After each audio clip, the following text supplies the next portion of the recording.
the sun was going down, a deep sleep fell upon Abram, and lo, an horror of great darkness fell upon him. And he said unto Abram, Know of a surety that thy seed shall be a stranger in a land that is not theirs, and shall serve them, and they shall afflict them 400 years. And also that nation whom they shall serve will I judge, and afterward shall they come out with their great substance. This notion that black men are to be feared and black men and black people are scary is hilarious to me. Because historically speaking, white people, you guys have been the most dangerous motherfuckers on the planet. You wiped out the Indians. You kidnapped niggas. You oppressed us for 400 years. We brought blacks into this country as slaves. We never intended them to be anything other than a slave. But they began to grow in number and in power, and eventually they fought their way to some freedom. So we became even more cruel, and to keep our black Americans down, we lynched. But yet they rose.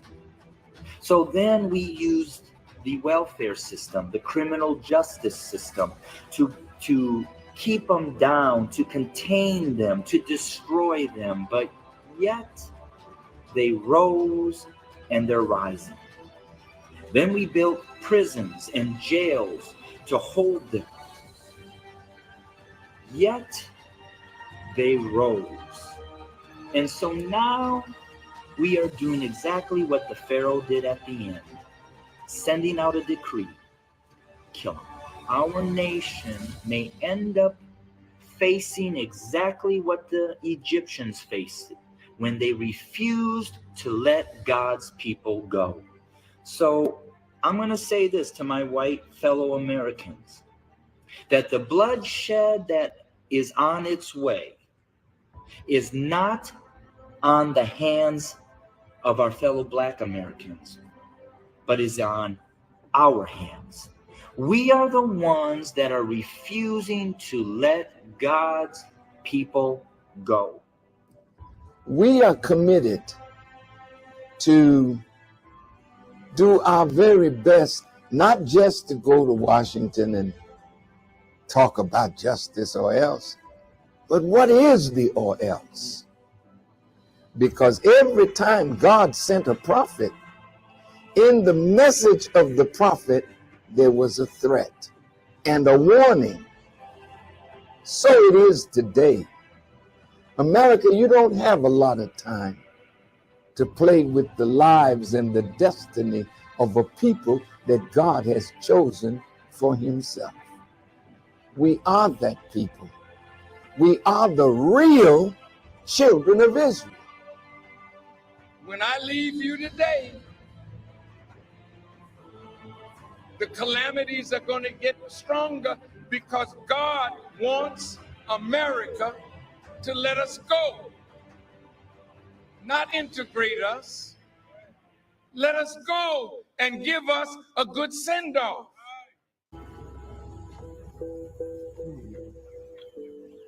Now I have heard the groaning of the Israelites whom the Egyptians hold in slavery, and I have remembered my promise. Say unto the children of Israel, I am the Lord. And I will bring you out from under the burdens of the Egyptians, and I will rid you out from under their bondage. And I will redeem you with a stretched out arm, and ye shall know that I am the Lord.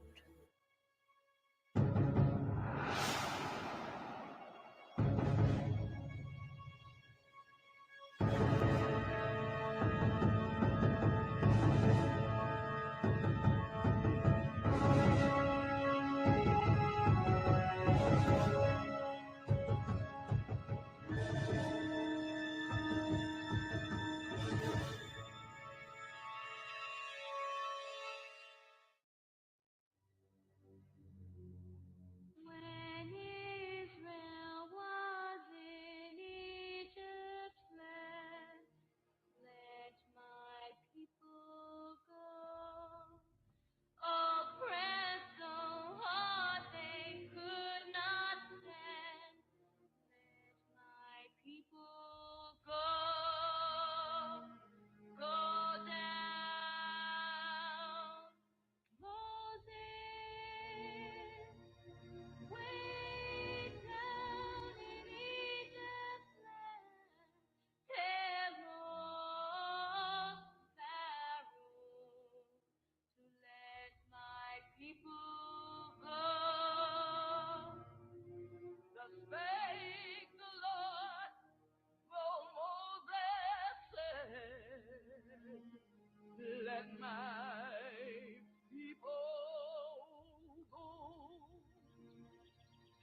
The book of Genesis, chapter 15, verse 12. And when the sun was going down, a deep sleep fell upon Abraham. And lo, a horror of great darkness fell upon him. And he said unto Abraham, Know of surety that thy seed shall be a stranger in a land that is not theirs, and they shall serve them, and they shall afflict them 400 years. And also that nation whom they shall serve will I judge, and afterwards shall they come out with great substance. Notice what the Most High said to Abraham, that his seed will be a stranger in a land that is not theirs. Now Abraham knew that land. He knew Egypt. He knew Canaan. His seed didn't know this land. His seed has been afflicted in this land for 400 years. His seed has been afflicted for 400 years, and they have gone through 400 years of slavery, of Jim Crow, of hanging, of their women being raped, of all inconceivable things, gator bait, shooting of innocent people in the street, shooting of our young men, shooting of all of our old women, just killing them indiscriminately to this day, having their cities bombed and destroyed, burgeoning cities like Black Wall Street destroyed at the hands of this wicked nation. But he also said that they would leave this nation and leave that nation with great substance. That's exactly what is going to happen to the Israelites. They're going to leave this place with great substance. Outside, now it was his pastor. He was an older guy. He was a black male. He put the Bible up to my son's chest, and he was saying, "Come, the children of Israel. This is our exodus." And he kept saying, "This is our exodus." The book of Acts, chapter 7, verse 6. And the Most High spake on this wise, that his seed should sojourn in a strange land, and that they should bring them into bondage, and entreat them evil 400 years. And the nation to whom they should be in bondage will I judge, said the Most High. And after that shall they come forth and serve me in this place. Now, if you look at the comparisons and you understand how the Most High works, he will typically work in decency and in order. And he will also put things line upon line, precept on precept. The book says, at the mouth of two witnesses, let everything be established. The same thing that he was saying in Genesis chapter 15, he was saying yet again in Acts, which is thousands of years apart. Let's look at that for a second. Let's take a look at this for a second. He said that nation whom they will serve, meaning that you will be serving this nation, he's going to judge them. But then you're going to come out after you get through, after you finish, you're going to come out of that with great substance. But take a look at this. He also said in Acts 7 and 6 that they should bring them into bondage. You will be brought into bondage, just like Deuteronomy chapter 28:68 says, you will be brought into bondage with ships, which is talking about the transatlantic slave trade. But what it also says is that you'll be entreated 400 years of evil. And have you not gone through 400 years of evil here? Have you not been beaten 400 years? At least 400 years beaten down. Still establish a separate nation state. That's not just my goal. That's what God wants. Most of our people don't want it yet. You love your enemy. You want to stay with your enemy. You're in love with his wealth. Oh, I understand the fascination, slaves. I understand that. But God has something else for us. America, you have a shelf life, baby. And your time is about to end. And you know it. The politicians know it. The satanic evil principalities know it. And you're about to be brought down. He's about to bring recompense right back to your own head. He's going to bring recompense right to your own face. So America, and you leaders of America, and you world leaders, get ready. Because it's on with you in the Most High. Good Lord, manage them all. The curse of the Pharaohs are a poor example of what white representation is. White America, chapter 15 of Genesis, verse 14, is for us. God is going to punish us for how we have enslaved our black brothers and sisters. The Targums of Anchilas, Genesis 15 and 12 account.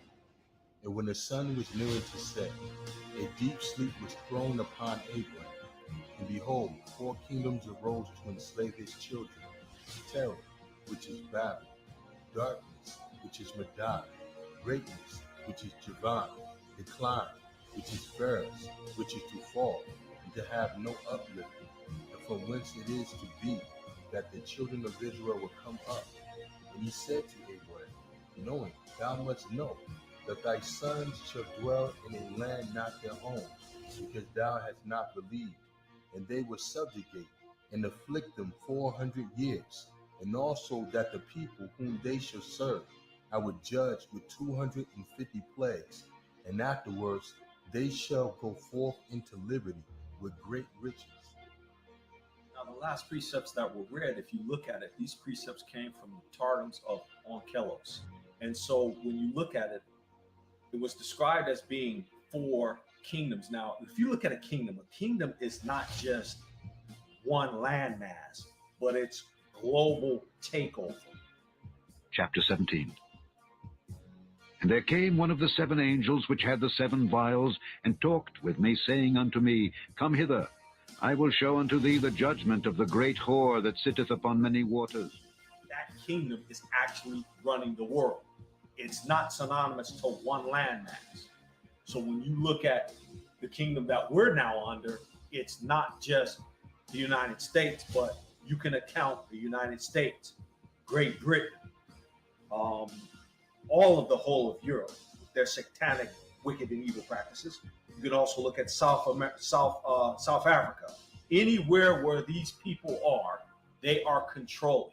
And it's not just the landmass, it's a global supremacy. But he also says something interesting here that actually proves that the 400 years does not account to Egypt. Because you have to also take into account that this is the 4th. It lists the kingdoms in order, the Targums does, but this is at the end. Targum says that the place or the kingdom will be judged and hit with 250 plagues. And then afterwards, that the children of Israel will go forth in liberty with great riches. Now you have to ask yourself, when they were in Egypt, were they hit with 250 plagues? No, they were only hit with 10. So this world, this current satanic, bastard, lying, evil Roman system is going to get hit with 250 plagues, folks. 250. And guess what? You are actually witnessing them as we speak. You are seeing the 250 plagues as we speak. So you better get your mind right, Israel. You better get your mind right. You better get your life right. And you better start doing things decency and order according to what's written. The Jerusalem Targums of Anchilas, Genesis 15 and 12 account. And when the sun was going to set, a sleep profound and sweet fell upon Abraham. And behold, Abraham saw 4 kingdoms which should arise to bring his sons into subjection. And terror, the greatness of darkness, fell upon him. Terror, that is Babel; darkness, that is Madai; greatness, that is Greece; fell, that is Edom; Rome, the 4th kingdom which is to fall, and never to rise again, forever and ever. Okay, so you notice in the Targums that it mentions again 4 kingdoms. But what's interesting here is that it mentions the 4th kingdom as Edom being Rome. But the most critical part about this last and 4th kingdom is that This kingdom is the kingdom that is to fall and never to rise again forever and ever.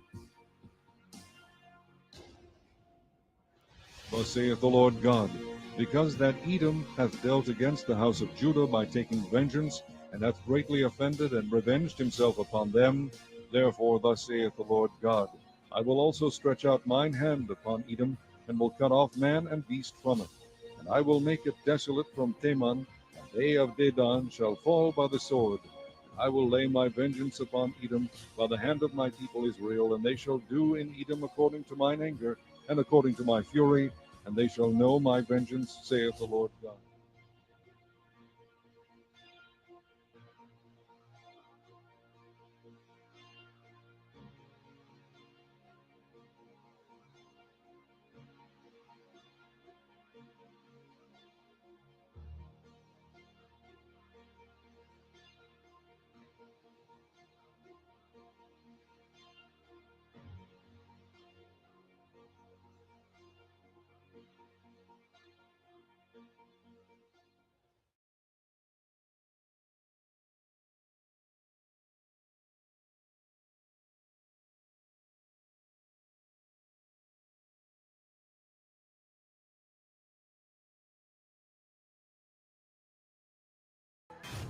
Okay, so now we're going to look at 7 different points from the Genesis and Targum accounts.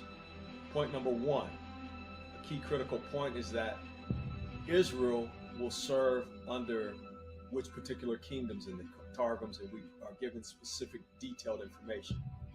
Point number 2, and this is a very critical point, in that Rome would be identified as Edom, and they would be identified as the last kingdom. And when you think about the last kingdom, again, a kingdom is a world power, a world ruler, not some little faction or some little precinct. It's a world ruler, as we learned that in the past part of the video. Point number 3, we find out that the Most High will send plagues to the final kingdom.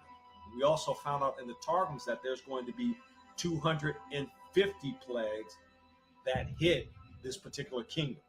250 and not 10. Point number 4, we do not see Egypt mentioned at all in any of the accounts, whether they be the Targums or whether they line up on line, precept on precept in the KJV version.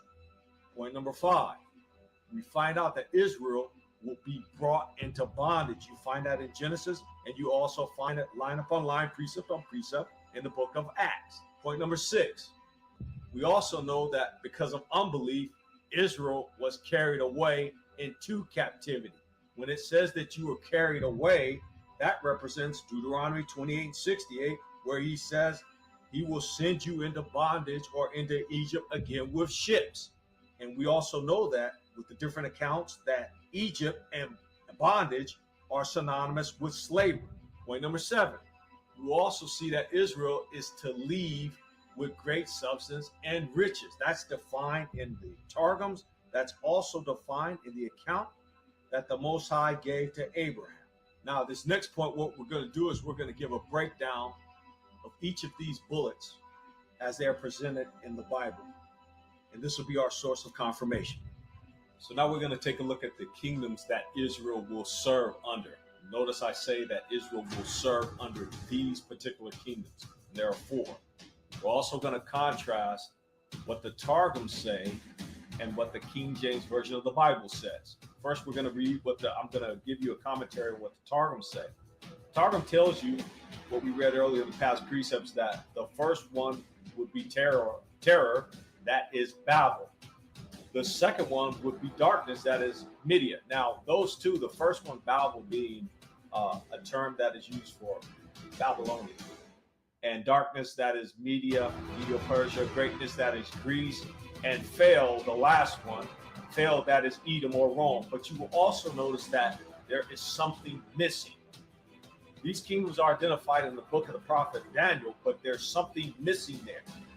Where is Egypt? Is Egypt mentioned in the Targums? Let's contrast that with the King James Version Bible. So if anyone out there teaching that Israel was in captivity for 400 years, you're in error, and according to historians, you're not credible. The book of Daniel, chapter 7, verse 3. And 4 great beasts came up from the sea, diverse one from another. The first was like a lion and had eagle's wings. In Daniel 7:3, it says 4 great beasts came up from the sea. They were talking about 4 specific beasts. The first beast, it says, was like a lion in Daniel 7:4. It had eagle's wings. Now, this first beast, we know is identified as Babylonia, or as the Targum says, terror that is Babel. Now, if I look at these two contrasts, what's missing? Again, King James Version Bible doesn't talk about Egypt being served in bondage. So Egypt could not have been a place where they served in terms of being identified as a kingdom that would be ruling over the Israelites.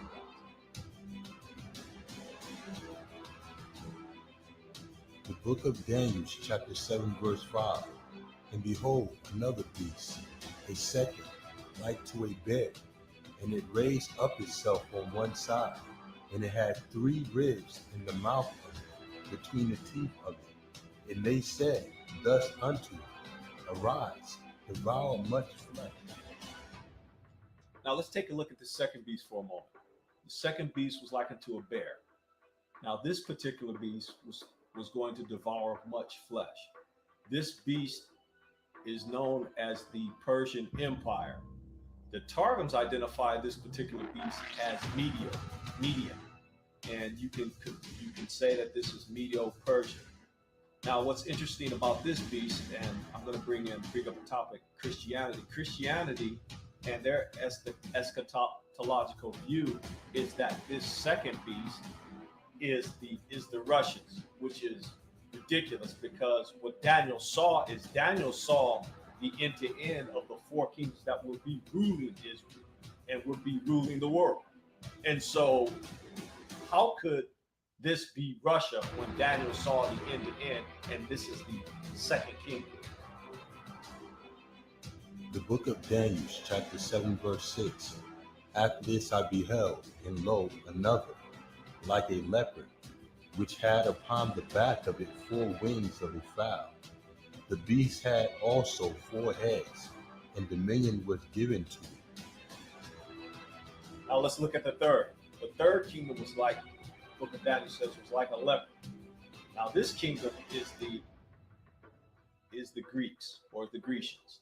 That's what Daniel's vision saw, and that's what Daniel saw. He saw the Greeks. The Targums identify this beast as Greece as well. And so the Targums contrasted with the King James Version of the Bible. They line up hand in hand. Put both your hands together, you can look at the Targums and you can look at what is said here. And so again, I'm going to throw Christianity under the bus again. If he saw Greece, why did he see the bear Russia second when he saw Greece third? That doesn't line up, Christianity. So you could take your lying prophets like that liar who's got all those books out. I can't call the guy Hal Lindsey, that liar. You can call out any other liar that thinks they know prophecy, which they should be teaching prophecy. They've never been given no prophecy. If they read line upon line, precept upon precept, you would know that he is not talking about Russia. He is talking about all 4 kingdoms that will rule over Israel. The book of Daniel, chapter 7, verse 7. After this I saw in the night's vision, and behold, a 4th beast, dreadful and terrible, and strong exceedingly, and it had great iron teeth. It devoured and brake in pieces, and stamped the residue with the feet of it. And it was diverse from all the beasts that were before it, and it had 10 horns. I considered the horns, and behold, there came up among them another little horn, before whom there were 3 of the first horns plucked up by the roots. And behold, in the horn were eyes like the eyes of man, and a mouth speaking great things. Now let's go to the last one. The last and 4th beast Daniel saw in his vision, the Roman Empire. Now, This beast is also in the Targums called Edom. This is the fourth beast. That's how the Targum recognizes it. So when you think about Edom and when you think about who is controlling the earth, who is actually running and controlling the earth right now? The Roman Empire did not stop and end with Rome. There's a phrase that all of you need to go look up called the Holy Roman Empire. The Roman Empire includes and is the whole Western construct.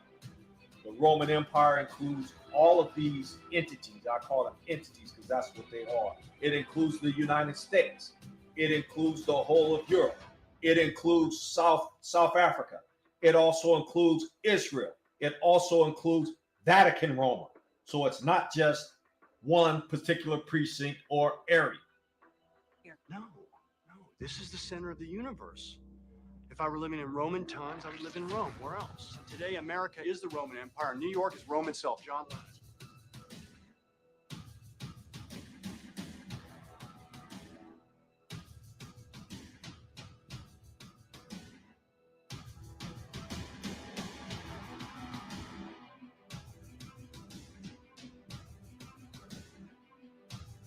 The book of Daniel, chapter 7, verse 7. After this I saw in the night's vision, and behold, a fourth beast, dreadful and terrible, and strong exceedingly, and it had great iron teeth. It devoured and brake in pieces, and stamped the residue with the feet of it. And it was diverse from all the beasts that were before it, and it had 10 horns. Another common thread is that this kingdom would be diverse from all other kingdoms. Now, you will notice about this particular kingdom, I mentioned several different nationalities of people. What I'm also going to mention is, if you look at the United States and what they bring to most nations now, is they bring together this myth of multiculturalism. The United States is considered a melting pot. They have also done that to parts of Europe. And so why have they done this? They're trying to bring you in, make you feel as if you're included. Your nations are diverse. This nation is diverse. Yeah, that is true. However, we should not be thinking about fighting in any wars that this nation gets us into, because number one, this nation is not a beacon. The United States is not a beacon for morality. It is not a beacon of good. It is not a beacon for justice. It is a beacon of wicked and evil. Point blank, period, just like that. The United States is 100% wicked. The United States is 100% evil. This Western construct called Rome is going around and destroying the whole earth. And they want to kill everybody on it, save themselves. That is the plan. You look at the Georgia Guidestones. The Georgia Guidestones tell you that they want to reduce the population down to 500 million, but 500 million of who? 500 million of what people? And where are they getting this ridiculous idea from? That's a sick mind. Africa can't rise up because you are always involved.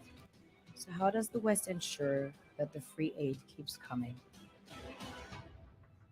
By systematically destabilizing the wealthiest African nations and their systems, and all that backed by huge PR campaigns, leaving the entire world under the impression that Africa is poor and dying and merely surviving on the mercy of the West. Well done, Oxfam, UNICEF, Red Cross, Life Aid, and all the other organizations that continuously run multi-million-dollar advertisement campaigns depicting charity porn to sustain that image of Africa globally.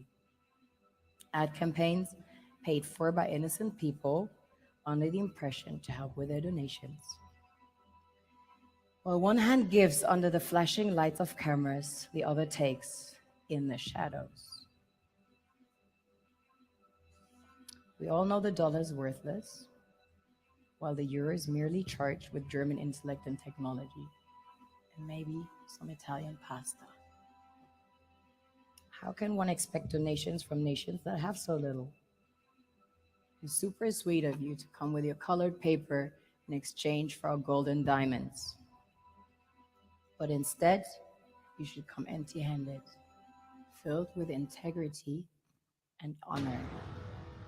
Edom is always involved using Hegelian dialect to destroy. The so-called African Americans here in the United States, we know why they can't rise. They need to get their act together. You need to get back to the law, statutes, and commandments and have faith in Mashiach, just like that. But Edom, oh man, the book, it said you are dreaded. And if I look at all the wickedness that you've done since you've been in power, you have done some wicked and terrible things to a lot of different people. But guess what? Comeuppance is coming to you. Trust and believe that. The Most High not going to let you get away. That's why you have always feared entities or individuals like Nat Turner. You've always feared them because you know that we are supposed to be exacting vengeance on you. You know it. And it's coming.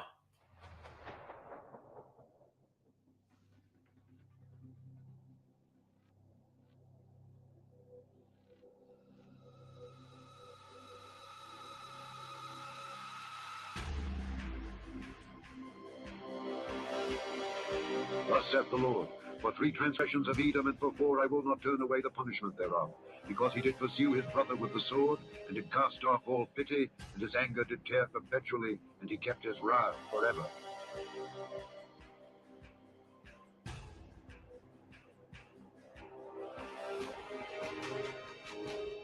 The Jerusalem Targums upon Kelos, Genesis 15 and 12 account. And when the sun was going to set, a sleep profound and sweet fell upon Abraham.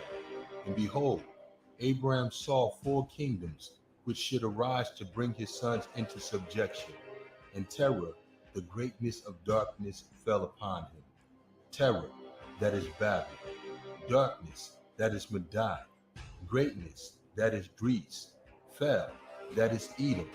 Rome, the 4th kingdom, which is to fall, and never to rise again, forever and ever.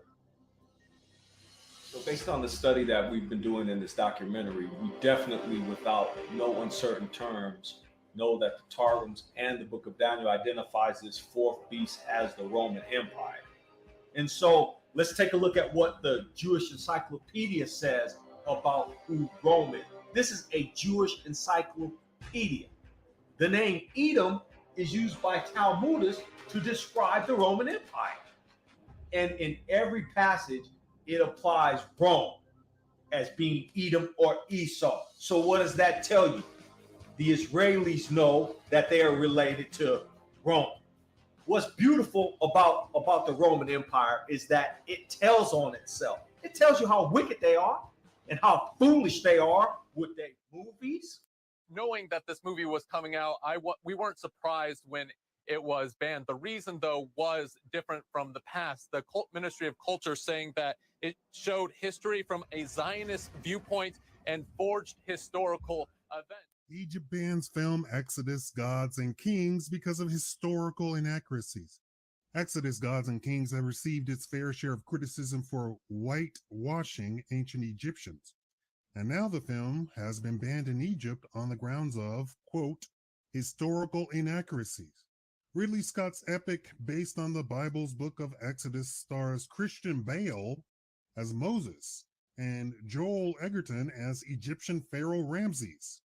But despite the Hollywood pulling power, the country's censors were unimpressed with the film's claim that an earthquake sparked the famous parting of the Red Sea rather than a divine miracle, and another suggestion that Jews... The director of Gods of Egypt, Alex Proyas, apologized for casting mostly white actors in his upcoming film based on Egyptian mythology.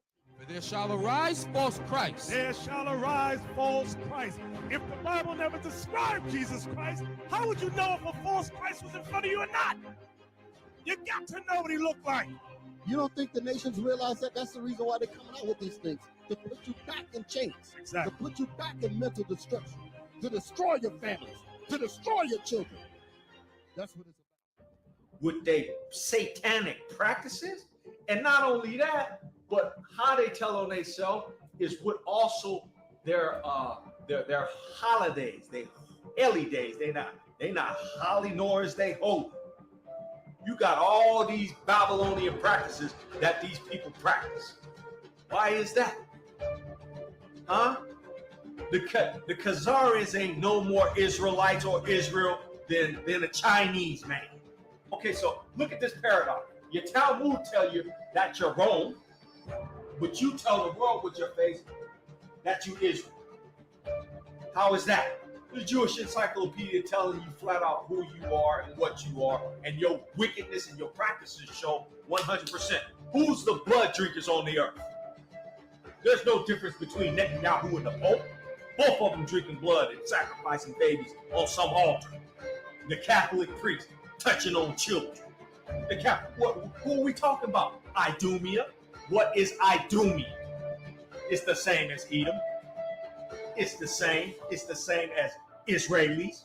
It's the same as Romans. It's the same as Russians. It's the same as British. They all the same.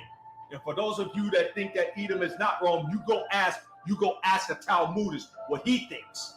And you go read their documentation and their literature and see what they think. And they'll tell you flat out, well, yeah.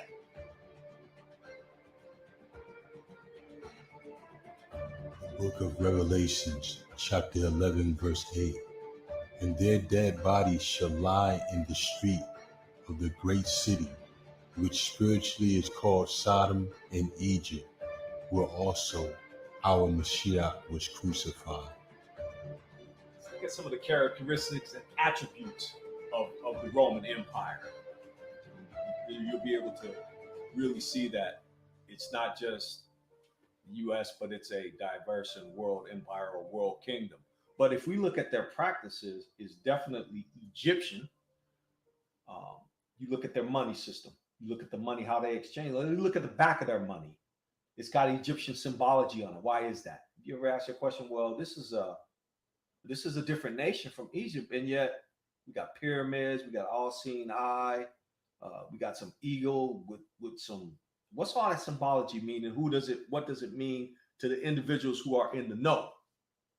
So look at that very, very closely, folks. Start doing some research on what that really means, because you will find that it all points back to the same source. Nile River. And as you can see, it flows all the way down. And you see much of civilization started with this river, as all these cities are all based around the river, including Thebes. But what else do you see? On this river, you see that about 30% of the land is separated to the east and about 60 or 70% to the west of the river. Now, what else do you see? On this river, you see a city called Memphis. And if I zoom in a little bit, it's just south of Cairo, Memphis, right here. Where else have I heard that before? Let's keep going. Okay, so if we go here, what is one of the longest rivers in America? Not the longest, but one of them. The Mississippi. Wow, just like the Nile for Egypt. And let's see if I could get a bigger map here. Wow, about 30% of the land is east of this river, and about the rest of the 60 is west. Just like Egypt. 30% over here, 60% over there. It's no different. But wait, you see this long river that gives America much life and substance? Just like the Nile in Egypt? What city do you see on this river that matches this one? Right here. Memphis. Where else have I seen Memphis before? Oh yeah, Memphis, Tennessee, right here. Wow. Here is Giza, which is very close to Memphis. And as you can see, here's the pyramids of Giza. Here's the Sphinx and all of ancient Egypt, as they like to call it, the cradle of civilization. You see a pyramid right here in Memphis, and the Mississippi right here, just like you see the ancient pyramids right here, right close, right next to the Nile River, in the city that's on the Nile called Memphis, in Africa's longest river, the river that gave civilization, just like the river that gives America civilization right here, the Mississippi. And you see Memphis right there on that river. Where else do we see more facts and proof of ancient Egypt here in America today? Well, let's keep going. As we see here, we're back in Memphis. We're back at the pyramid. Look who's there. They have a statue of Ramses the Great right in Memphis, right in front of the pyramid. Wow. An ancient pharaoh that was probably worshipped as a god back then, right in front of the pyramid in modern day Memphis, Tennessee. Just like they have the Sphinx right in front of the pyramids of Giza, close to Memphis, Egypt. According to this map, if we go a little bit south, we can find the Luxor, which is in about this area here of modern day Egypt. It's still on the Nile. Where else do we see a pyramid in today's Egypt, America, with the Luxor? I know. The Luxor Hotel in Las Vegas. This is a picture of the ancient city of Luxor, and look at what you see. You see a big phallic symbol of the obelisk, which is a phallic symbol and is embedded with sun worship and Nimrod worship and ancient god worshiping, and is in fact abominable with ancient statues and everything else. But where else do you see a pyramid and the Luxor? Here in Las Vegas. I see a pyramid right here in Las Vegas. And I see a Sphinx here in Las Vegas as well. Wow, is that a coincidence? Could this be telling me that America is in fact modern day Egypt? It's all wicked and satanic. Let's look at the practice of sodomy in the United States. It's okay for you to be LGBT. You having a man laying with another man. The book say that's an abomination and you should be killed. Am I advocating that you kill people? No, but you should go according to what the book say, and the book say that sodomy is an abomination to the Most High.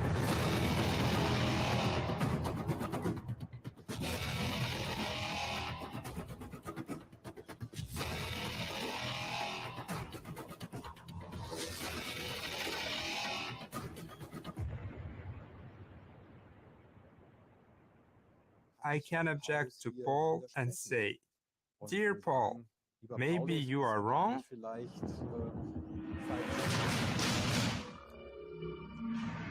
So, a Bible was published by homosexuals, especially for themselves, with a rainbow cross. A Bible in which the Holy Scripture is modified. In the real Bible, for example, it says, Thou shalt not lie with mankind as with womankind. It is an abomination.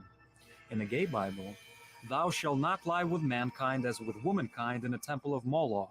It is an abomination, which means that sodomites are saying that it's not allowed to conduct homosexual acts in the temple of Moloch, but outside of it, it's acceptable. A lot of breaking news here this morning. The breaking story just moments ago, the Supreme Court and this landmark ruling, the court making same-sex marriage legal in this country across every state in this nation. Let's look at the Babylonian practices. The Babylonian, what's your holidays? Y'all celebrate and spend tons of money economically on all of these wicked satanic holidays. You got Christmas. What do you so-called Christians, you so-called Americans, and you African Americans, so-called, you really Israelites, y'all shouldn't be spending a damn nickel on Christmas.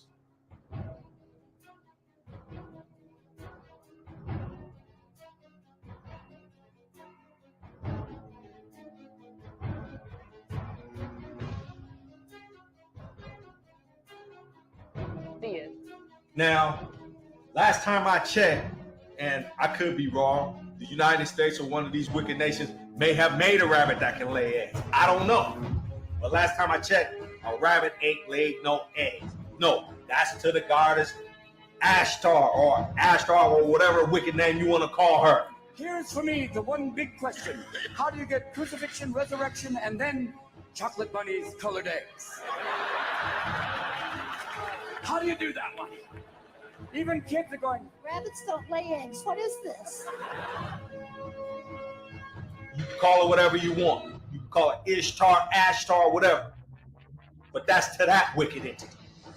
The book is not talking about no Good Friday. You want people to be patriotic and stand for the flag and celebrate the 4th of July when Our people were slaves.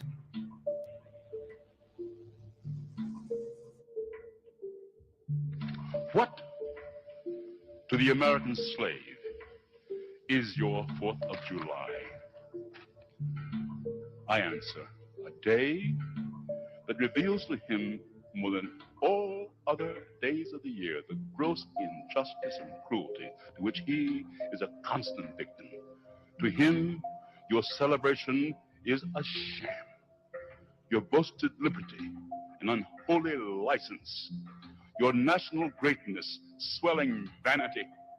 Your sounds of rejoicing are empty and heartless. Your denunciation of tyrants, brass-fronted impudence.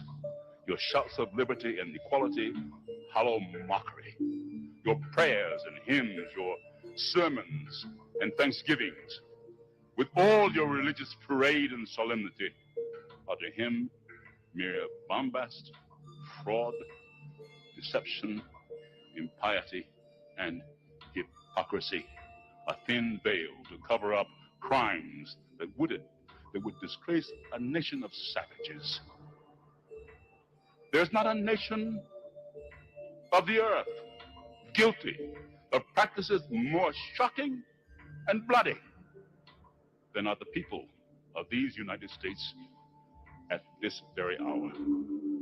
At a time like this, scorching irony, not convincing argument, is needed.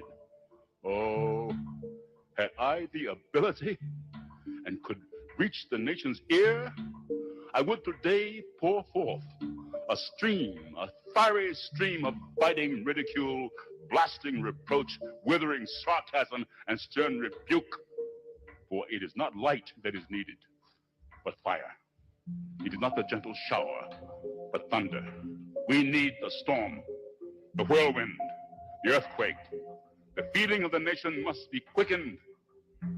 The conscience of the nation must be roused. The propriety of the nation must be startled. The hypocrisy of the nation must be exposed, and the crimes against God and man must be proclaimed and denounced. Think about that for a second.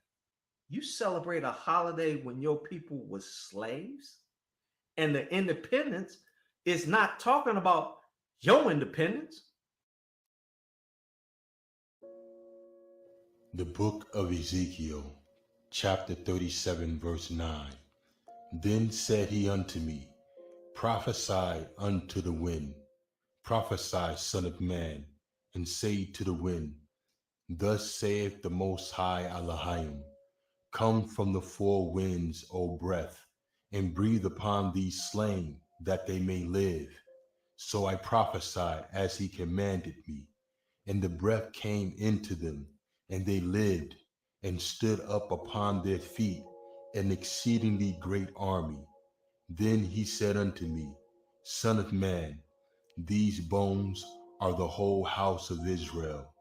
Behold, they say our bones are dry, and our hope is lost. We are cut off for our parts. So now if we take a look at Revelations 11:8 and how it reads, and their dead bodies shall lie in the streets of the great city. We look at the dead bodies. Look at the dead bodies of Sandra Bland, Tamir Rice. That breaks my heart. They all break my heart. Trayvon Martin, Mike Brown. And that's just the list that is growing day by day. In the past decade alone, January 24th, 2004, Timothy Stansberry, Brooklyn, New York, unarmed. November 25th, 2006, Sean Bell, Queens, New York, unarmed. January 1, 2009, Oscar Grant, Oakland, California, unarmed. January 29th, 2010, Aaron Campbell, Portland, Oregon, unarmed. July 18th, 2011, Alonzo Ashley, Denver, Colorado, unarmed. March 7th, 2012, Wendell Allen, New Orleans, Louisiana, unarmed. September 14th, 2013, Jonathan Farrell, Charlotte, North Carolina, unarmed. July 17th, 2014, Eric Garner, Staten Island, New York, unarmed. August 9th, 2014. Michael Brown, Ferguson, Missouri, unarmed. In the past decade alone, these men and hundreds of others have lost their lives to police. Local police report to the FBI killing at least 400 people a year. From 2006 to 2012, a white police officer killed a black person at least twice a week in this country. Which brings us back to Ferguson, Missouri, where, according to a report in the Daily Beast, in 2009, police officers charged a man for property damage because he bled on their uniforms while they arrested him and allegedly beat him bloody. Ferguson, Missouri, where it took 6 days to release the name of an officer who shot an unarmed teenager to death. Ferguson, Missouri, where police released images of someone who might be Michael Brown involved in a store robbery, and then hours later said the robbery had nothing to do with why Michael Brown was stopped by the police officer who killed him. Ferguson is just outside St. Louis, Missouri, the place where, as historian Blair Kelly reminded us this week in The Root, Dred Scott sued for his freedom on the grounds that he and his wife had for many years lived in a free state. His case eventually went to the Supreme Court, and in 1857, Chief Justice Roger Taney declared that Scott had no right to sue because, as a black man, he was never intended to be an American. Speaking on the clause in the Declaration of Independence that all men are created equal, Taney wrote, quote, "It is too clear for dispute that the enslaved African race were not intended to be included and formed no part of the people who framed and adopted this declaration." And he went on to say that black men had no rights which the white man was bound to respect. No rights which the white man was bound to respect. No rights which the white man was bound to respect. No rights which the white man was bound to respect. The Bible says, "And their dead bodies shall lie in the streets of the great city." These dead bodies represent the valley of dry bones, and the place is the land of our current captivity. That should be easy to spot and easy to understand, because if you think about it, so-called Israel, so-called African Americans, which you are really Israelites, you are still in captivity. You haven't left your captivity yet. You're in a land that is not yours. You speak a language that is not yours. So therefore, you are still in captivity. And these dead bodies that are the valley of dry bones represent you. The book of Matthew, chapter 25, verse 40. And the king shall answer and say unto them, Verily I say unto you, inasmuch as ye have done it unto one of the least of these my brethren, ye have done it unto me.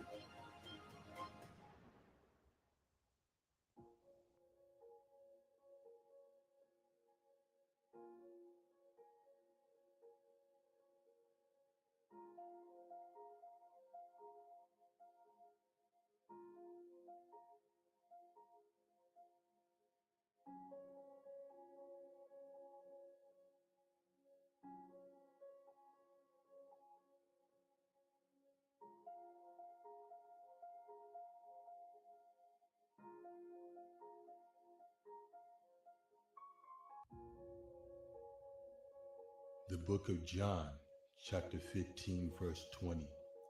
Remember the word that I said unto you, the servant is not greater than his Lord. If they have persecuted me, they will also persecute you.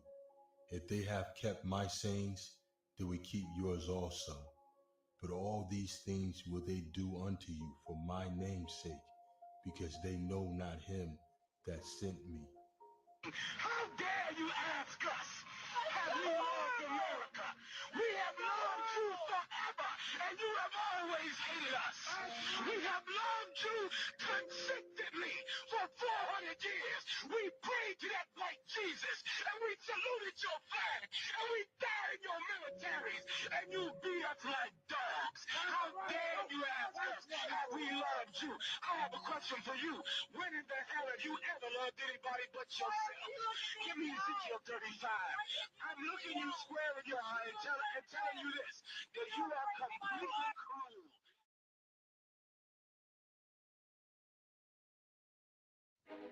The book of Acts, chapter 5, verse 30.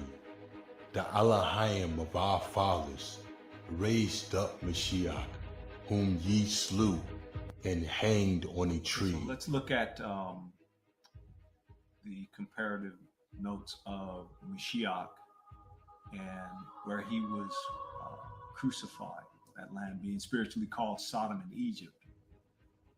You can contrast that with Acts 5 and 30, where the creator of our fathers raised up Mashiach, whom ye slew and hanged on a tree. Let's take a look at that for a moment. It says whom you slew and hanged on a tree. They actually hung this man on a tree. When the Klan burns a cross, it is a message. The next step will be a lynching. As I watched the cross burning outside the church last night, it occurred to me that the crucifixion is just that, a lynching. And hanged on a tree. The crucifixion is just that, a lynching. And hanged on a tree. The crucifixion is just that, a lynching. And hanged on a tree. And hanged on a tree. And hanged on a tree. Our people are dead. Negroes are dead. Walking zombies. You're the one that the book is talking about who is dead. Dead to the knowledge of yourself. Dead to the knowledge of your own people. Dead to the knowledge of your own God. Dead to the knowledge of the devil. Well, you don't even know who the devil is. You think the devil is someone down inside the ground that's going to burn you after you're dead. Why, the devil is right here on top of this earth.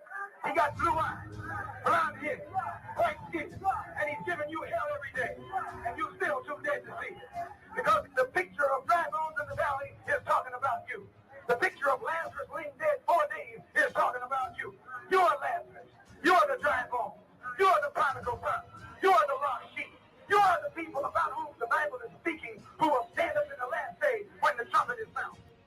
Okay, so to further contrast, if we take a look at Matthew 25 and 40, and what that says, and I'm going to short phrase it, verily I say unto you, inasmuch as ye have done it unto one of the least of my brethren, ye have done it also unto me. Now, if you contrast that with what I had previously said, you will see that what they did to Mashiach, he said this clearly, that they will be doing this to the least of his brethren. The least of his brethren being the Israelites.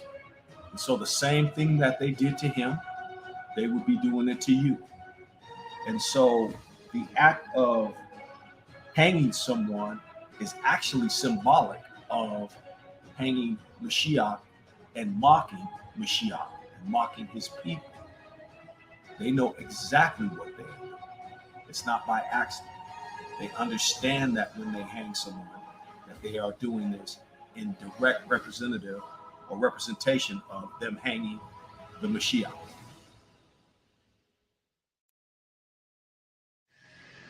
The book of Psalms, chapter 137, verse 4. How shall we sing the Most High song in a strange land? If I forget thee, O Jerusalem, let my right hand forget her cunning. If I do not remember thee, let my tongue cleave to the roof of my mouth. If I prefer not Jerusalem above my chief joy. Remember, O Father, the children of Edom in the day of Jerusalem, who said, raise it, even to the foundations thereof. O daughter of Babylon, who art to be destroyed, happy shall he be that rewarded thee as thou hast served us. Okay, so I want to bring us back to what was read in Psalms 137:7, where the book says, remember, O Most High, the children of Edom in the day of Jerusalem, who said, raise it, raise it. Now, raise it means to demolish and to destroy. And so Psalms 137:7 wants the foundation destroyed. We go down to verse 8 of Psalms 137, O daughter of Babylon, who art to be destroyed. It's telling you that Edom which is the daughter of Babylon, who are to be destroyed. Now, the daughter of Babylon is actually the United States. It's a subset of the whole Babylonian Roman Western Empire.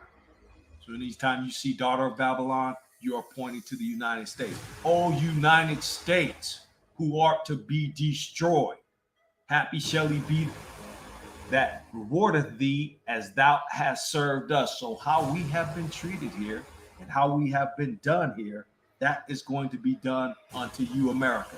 That is going to be done to you, O daughter of Babylon.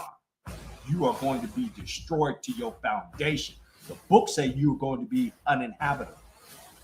So those of you that's trying to make your life here in America, trying to make everything all sweet, nice, and great, those of you preppers, those of you who digging these tunnels, like Dick Cheney, you trying to hide yourself in a tunnel, you know Mashiach is coming. He will come and snatch you up out of that tunnel, and he's going to kill you. He's going to destroy this wicked place. Now let's take a look at let's further investigate this. Let's take a look at what this reveals and get some clarity about, even more clarity about this daughter of Babylon. This daughter of Babylon is not only associated with the Persians, but it's also associated, as I said earlier, with Esau. The practices of this place, we talked about that earlier, how we worship here. In other words, how the people here under the false religions, such as Christianity, such as Islam, such as Buddhism, you can name, and such as atheism, such as both your Republicans and Democrats, that's another religion. The Masonic temples, that's another religion. All these things that you have a belief in is a religion. Now, what is the important thing about having the Persian and Babylonian practices associated with Esau is that the scripture confirms this and refers to the last kingdom as Babylon. Consistently, it's referred to as Babylon. And that the Most High consistently tells Israel or Yasharallah to come out of Babylon. So how do you come out of Babylon, Yasharallah? You should already know that. The point being made here is that this final kingdom is going to have all the other wicked kingdoms before it that ruled Yasharallah wrapped up into one. You'll be able to point to Persian influence. You'll be able to point to Babylonian influence. You'll be able to point to Egyptian influence.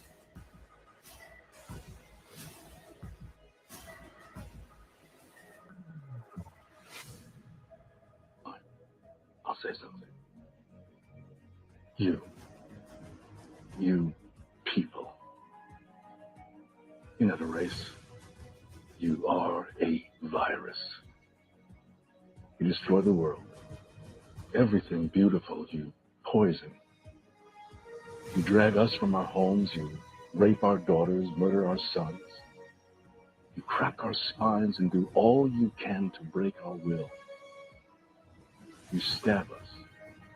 Then you put the knife in our hand and tell us it's our fault. And if you don't do it yourself, you stand by, close your eyes, and pretend there's nothing wrong. And then you pray to your God to silence our screams so that you can enjoy the happiness that we built for you with our blood. But it's not your fault. It's the only way you know how to be. And the only thing that will change anything is if another virus comes along and does to you what you do to us. And I hope that happens very soon. The book of Revelation, chapter 18, verse 2.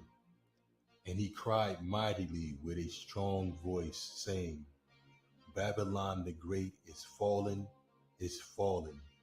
and is become the habitation of devils, and the hold of every foul spirit, and cage of every unclean and hateful bird. For all nations have drunk of the wine of the wrath of her fornication, and the kings of the earth have committed fornication with her, and the merchants of the earth are waxed rich through the abundance of her delicacies. And I heard another voice from heaven saying, Come out of her, my people, that ye be not partakers of her sins, and that ye receive not of her plagues. Okay, so let's take a look at Revelations 18, 2 through 4. Revelations 18 and 2, and he cried mightily with a strong voice, saying, Babylon the great is fallen. But the key part, it says, and has become the habitation of devils, and the hold of every foul spirit, and caged in every unclean and hateful bird. Now, if you look at the nations of the earth, what nation does that sound like? America is not the standard bearer of morality. America is the standard bearer of evil. All of these politicians is devils. In 1897, racism was in the world. That's right. That's right. Right? You agree with me? Okay, so don't talk about Elijah like he invented racism. Racism was in the world. You got to understand now that he was born into a world where he was witnessing black men being lynched. He grew up in that era where black men were hung for no reason, where we were subject to all manner of disgusting treatment and disgusting laws. Ku Klux Klan killing us, burning us at the stake for no reason other than the fact that we were black people. Adolf Hitler engineered a program where he caused 6 million to be killed in gas chambers during the Second World War. Go to any self-respecting Jew today and ask them, what is Adolf Hitler? And they will tell you he was a devil. That's right. What is a devil?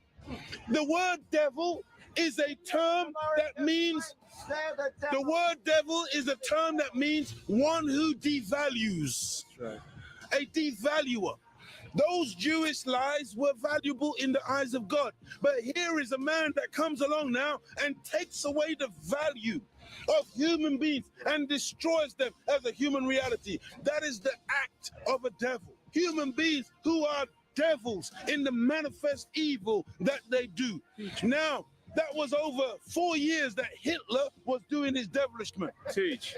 We can count back 400 years of the most brutal treatment. Look, they took my name, my language, my culture. They killed my mother, my father, denied me religion, disallowed me to read or write for over 300 years, reduced me to the level of an animal where they branded me on my chest, branded me on my buttocks with a branding iron. And they called me 3/5 of a human being in the American Constitution. Is that the act of a human being or the act of a devil? It says, for all nations have drunk of the wine of her wrath. Now listen to this. All nations, just like Psalms 83 says, has always conspired against us, has always tried to press us down. Look at our neighborhoods. Who's making money off of us? You can't keep banging your head against a wall and expecting the wall to give. That shit is cement. These people hate us. They hate us. Oh, it was mine. You took my purse. Get off. Get off. You hit me. No. Get off me. You're tripping. When your bread and butter is black people, the last thing I'm going to do is piss off black people because I know they can end my business. But the reason why he had no problem doing what he did to her is because other groups of people really don't respect black people. And I'm going to tell you why they don't respect black people. It's not that what they like to say to you, well, we don't respect you because you hurt each other. We don't respect you. No, they didn't care less about you killing off each other. That's not even the issue. They don't respect you because they have the pimp and hoe relationship with black people, and black people being the hoe. They are the pimp. I'm not talking about just Asians. I'm talking about whites and anybody else. Now, let me explain to you what I mean by the pimp and hoe relationship. We are the hoe, and I'm talking about we as a collective, to everybody. Everybody use us and say, bring me my money. And we do this willingly. They see you They see you coming, they call you liquid money. Why? Because they're going to get every nickel out of you. Listen, the Western construct was built on the backs of the so-called African Americans, the so-called slaves that were dispersed throughout the whole earth. Europe would not have become Europe had not they have free slave labor. It doesn't matter whether you were around during slavery. It doesn't matter if your ancestors owned them or not. What matters is this: you benefit today from the enslavement of African people. And everyone who looks like you benefits in some way, shape, or form from the accrual of resources, of wealth, and of financial status that was reaped on the backs of my ancestors.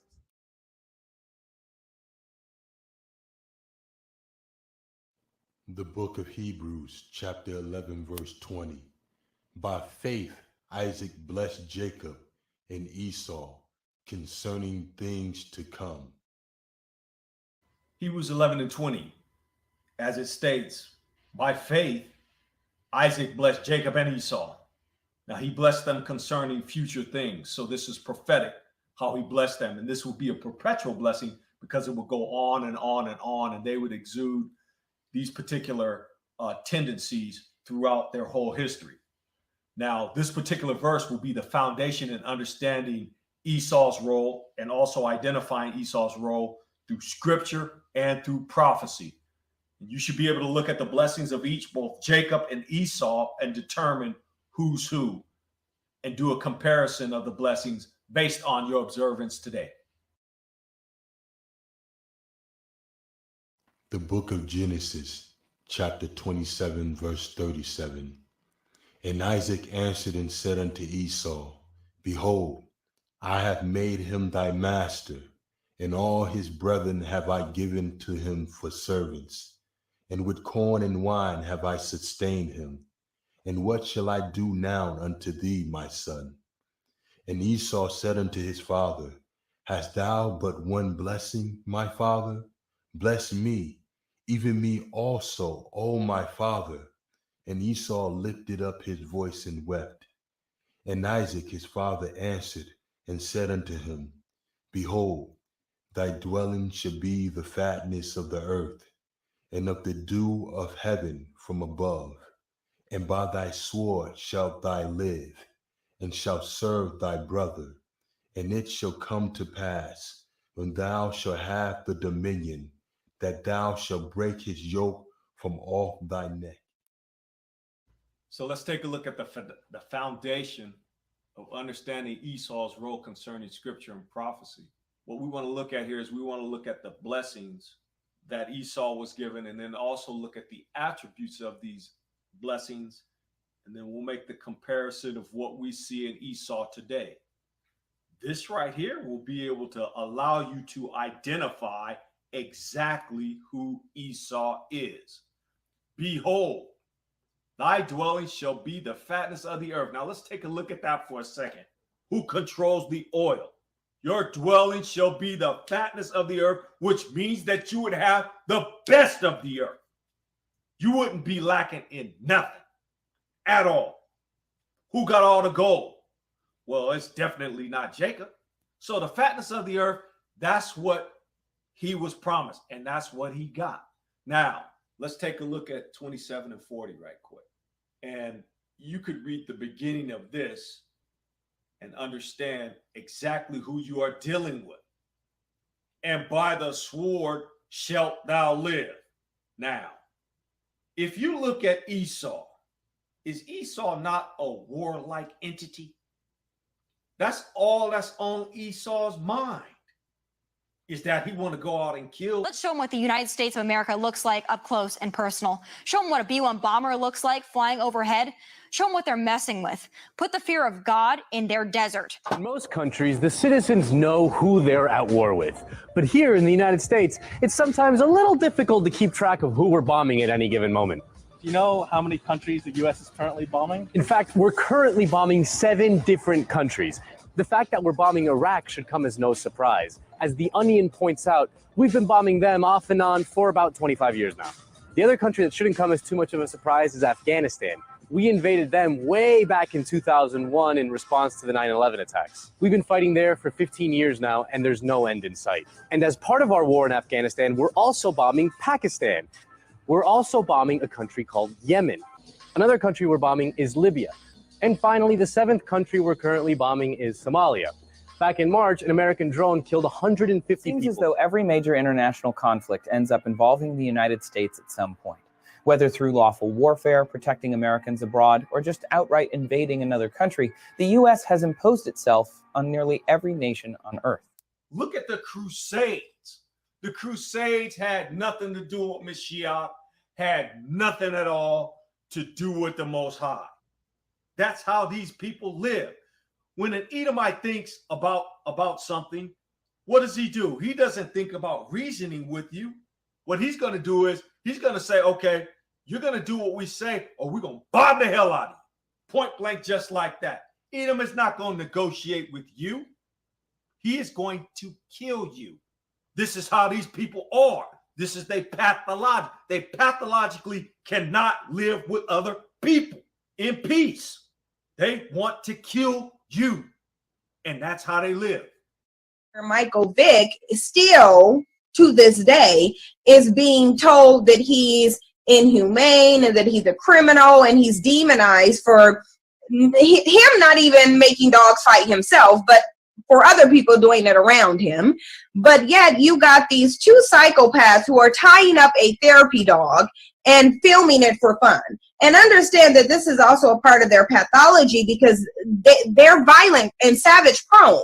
That's what they do for fun. The same way that they were torturing black people for fun, it's the same way they're doing this to these animals for fun. But the mainstream media will like to keep this quiet so that you don't see it, so you don't really see the real nature of these people. Because the reason why they've been able to get away with it for so long is because they control the media, so they control what people think about them despite what they're actually doing and what their real pathology is. It shall come to pass when thou shalt have the dominion. Now, a problem that I have with most people when they read the Bible or the book is that we don't try to break down each word and try to understand what those words actually mean. So I'm going to look at and focus on the word dominion. What does dominion mean? First, we're going to look at it from the Strong's, then we're going to look at the actual definition. Let's look at what the Strong says about this particular word. And let's not let any word going forward get by you. When you read a scripture or a precept, decode it. We're going to go to the Strong's Concordance, H7300. Strong's Concordance, H7300 reads, a primitive root to tramp about, that is ramble, free or disconsolate, have the dominion, be lord, mourn, and finally rule. Okay, that's coming from the Strong's. Now let's go ahead and Google the word dominion, and this is where we're getting our definition from the Google version, dominion. And it reads, it's a noun. 1, sovereignty, control. The synonyms are supremacy, ascendancy, dominance, domination, superiority, predominance, preeminence, hegemony, authority, mastery, control, command, power, sway, rule, government, jurisdiction, and sovereignty. Now, if I look at that last, wow, that definition is powerful, because if we go back to Genesis 27:40, thou shalt have the dominion, not some dominion, not a little bit of dominion, not partial dominion. It says that thou shalt have the dominion. So if you have the dominion, what are you faced with? What are the people of the earth faced with? The people of the earth are going to be faced with white supremacy. The people are going to be faced with their control and their dominance. The people are also going to be faced with their domination of the earth and controlling everything of the earth. The people are going to be faced with hegemony, countless hegemony, and no matter what they do, their command and their power and their sway is over everything. It's over your food. It's over your people. It's over your belief system. It's over your religion. It's over your schools. It's over everything, your educational system. Your government is part of the dominion and control. Where you live, what you think. You have been dominated. But the truth is this, that the reason that some communities are war zones and some are not is not at bottom about the number of guns in those communities. What makes a community safe is not the number of guns, but the number of good schools, the number of good jobs, the number of educational opportunities, the numbers of opportunities people have for living a decent life. We do not realize that the massive deaths of Black males constitute the genocide of Black people, as it takes Black males to make Black babies and ensure future Black generations. So essentially, if you take the male lion from the herd of lions, you will no longer be able to procreate lions. If you take the male organism of any population, that species no longer can procreate. So with the attack of Black men, it is understood with the fear of genetic annihilation, because you have to destroy the man that holds the seed. Black men hold the seeds. We as Black women incubate the seed for 9 months. 4 examples of where Black men's procreation have been hindered, have been altered, have been deterred is one, the Tuskegee experiment in Macon County, Alabama, from 1932 to 1972, where Black men were intentionally given syphilis, being told they were being treated for bad blood. 2, the new Jim Crow, Mass Incarceration in the Age of Colorblindness by Michelle Alexander, a phenomenal book where she wrote about the mass incarceration of Black males with the false war on drugs issued by Ronald Reagan in 1982. Psychoacademic War on Black Male Youth, which was first educated to me by Dr. Umar Johnson, where he does an amazing example explaining where Black male boys are misdiagnosed and diagnosed falsely with dyslexia, ADHD, schizophrenia, and put on these medicines that are highly toxic to the body, that are highly addictive, like Ritalin, Risperdal, causing breasts to grow on Black men. And lastly, the emasculation of the Black male, which has been happening and transpiring from some time. If Esau and Edom rule, then how does that make Japheth the white man? Because if Japheth is the white man, where in the book says that Japheth will be ruling? Does it ever say that anywhere? Can somebody find me a precept where Japheth will be ruling at the end? If you can find that precept, I'll go with it. I'll go with it and I'll believe you. But if you can't find that precept, you need to stand down. Show me where Japheth is going to be ruling at any time. If you could do that, please show me that. If you could do it, I'll go with it. But if Japheth is the so-called white man, then how is it we got a problem with the book then? You got a problem with the book. The book says shall have the dominion. They are preeminent on this earth right now. The Apocrypha, 2nd Esdras, chapter 6, verse 9. For Esau is the end of the world, and Jacob is the beginning of it that follows. So in looking at the account in the Apocrypha, in 2nd Esdras 6 and 9, this is a very, very interesting point. What the book says, it says Esau is the end of the world. So who do you know that is the end of the world when the world is going to be ending and they would be ruling? But then it also says prophetically that Jacob is the beginning of it that follows. Esau, you are ruling right now, and the world is about to go into the pit of darkness. And of course, it's going to happen under your rulership. But Jacob is the beginning of it that follows, which means that once you be brought down by the Most High, that Jacob will go into the fullness of its rulership and start ruling the world righteously. The book of Obadiah, chapter 1, verse 1. The vision of Obadiah. Thus saith the Most High Elohim concerning Edom. We have heard a rumor from the Most High, and an ambassador is sent among the heathen. Arise ye, and let us rise up against her in battle. Behold, I have made thee small among the heathen.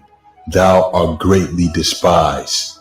The pride of thy heart hath deceived thee, thou that dwelleth in the clefts of the rock, whose habitation is high, that saith in his heart, who shall bring me down to the ground. Though thou exalt thyself as the eagle, and though thou set thy nest among the stars, thence will I bring thee down, saith the Most High. Now, if you look at Obadiah, there's only one race who acknowledges that they have dwelt in the clefts of the rock, number one, and that they come from the Caucasus Mountains, to be exact, and they call themselves Caucasians. Now, what race of people is that? Called Petra is also called by other names in the Bible: Shelah, Mount Hor, Mount Seir, the rock city of the Edomites, and many other names. There's only one group of people that when they were also in other parts of the earth, that they would build themselves into the clefts of the rock. You can identify them through the banner of the eagle. And who are they? They are the Edomites. They are Esau. They are the Idumeans. They are the Romans. They are the Vatican. They are Babylon. They are spiritual Egypt. They are the rulers, the wicked rulers of the earth. They are the Sodomites. They are also known as Americans. Got nothing. You've got no power over nothing. This is a white man's country. This is a white man's world. The white man from Europe dominates the whole planet. White men goes into any country and kill everybody, take over anything they want. This is a white man's country. It's a white man's world. I'm not bragging about it. I'm just telling you the fact of the matter. White people out of Europe have dominated Europe and have dominated Europe has dominated the world. And so England has manipulated and exploited the races, the peoples of the world. The white man has been using exploitation, commerce to manipulate and exploit the whole human race. So I cannot believe that some young black guy who walks in and he's going to take over the old white man's establishment on the earth. Ain't going to happen.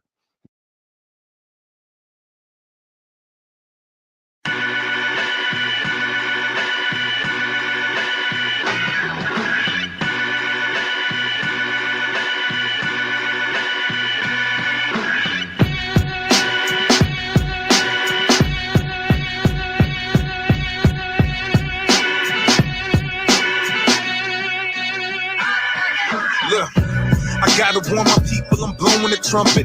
Stay feeding you with food that don't go in your stomach. My people sell their soul for Porsches and trinkets. I can lead you to the water, but I can't force you to drink it. Overtaxing unjust barters and sales.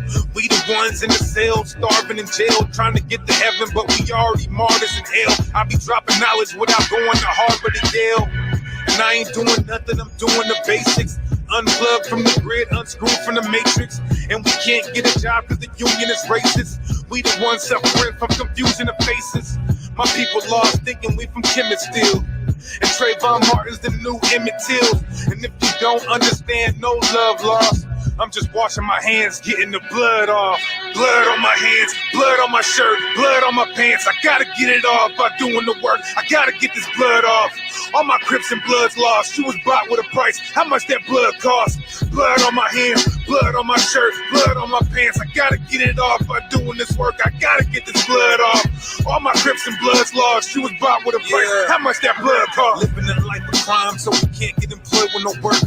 Preacher don't know the truth, we avoiding the church. And the super rich elite enjoying their mirth. But know that you gon' be destroyed for destroying the earth. I get in the booth, pour my heart on the beat. A grown man in the game, play my part in the street. And it's gonna be harder to eat when the government release the mark of the beast.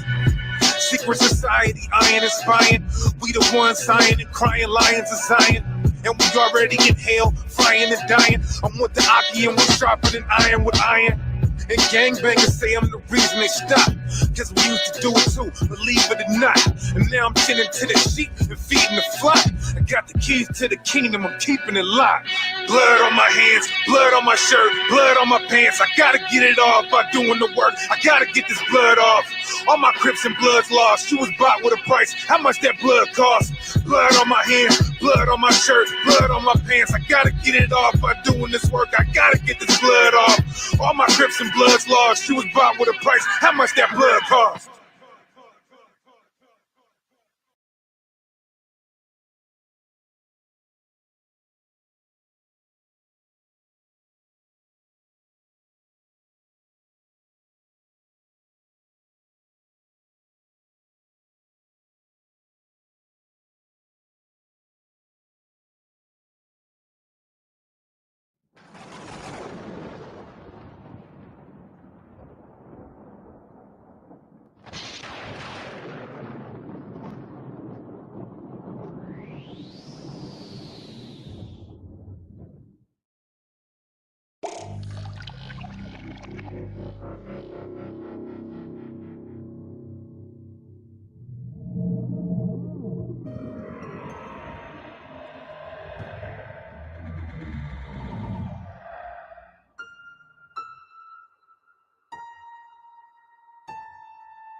For I will at this time send all my plagues upon thy heart, and upon thy servants, and upon thy people, that thou mayest know that there is none like me in all the earth. For now I will stretch out my hand, that I may smite thee and thy people with pestilence, and thou shalt be cut off of the earth. And in very deed for this cause have I raised thee up, for to show thee my power, and that my name may be declared throughout all the earth. The graph below shows that in 2013, among men, Caucasoid men had the highest rate of getting melanoma of the skin, followed by American Indian, Alaska Native, Hispanic, Asian Pacific Islander, and then at the bottom they say black men. But I'm going to show you, you're going to see there's actually none for black men. Among women, white women have the highest rate of getting melanoma of the skin, followed by Hispanic, American Indian, Alaska Native, Pacific Islander. If you look at the statistics in Israel, in the actual land of Israel today, them white people ain't the real Israelites over there. Skin cancer is at 60% in Israel. All right? So let me play this. This is very interesting, very powerful. And the Most High is speaking right now. As the heroin epidemic continues to sweep across the country, a group in Seattle wants to set up safe houses to give addicts a place to shoot up with supervision. When there was a drug issue in the African American community, we were prosecuted, we were put in jail, children were put in foster care, families were ripped apart. It was treated like a criminal justice issue. We had Rockefeller drug laws. Our jails were filled with men and women that looked just like me and people from the 43rd Assembly District. But now we have an opiate issue. It is affecting another demographic, and now it is a health issue. And now we have to put money into diverting individuals from prison into treatment. Now, of course, anytime you speak of black people getting anything, is always a fight, is always an issue, always a problem. But that's okay. You know, you can do it willingly, or you don't have to do it at all. But for what I'm seeing happening in America, the plagues that's constantly going on, it would be a lot easier to actually do it willingly. But that you did with God on that one. Almost 2/3 of all gun deaths in the United States are from suicides, according to this study in the Annual Review of Public Health. And of those, most of them are white males. And the only reason why they are having concern, because this mysterious disease is only attacking white people. And based on my research, some of them have actually died. You're an inferior man on this planet. You're an inferior. I don't want to be in place of Most High. We're not white. Place of Most High. We're not white. The white man is dying a slow death. That's all. This is what you black people don't understand. The white man is dying a slow death right before your eyes. The very air that he breathes is destroying him. Why? Because he is inferior based on his biological process of how God made him. God made us. Where's his melanin? Pigmentation of melanin protects you from the sun's rays. It protects you from the cool air. Huh? It protects you from the moonlight. Huh? Think about it. You have receding genes. The hair that comes out of white people's hair is dead hair. That's right. It's spelled to be that comparable to wolf's hair. Huh? Well, a medical mystery is being investigated in Montgomery County. It's a lung infection that has been linked to water. Health reporter Stephanie Stahl says the illness is rare, but the number of patients is growing. The unlikely victims are white, thin, postmenopausal women who live in affluent neighborhoods around the main line. It's frightening, I think. We're at the end of the time of the white world to dominate black people and original people all over the planet. Can't you see that?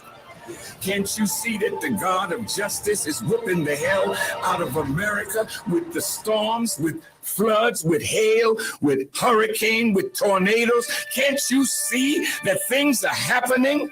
Word from the God of Israel on this Shabbat, on this Sabbath day. Either you let his people go,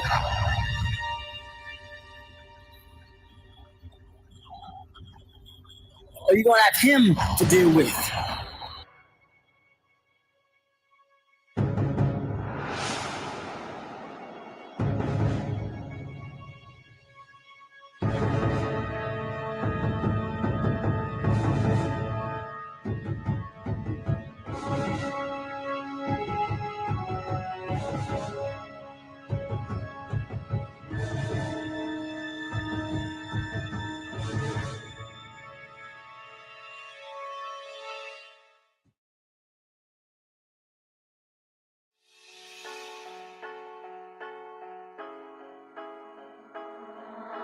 Hum beats.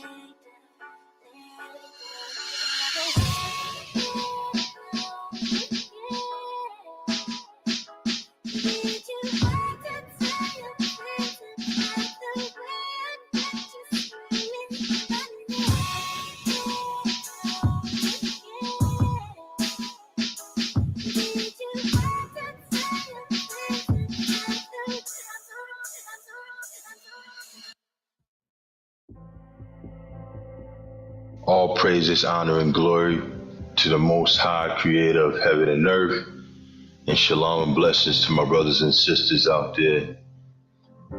This video is entitled The Second Exodus, Plagues Part 2. We entitled this video that because after viewing the first video that we did, our hopes is that we gained the understanding that the final kingdom to fall will have no return. But not only that, but this fall is a divine judgment from the Most High. So only question remains as to how this kingdom will fall. And we're going to give some scripture to explain how this kingdom will fall. And we're going to start with a quick recap of scriptures that we gave in hopes that it would give some insight to how this fall will happen. Revelation 18:4. And I heard another voice from heaven, saying, Come out of her, my people, that ye be not partakers of her sins, and receive not of her plagues. The Targums of Ankylos, Genesis account. Knowing thou must know that thy sons shall dwell in a land not their own, because thou hast not believed, and they will subjugate and afflict them 400 years, and also that the people whom they shall serve I would judge with 250 plagues. Okay, so we have two precepts here. We have Revelations 18:4, which states, Come out of her, my people, that ye be not partakers of her sins, and that ye receive not of her plagues. And then we have the Targum's account of Genesis, which states that the Most High would send 250 plagues on the final kingdom. These two witnesses are important because they actually speak about the Most High sending plagues on the final kingdom. The Targum, for example, mentioned 250 plagues, but we know that Egypt was only hit with 10 plagues. That's what makes this particular verse important. But we're going to go into more scripture that will add to the validity of those scriptures as it is written precept upon precept, line upon line. But before we do that, we're going to also give some scriptures to give an understanding how the Most High operates and what to look for.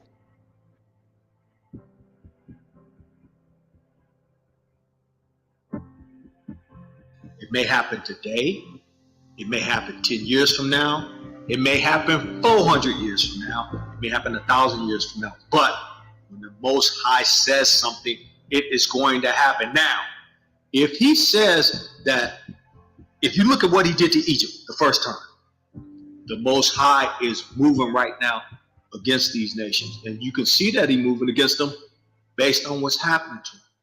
But now if you look at how he operates, how does he operate? What did he do in Egypt? How did he press Egypt? How he pressed Egypt is going to pale in comparison to what he going to do to this nation and all nations. He about to smash on these nations. And guess what? Israel, you will be wise to get out of the way. Ecclesiastes 1:9. The thing that hath been, it is that which shall be, and that which is done is that which shall be done, and there is no new thing under the sun. Is there anything whereof it may be said, see, this is new, it hath been already of old time, which was before us. So the Most High says, the things that have been, it is that which shall be, and there is no new thing under the sun. This scripture is made more evident in the precepts that will be shown. The same way the Most High delivered Israel out of the hands of the Egyptians with plagues, so should be the deliverance from this final kingdom. Not only this one fact that these plagues will come, but also a purge of the disobedient will take place in the wilderness, just as our forefathers were purged of those who rebelled against the Most High.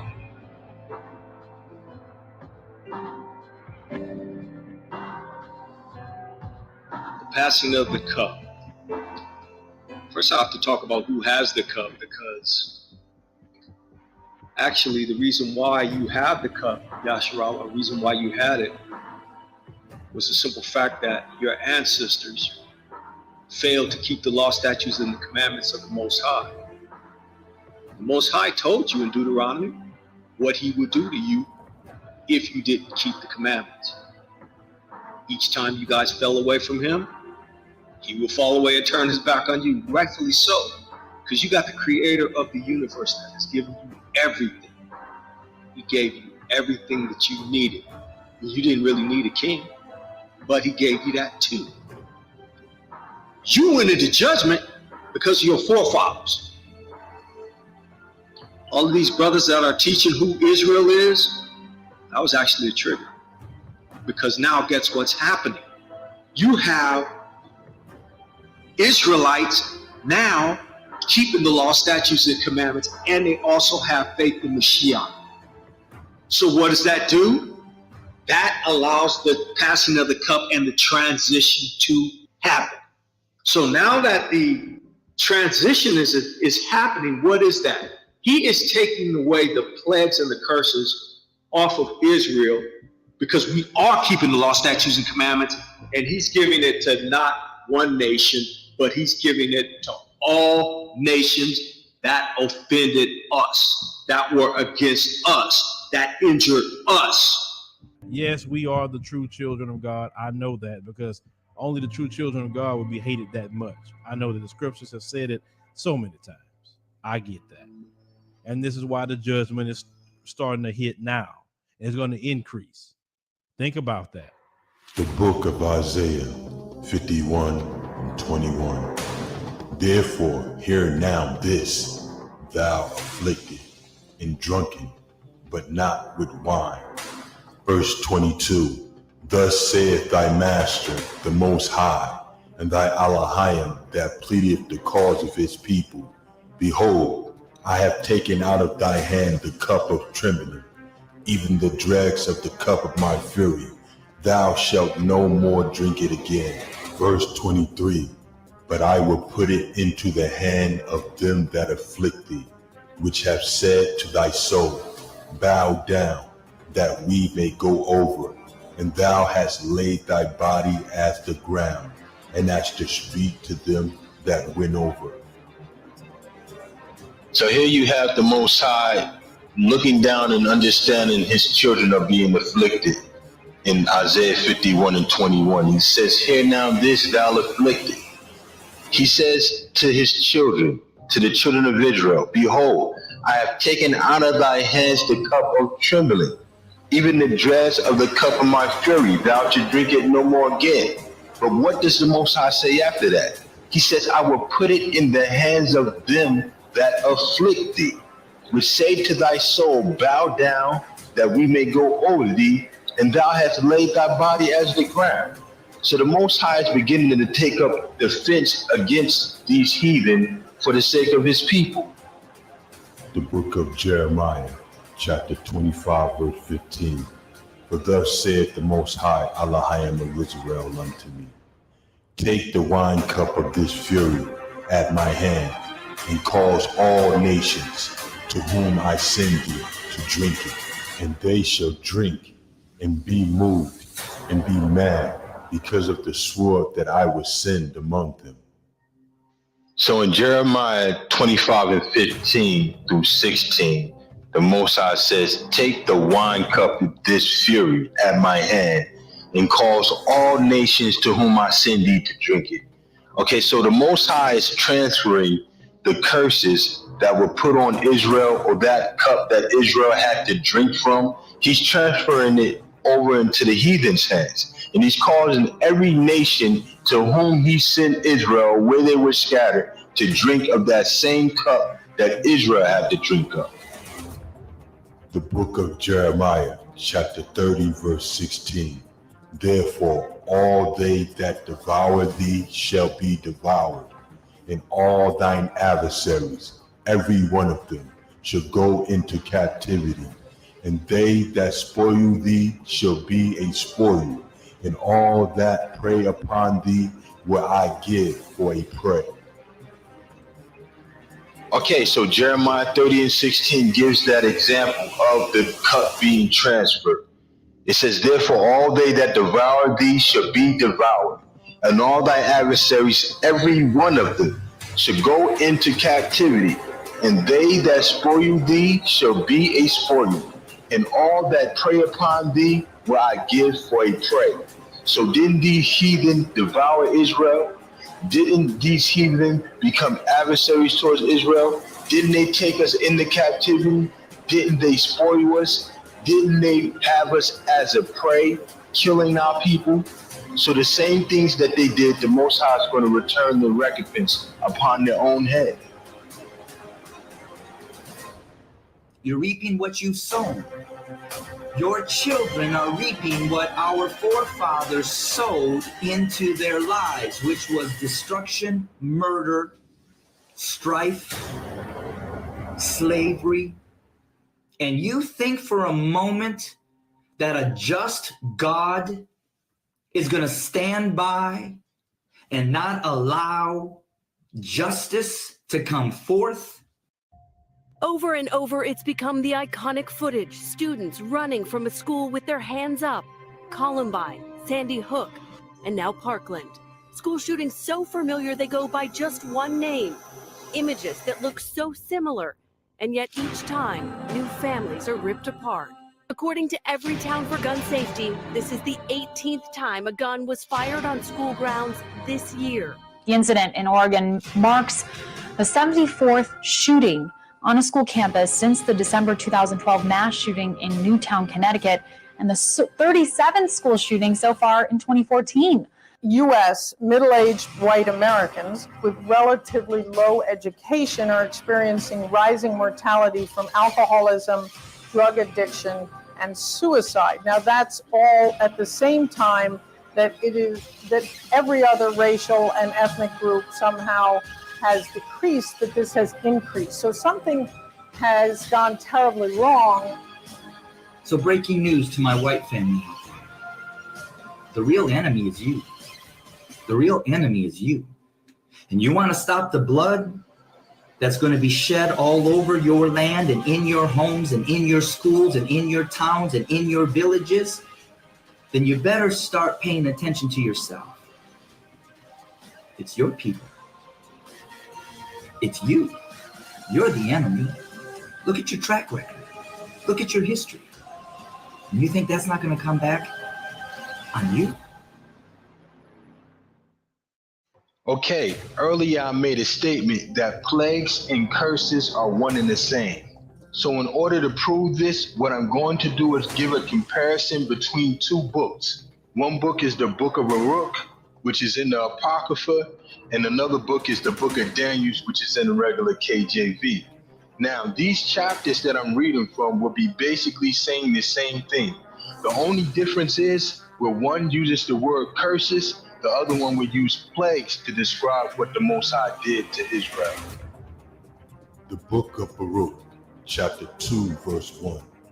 Therefore the Most High hath made good his word, which he pronounced against us, and against our judges that judged Israel, and against our kings, and against our princes, and against the men of Israel and Judah. Verse 2. To bring upon us great plagues, such as never happened under the whole heaven, as it came to pass in Jerusalem, according to the things that were written in the law of Moses, that a man should eat the flesh of his own son, and the flesh of his own daughter. Moreover, he hath delivered them to be in subjection to all the kingdoms that are round about us, to be as a reproach and a desolation among all the people round about where the Most High hath scattered them. Okay, now, so the Book of Baruch, chapter 2, verse 1 says, Therefore the Lord hath made good his word, which he pronounced against us and against our judges that judged Israel. Then when we go to verse 2, it says, To bring upon us great plagues, such as never happened under the whole heaven, as it came to pass in Jerusalem. So we're going to read the same thing in Daniel, but before we do so, I'm going to show something else. Verse 3 says that a man should eat the flesh of his own son. Wasn't that a curse? Verse 4 says, Moreover, he hath delivered them to be in subjection to all kingdoms that are round about us, to be as a reproach and desolation among all people. Wasn't that a curse that was put on Israel, to be scattered and to be a desolation? The Book of Daniel, chapter 9, verse 11. Yea, all Israel have transgressed thy law, even by departing, that they might not obey thy voice. Therefore the curse is poured upon us, and the oath that is written in the law of Moses, the servant of the Most High, because we have sinned against him. And he hath confirmed his words, which he spake against us, and against our judges that judged us, by bringing upon us a great evil. For under the whole heaven hath not been done as hath been done upon Jerusalem. Okay, so now I'm going to paraphrase what Daniel 9 and 11 says. It says, All Israel have transgressed thy law, even by departing, that they might not obey thy voice. Therefore the curse is poured upon us. Okay, furthermore, it says in Daniel 9 and 12, And he hath confirmed his words which he spake against us, and against our judges that judged us, by bringing upon us a great evil. For under the whole heaven have not been done as hath been done upon Jerusalem. So what you see here is in the book of Daniel, they utilize the word curses, where in the book of Baruch, they utilize the word plagues. And that's the comparison between the two. One uses curses and the other uses plagues to describe what the Most High did to us.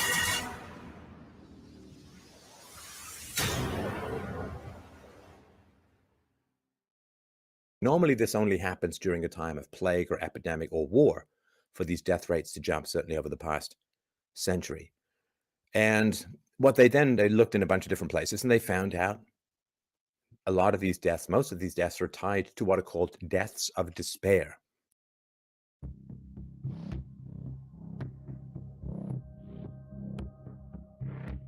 What we are seeing now is we are actually seeing the plagues hitting these nations.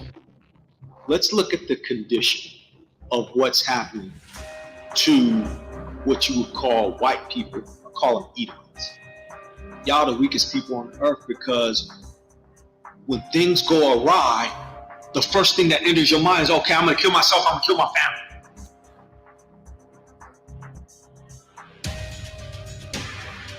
In the meantime, white men have made up 83% of suicides in males. Those numbers are going through the roof. Who does that? What the so-called African Americans went through in the United States alone, what they have gone through, and they still not commit suicide like how y'all commit suicide. The suicide rate right now amongst your people is sky high. You guys win in that category. You guys are the winners at killing yourself. Now, is this part of the plague? Absolutely. Because what gets into a white supremacist mind that says, okay, I hate niggers, let me go kill some white people. Contrary to popular belief, melanated people can live anywhere. But what's interesting is what's happening with the sun right now. The sun right now, the UVA, the UVB, the UVC rays are not a joke. They are serious. And right now, they are tearing the white people up. The people, the so-called people in Israel, if that's your land, why is the UVA, UVB, and UVC rays tearing your ass up over there right now? You guys are getting an inordinate amount of skin cancer over there right now? The skin cancer rate in Israel is among the highest in the world. The Israel Cancer Association reported yesterday at the end of 2000, there were 3,631 skin cancer patients in Israel and around 200 died every year from the disease. The sun kicking their ass because you ain't supposed to be in that land. You ain't got enough pigmentation. Chemtrails. And they've been spraying. Planes been spraying these clouds all day. And you see what it really does to the sun. Regular clouds don't actually do this to the sun. This has this misty type of haze in it that makes the sun is actually reflecting back instead of shining through. You were the people, you are so-called the people of the book, and yet you can't exist over there because them rays is tearing your ass up. Maybe somebody's trying to tell you something. Get out. You don't belong here. But I want you to understand that you, wherever you are on the earth, you are not a native anywhere. You came there and took it from the native people who are there. So please don't talk about going back, because if others talk to you about that, where would you go? Right now, your addiction to heroin and your overdoses, you guys are overdosing so much that the morgues are filled and they have to sell temporary morgues, and you can research this. Overwhelmed and out of room. Right now, the Stark County Coroner's Office is using an emergency portable morgue. And we wanted to know why. The Now's Tara Molina learned the heroin epidemic is playing a role here, so she set out to work finding out if other local counties face a similar situation. It's definitely not the kind of thing you want to think about, but this temporary morgue can hold all of the extra bodies that this office can't. They have to set up temporary morgues for you because you are dying at such an alarming rate with this opioid epidemic. There are so many deaths now, they can't even count them. They didn't stop counting. They keep going to this 115 number, but if you remember, Trump's commission, opioid commission, said 175. You know, so I'm not surprised they're trying to lowball the number, because look at how bad the situation is. In Louisville, the overdose fatality rate is 43 deaths per 100,000, is more than double the national rate. It's largely due to opioids, including heroin and fentanyl. And so this heroin, opioid, cocaine, methamphetamines, Oxycontin, this is a plague, and we see it. We're not, people, but so-called African Americans, the true Israelites used to be on heroin back in the 70s. We don't be shooting up now. That's y'all.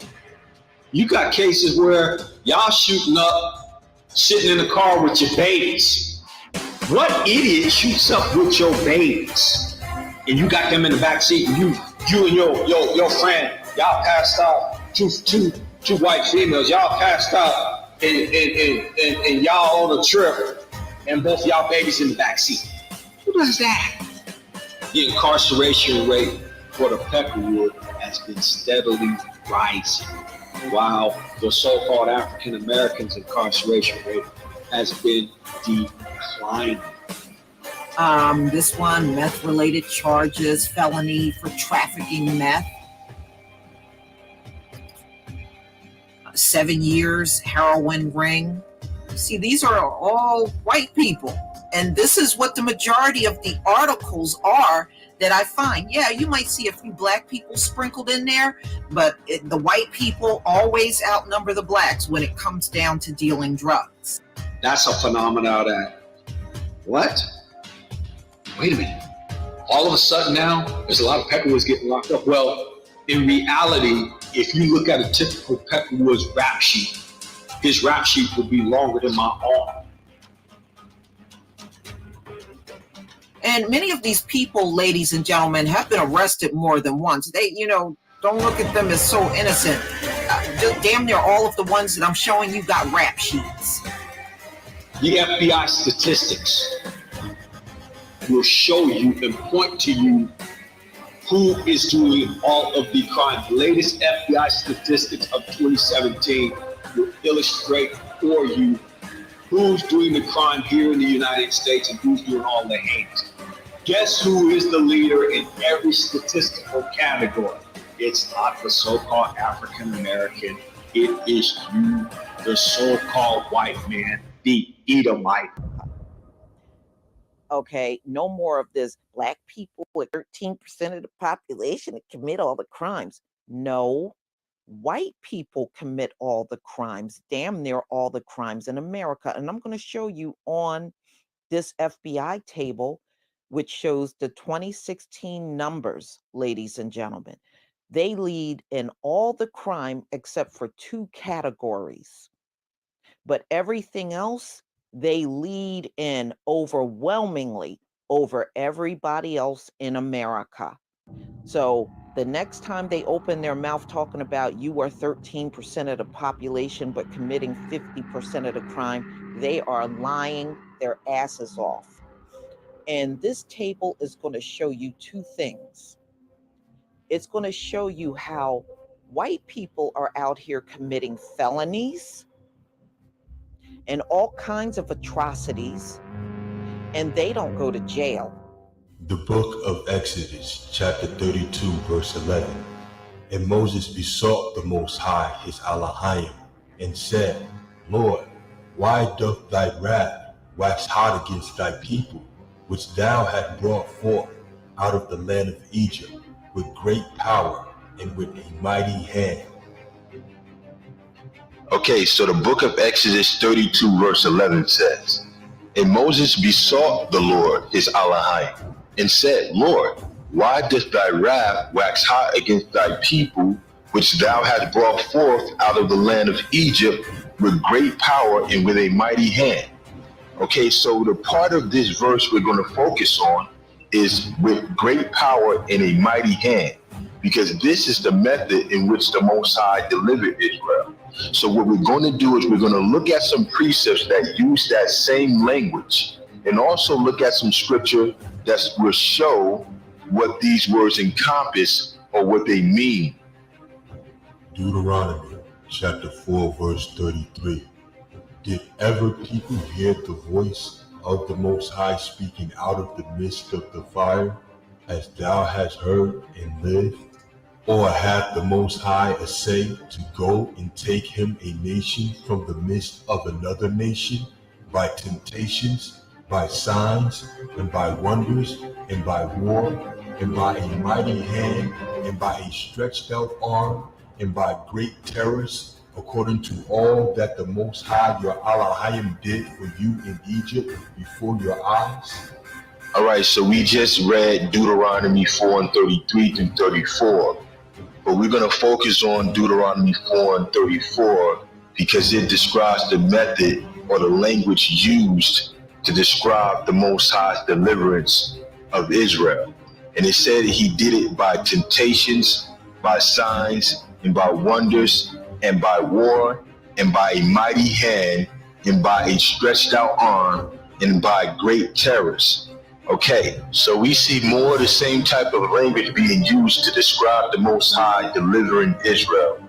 So even though the specifics are not given, we can still understand that these are events or things that happened that ultimately crippled Egypt and left them with no recourse but to let the children of Israel go. The Apocrypha, Book of Judith, chapter 5, verse 11. Therefore the king of Egypt rose up against them and dealt subtly with them and brought them low with laboring and break and made them slaves. Then they cried unto their Elohim, and he smote all the land of Egypt with incurable plagues. So the Egyptians cast them out of their sight, and the Most High dried the Red Sea before them. Okay, so we examined the various scriptures that give credence to the type of language used to describe the Most High's deliverance of Israel out of the hands of the Egyptians. But for the most part, we've seen the mighty hand and stretched out arms. So now we move on to Judith chapter 5, verse 11 through 13. And we're going to focus on verse 12. It says, Then they cried unto the Most High, and he smote all the land of Egypt with incurable plagues. So the Egyptians cast them out of their sight. So what do we see? We see that the Most High delivered Israel out of the hands of the Egyptians with a mighty hand and stretched out arms and etc. And what did that mean? It means that the Most High hit Egypt with plagues. Okay, so we've looked at the precepts and we've examined the type of language used to describe the Most High's deliverance of Israel. And the precepts have confirmed that when the Most High was using this type of language, such as a mighty hand and stretched out arm, that he meant plagues. You know, those were past events. So now we're going to look at current and future prophecy of the plagues and see if that type of language is used also to describe future deliverance of Israel. The book of Ezekiel, chapter 20, verse 33. As I live, saith the Most High Elohim, surely with a mighty hand and with a stretched out arm and with fury poured out will I rule over you. And I will bring you out from the people and will gather you out of the countries wherein ye are scattered, with a mighty hand and with a stretched out arm and with fury poured out. Okay, in Ezekiel chapter 20, verse 33, it says that the Most High will rule over Israel with a mighty hand and a stretched out arm and with fury poured out. This is describing Israel going under the bond of the covenant. So what we're going to do is go to the next verse in 34. And he says, And I will bring you out from the people and will gather you out of the countries wherein ye were scattered with a mighty hand and a stretched out arm and with fury poured out. Okay, so we know this is future prophecy because this is after the dispersion of Israel. Notice, because we were not dispersed into all different countries or scattered into different countries when we were in captivity in Egypt or in Babylon or while we were in captivity to the Persians. Nevertheless, you see that same language being used that was used to describe our deliverance out of the land of Egypt. So what does it mean now? What does it mean for today? The precepts would show that it means exactly what it meant then, and that there is no new thing under the sun. All the wars, disease, and famine, all the social injustice, all the spiraling down of the economy is the doing of the Most High. All these things are culminating to prepare us to leave this place.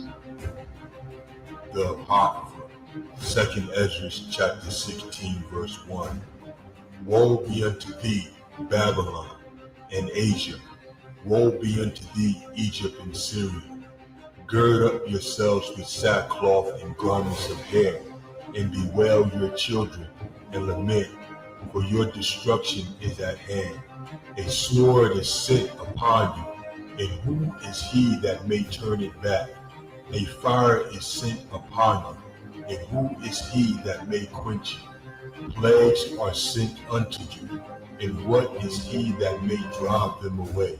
May any man drive away an hungry lion in the wood? Or may anyone quench the fire in stubble when it hath begun to burn? May one turn again the arrow that is shot of a strong archer? The mighty Lord sendeth the plagues, and who is he that can drive them away? A fire shall go forth from his wrath, and who is he that may quench it? He shall cast lightning, and who shall not fear? He shall thunder, and who shall not be afraid? The Most High shall threaten, and who shall not be utterly beaten to powder at his presence? So in 2nd Esdras chapter 16, we get a vivid look at the Most High's mentality towards these nations and what he's going to do to them. Chapter 16 verse 8 specifically mentions plagues when it says, the mighty Lord sendeth the plagues, and who is he that can drive them away? But then in chapter 16 and 10, you see the gravity of the anger of the Most High towards these nations when it says, he shall cast lightning, and who shall not fear? He shall thunder, and who shall not be afraid? The Lord shall threaten, and who shall not be utterly beaten to powder at his presence. So the understanding gained from reading these passages should be that the things that we have seen is nothing compared to what the Most High is going to do.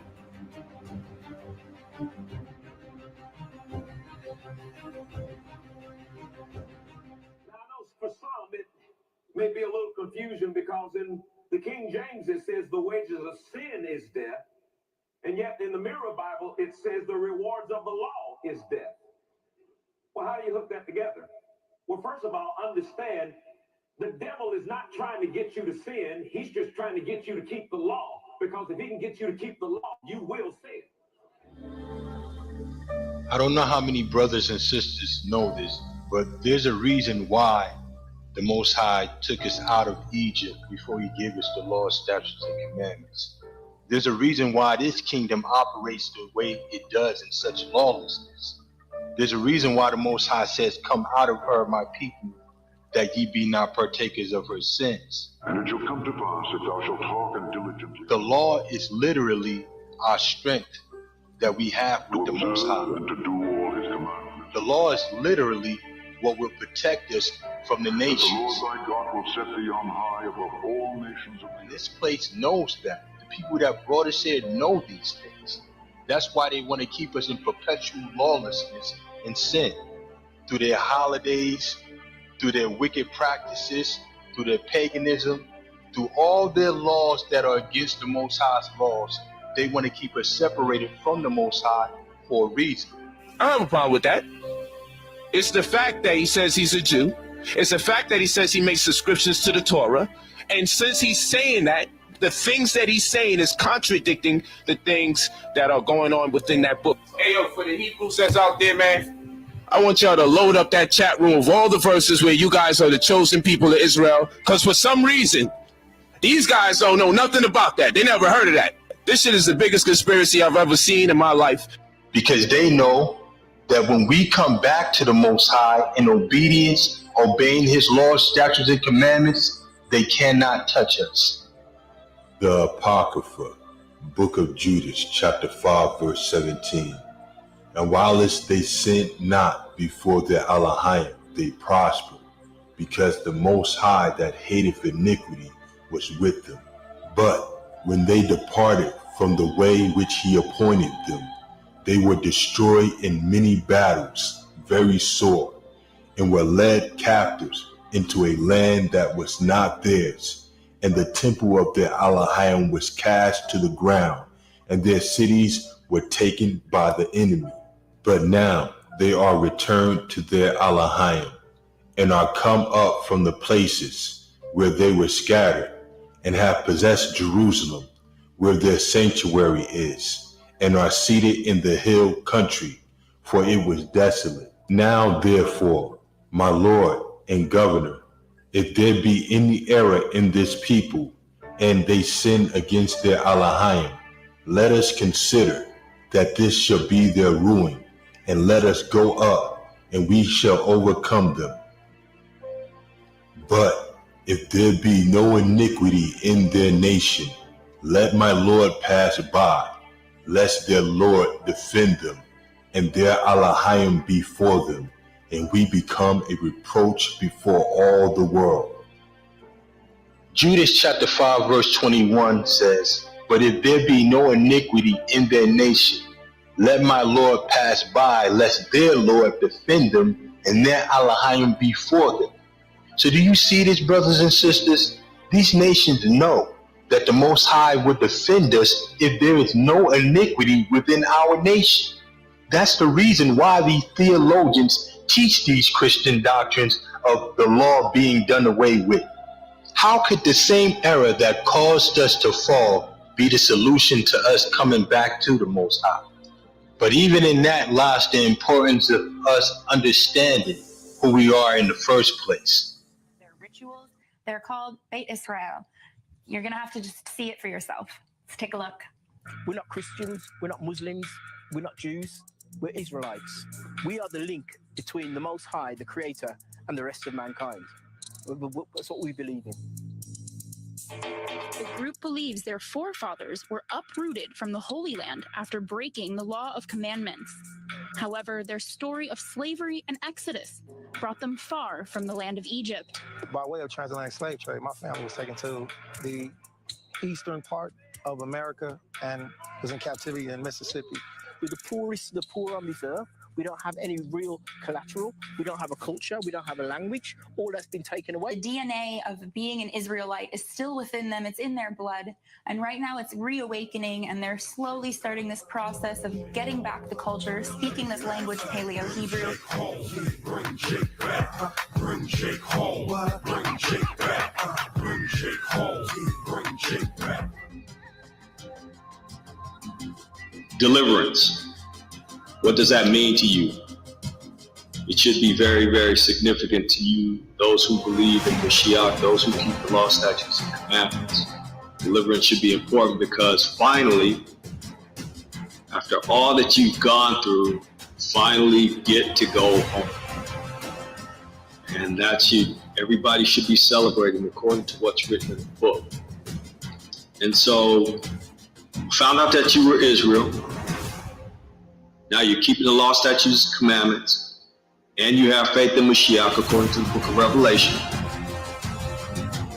Been triggered and freed from Christianity, Buddhism, and Islam, and witchcraft, and all the other ridiculous religions that we've been involved in.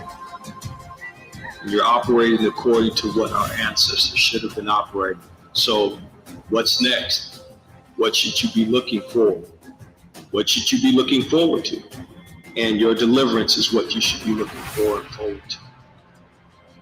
And so, if you're going home, you should be preparing in your mind, body, and spirit to actually leave wherever you are all over the earth.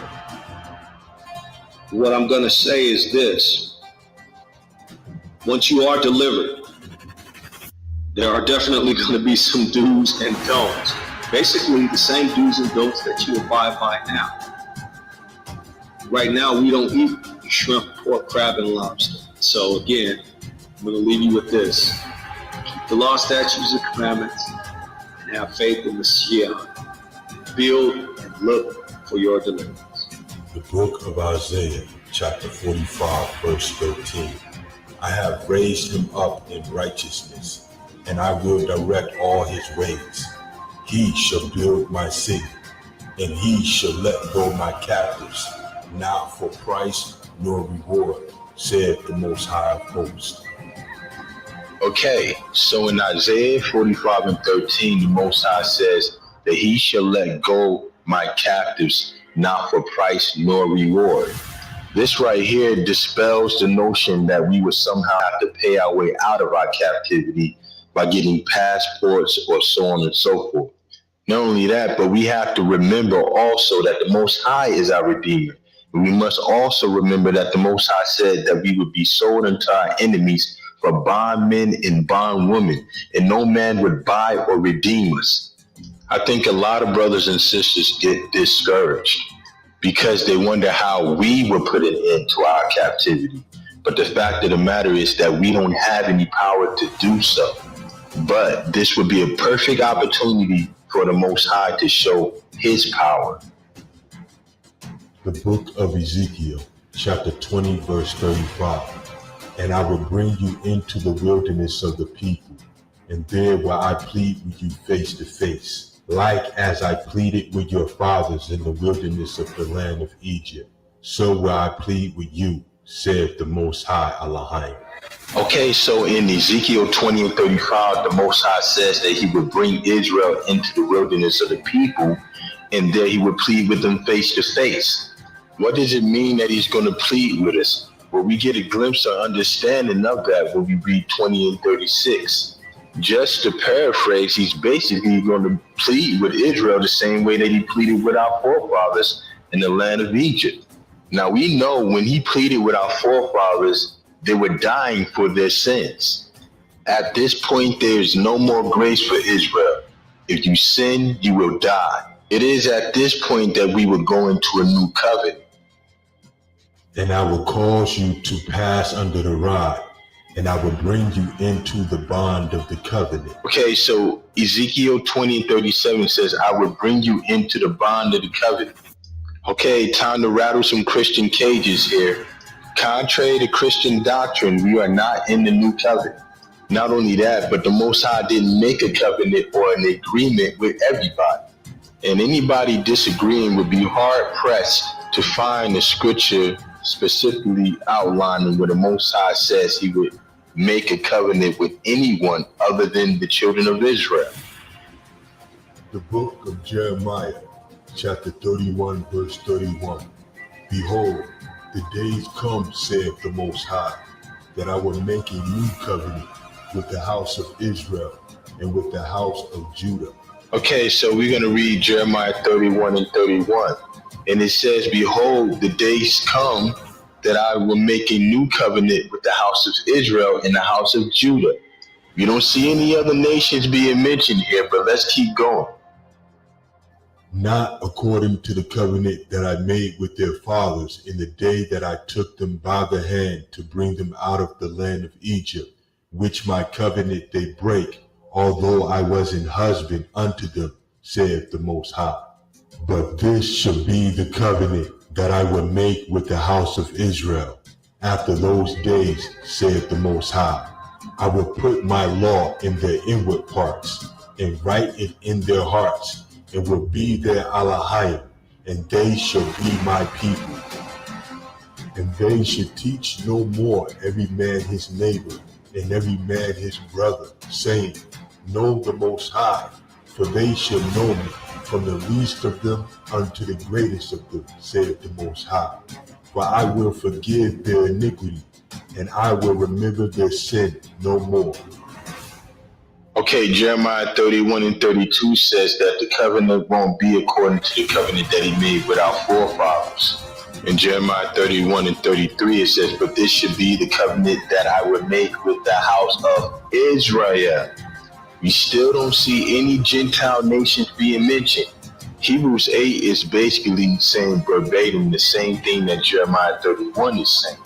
The specifics of this new covenant says in 31 and 34, and they shall teach no more every man his neighbor, and every man his brother, saying, Know the Most High. For they shall all know me, from the least of them unto the greatest of them. The fact that we still have discussions concerning the Most High's commandments and his laws tells you that we're not in the new covenant yet. The fact that people are still willing to lie and not tell the truth that the so-called African Americans that were brought over into America as slaves are actually Israelites tells you that we're not in the new covenant. Okay, so let's finish taking a look at what will happen while we're in the wilderness. The book of Ezekiel, chapter 20, verse 38. And I will purge out from among you the rebels, and them that transgress against me. I will bring them forth out of the country where they sojourn, and they shall not enter into the land of Israel. And ye shall know that I am the Most High. Okay, so Ezekiel chapter 20, verse 38 says, he will purge out from among us the rebels, and them that transgress against him. The Most High says that he's going to bring them out of the countries where they sojourn, but they're not going to make it into the land of Israel. The same thing happened when the Most High brought our forefathers out of the hands of the Egyptians. Those that were disobedient to the Most High died in the wilderness. So let's take a look at some of the things that people may be doing when they get in the wilderness. The book of Isaiah, chapter 66, verse 15. For behold, the Most High will come with fire, and with his chariots like a whirlwind, to render his anger with fury, and his rebuke with flames of fire. For by fire and by his sword will the Most High plead with all flesh, and the slain of the Most High shall be many. They that sanctify themselves and purify themselves in the gardens behind one tree in the midst, eating swine's flesh, and the abomination and the mouse shall be consumed together, saith the Most High. Isaiah 66 and 15 says the Most High is going to come like a whirlwind to render his anger with fury and his rebuke with flames of fire. And in the next verse it says, for by fire and by his sword will the Most High plead with all flesh. You see, the Most High is not going to be begging you. Him pleading with you does not mean he's going to be begging. It says in the slain of the Most High shall be many. So at this point, if you go against his word, you would die for it. It says, they that sanctify themselves and purify themselves in the garden behind one tree in the midst, eating swine's flesh, and the abomination and the mouse shall be consumed together. So we all know if you're sanctified, that means you're a saint. When purified, that means you're clean. There's only one people that are saints to the Most High. This is speaking on Israel. So you see in the wilderness, it's probably going to be people still identifying themselves as Christians, going about trying to eat swine's flesh. And those that do will serve as an example to don't do it. So the only thing left to speak on now is what is required of us in order to come back to the Most High. What must we do in order to receive mercy from the Most High, that he may deliver us out of our captivity? The answer to that is simple. We must repent. And in order to do that, we must put down our pride. One of the clear indications of pride is strife and division. But let's see what the scriptures say we're supposed to do. The book of Isaiah, chapter 51, verse 12. I, even I am he that comforteth you. Who art thou that thou shouldest be afraid of a man that should die, and of the Son of Man that should be made as grass? And forgettest the Most High thy Maker, that hath stretched forth the heavens, and laid the foundations of the earth, and hath feared continually every day because of the fury of the oppressor, as if he were ready to destroy. And where is the fury of the oppressor? The captive exile hastened that he may be loosed, and that he should not die in the pit, nor that his bread should fail. But I am the Most High thy Elohim, that divided the sea, whose waves roar. The Most High of hosts is his name. And I have put my words in thy mouth, and I have covered thee in the shadow of my hand, that I may plant the heavens and lay the foundation of the earth, and say unto Zion, thou art my people. Awake, awake, stand up, O Jerusalem, which has drunk at the hand of the Most High the cup of his fury. Thou hast drunken the dregs of the cup of trembling, and wrung them out. Look, brothers and sisters, in Isaiah 51 and 12, the Most High says that he's our comforter, and that we shouldn't be afraid of any man. But in Isaiah 51 and 13, the Most High tells us that we forgot about him. The Most High says we forgot about him because we fear our oppressors.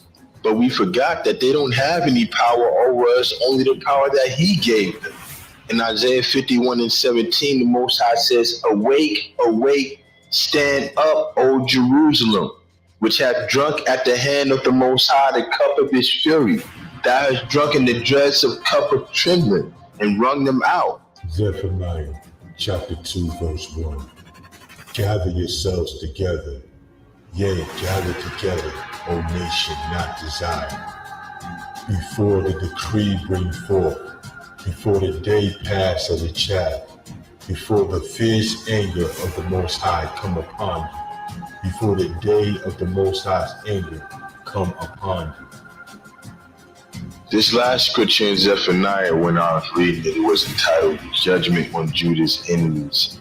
In Zephaniah 2:1, it's plainly put, it says, gather yourselves together, yea, gather together, O nation not desired. In Zephaniah 2:1, we're instructed to gather together. But not only that, as you read further, look what it says. It says, before the decree bring forth, before the fierce anger of the Most High come upon you, before the day of the Most High's anger come upon you. So the Most High is telling us to gather before he brings these plagues. You know, one of the hardest things to see amongst our people is the fact that through all of the death and destruction going on with our people, we're one of the only people that won't unite for self-preservation. We won't unite for our children. But the Most High is telling us that this is exactly what we must do.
Rape.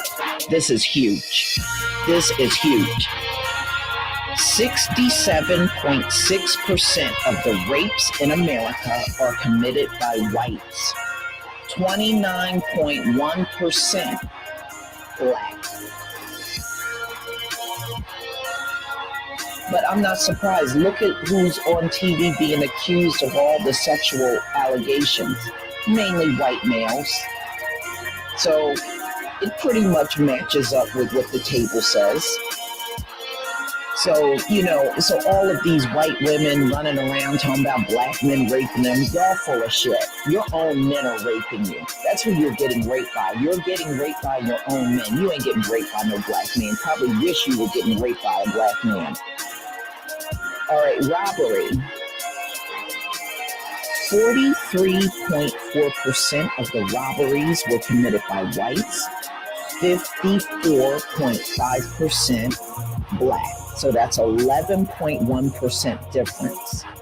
11.1% difference. Okay. So now let's go down to aggravated assault. Ladies and gentlemen, from this point on, there is no doubt whites are light years ahead of blacks in crimes in the rest of these categories. And I'm going to show you.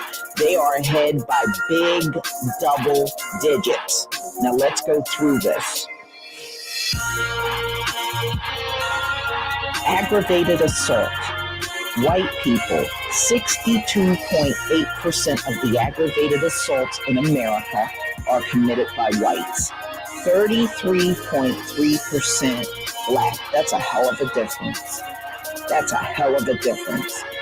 Burglary. 68.4% of the burglaries in America are committed by whites, 29.1% by blacks. They are robbing in leaps and bounds over black people. Larceny theft, 69% white, 27.7% black. Don't let these people get in your face no more with this black people are committing 50% of the crime and only 13% of the population. You can clearly see they made that shit up. That's just feel-good stuff. That's what I call it. It's feel-good stuff. Things that make them feel good, but the shit ain't nowhere near being true. Motor vehicle theft. Listen to this. Whites, 66%. Blacks, 30.7%. They are stealing way more cars than black people out here. Now, arson. Now, arson is not our thing. Black people ain't into no torching shit up. You know, not like white people are. Y'all torch shit up. Now, black people may do it here and there during riots, but for the most part, black people ain't trying to be out here torching no shit up like that. But listen to this. Arson, white people, 72%. So whenever you see things torched up out here in America, it's more likely a white person torching it up. 72% of the arsons are committed by white people. Okay? 23.3% black. So the next time you see something going up in flames, more likely it's a white person that did it. Now listen to this, arson, violent crimes, right? Violent crimes. White people, 59%. Black people, 37.5%. That's a significant difference.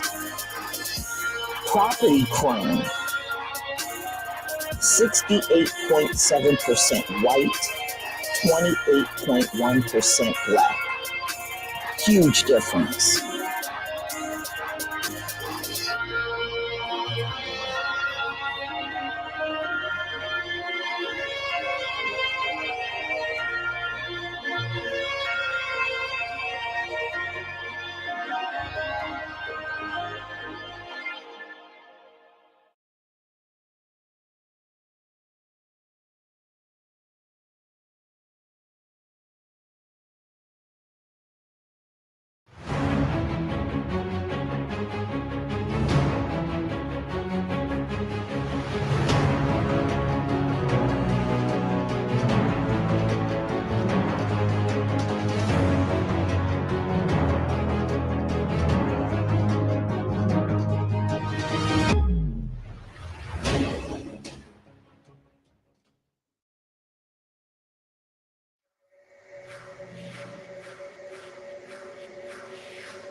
All these lies and delusions wake me up, show me a new dawn. Open your eyes, rise, children of light. I am awakened, I am awakened.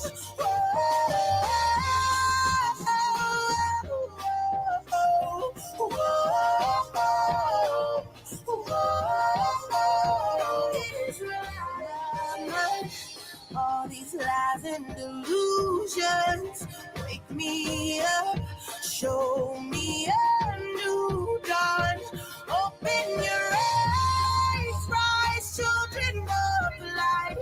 I am awakened, I am awakened.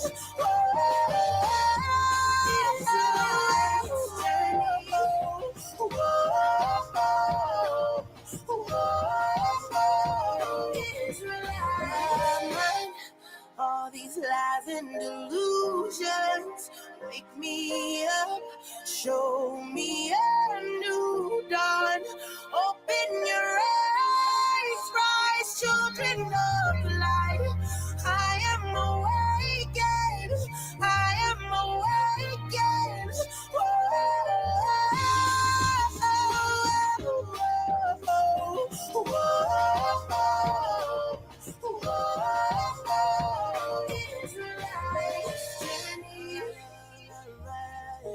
Clear my mind and my soul.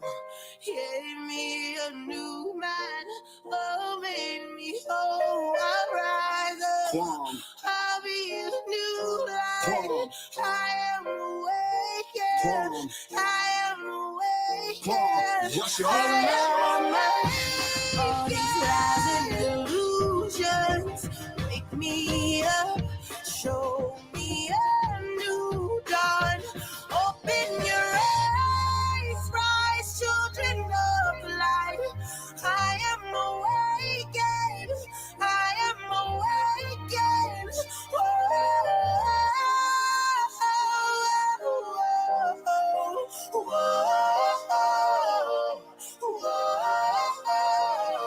Israelite's journey.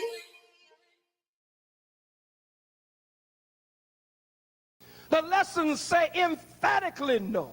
Says all of the prophets have tried and none of them were successful.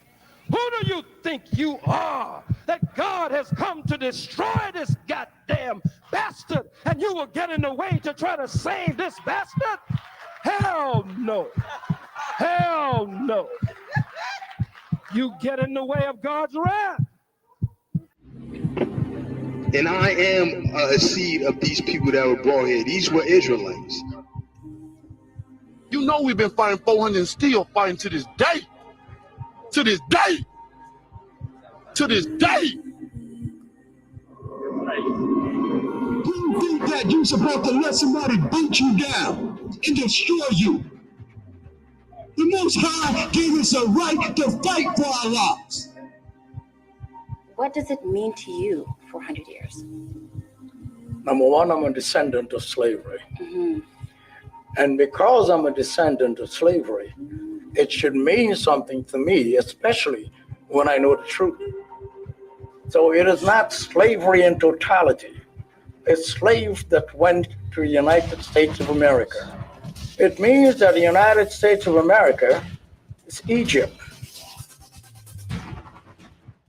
The history of this country too. How many examples would you like me to give you about how this country specializes in that? This is not a great Next year, pitch. 1619. Next year, 1919, it'll be 400 years since the first Africans were brought to this continent as slaves. So it's not a pitch, it's a reality in this country. And the fact that you're taking such a cavalier attitude about the suffering of Black and brown people in this country is appalling. No, it's not. It's absolutely appalling. No, Are you I'm trying to say that this country does not specialize in racism and bigotry? I am saying that racism exists. I am saying Exists, that the United States of America but you have the luxury. You have the luxury to be cavalier about it. But people, my folks, don't have the luxury I think of the being fact- cavalier about Listen, it. I think the fact that you- No, you don't understand my point because you never lived a day in my shoes or the shoes of my ancestors. What I'm being This is not a political pitch. This is reality. Mary Catherine.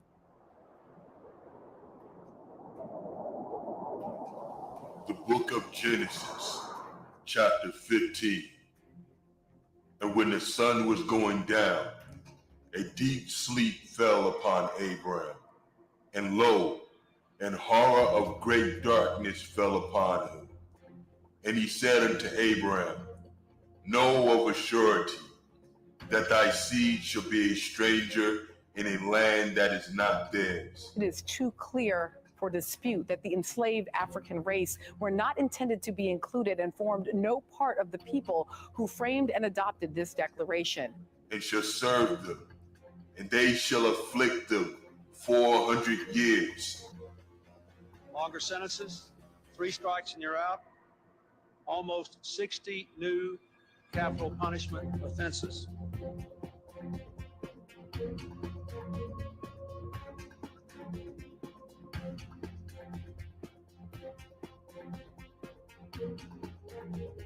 moment comes,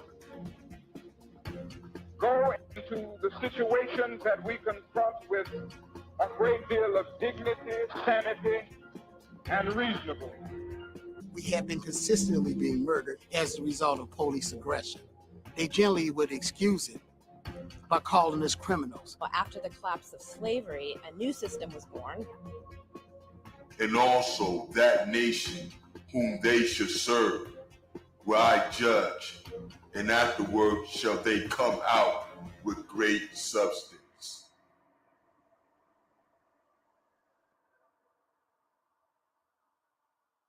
So Black people, what I encourage you to do is to think carefully about how we as a community are going to stop being the leaky bucket of America, because we are the reason that everybody else's economic engine takes off and our tires remain flat and we continue to sit in one spot. So that's my 2 cents on it. I hope we get reparations, but most importantly, I hope we repair our economic thinking. I'll talk to you guys later. Be good. Peace. In this segment of the video, we will be covering the understanding of Israel borrowing from their captors. It is a fact that this method of payment was written in law. An Israelite leaving servitude was to be paid their due wages. The purpose of this particular section is to give the understanding that there is nothing wrong with saying to the oppressor, give us what is due, that we may go and serve our Creator.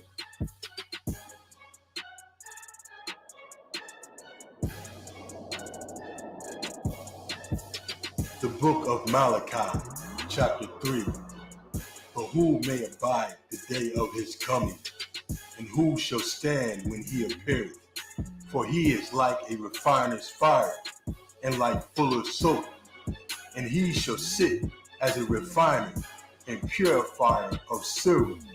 And he shall purify the sons of Levi, and purge them as gold and silver, that they may offer unto the Most High an offering in righteousness. Then shall the offering of Judah and Jerusalem be pleasant to the Most High, as in the day of old, and as in former years. And I will come near to you to judgment, and I will be a swift witness against the sorcerers, and against adulterers, and against false swearers, and against those that oppress the hireling in his wages, the widow and the fatherless, and that turn aside the stranger from his right, and fear not me, saith the Most High of hosts.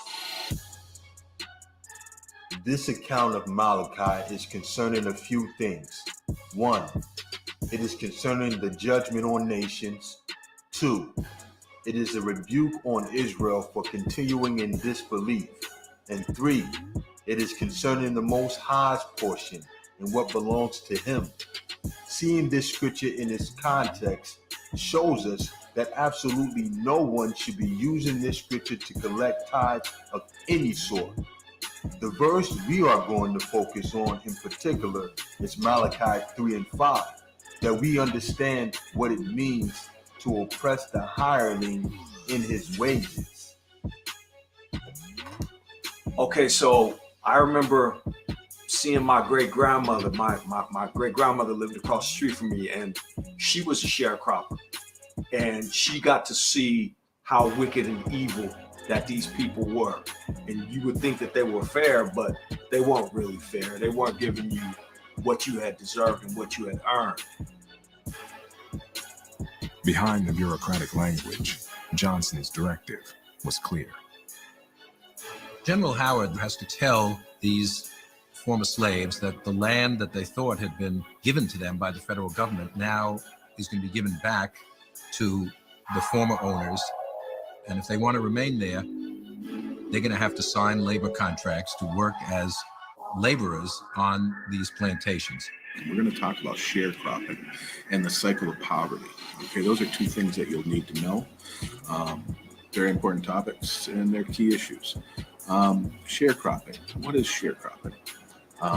Well, the book will tell us on page 561 that sharecropping, a sharecropper is a laborer who works the land for the farmer who owns it in exchange for a share of the value of the crop. Okay, so this is the way sharecropping works. Okay, these are former freedmen.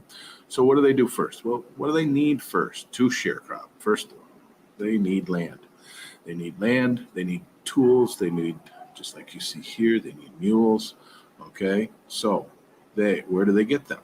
They get them from the rich, still rich, landowner or plantation owners. Okay, so as you can see here, they get their tools, they get their seed, and how are they going to get this? They don't have any money. Well, they're going to say that they're going to give them a percentage, okay, of the profit from selling the crop once the crop is done. Okay, what happens next? Okay, well, as you can see here, they harvest the crop. Okay, so they do all the work just as they did before when they were slaves. Okay, they also got a place to live, remember, so this might have been the same place they were living in when they were a slave.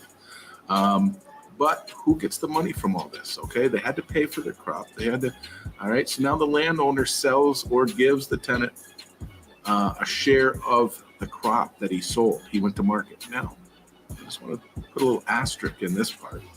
Do you think, just something to think about, that the landowner, plantation owner, when he went and sold the crop, do you think maybe he was always honest with his sharecroppers? Do you think maybe he might have gotten a few cents more per pound for a crop than he told them about? They were uneducated. They, most of them were illiterate, which means they couldn't read or write.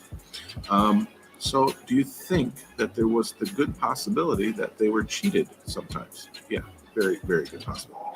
And a lot of you young stars, a lot of you young have never heard of the term sharecropper, but go back and research what that term means, because this directly ties to these precepts, what happened to those people right after the end of so-called slavery. So it would behoove you to get that information under your belt, because once you start tying the timeline in with what the brother's presenting here, then you can definitively know that, yes, you are the people of the book.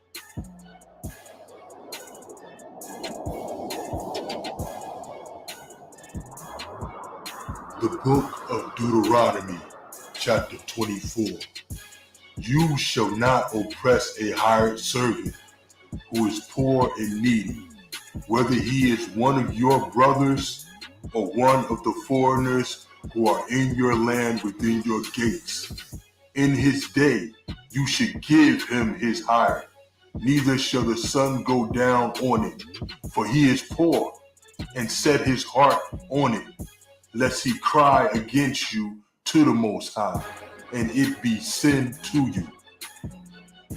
These two verses in Deuteronomy show that when one works, that very day they should be paid. Not the next day, not the next week, not 2 weeks later. This wicked system holds back payment in order to not only oppress the hireling, but to rob them as well, as those who are paid every 2 weeks would pay more taxes. What we are speaking of is Federal Reserve notes, but the gold and silver belongs to the Most High. The money we use in the land of our captivity has no value in the kingdom to come. Reparations is saying you need repair. It's saying you've been damaged. It's saying you're hurt. So when we cry out to your abuser and you're telling them, I'm hurt, I need help, and we're saying this to the Gentiles who are in power. I'm damaged, I'm hurt, I need help. And they clearly tell you to your face, we're not going to give you nothing. And you go, are you even willing to look at my hurt? And they go, I am not even willing to look at it. Never mind, I'm willing to look at it to see if what you're saying is true, see if you're really hurt. No, what they're saying is I'm not even willing to look, see if you've been damaged, if I hurt you. They're saying no. So what is that doing? What that's doing is that's connecting the sins of the father to the son.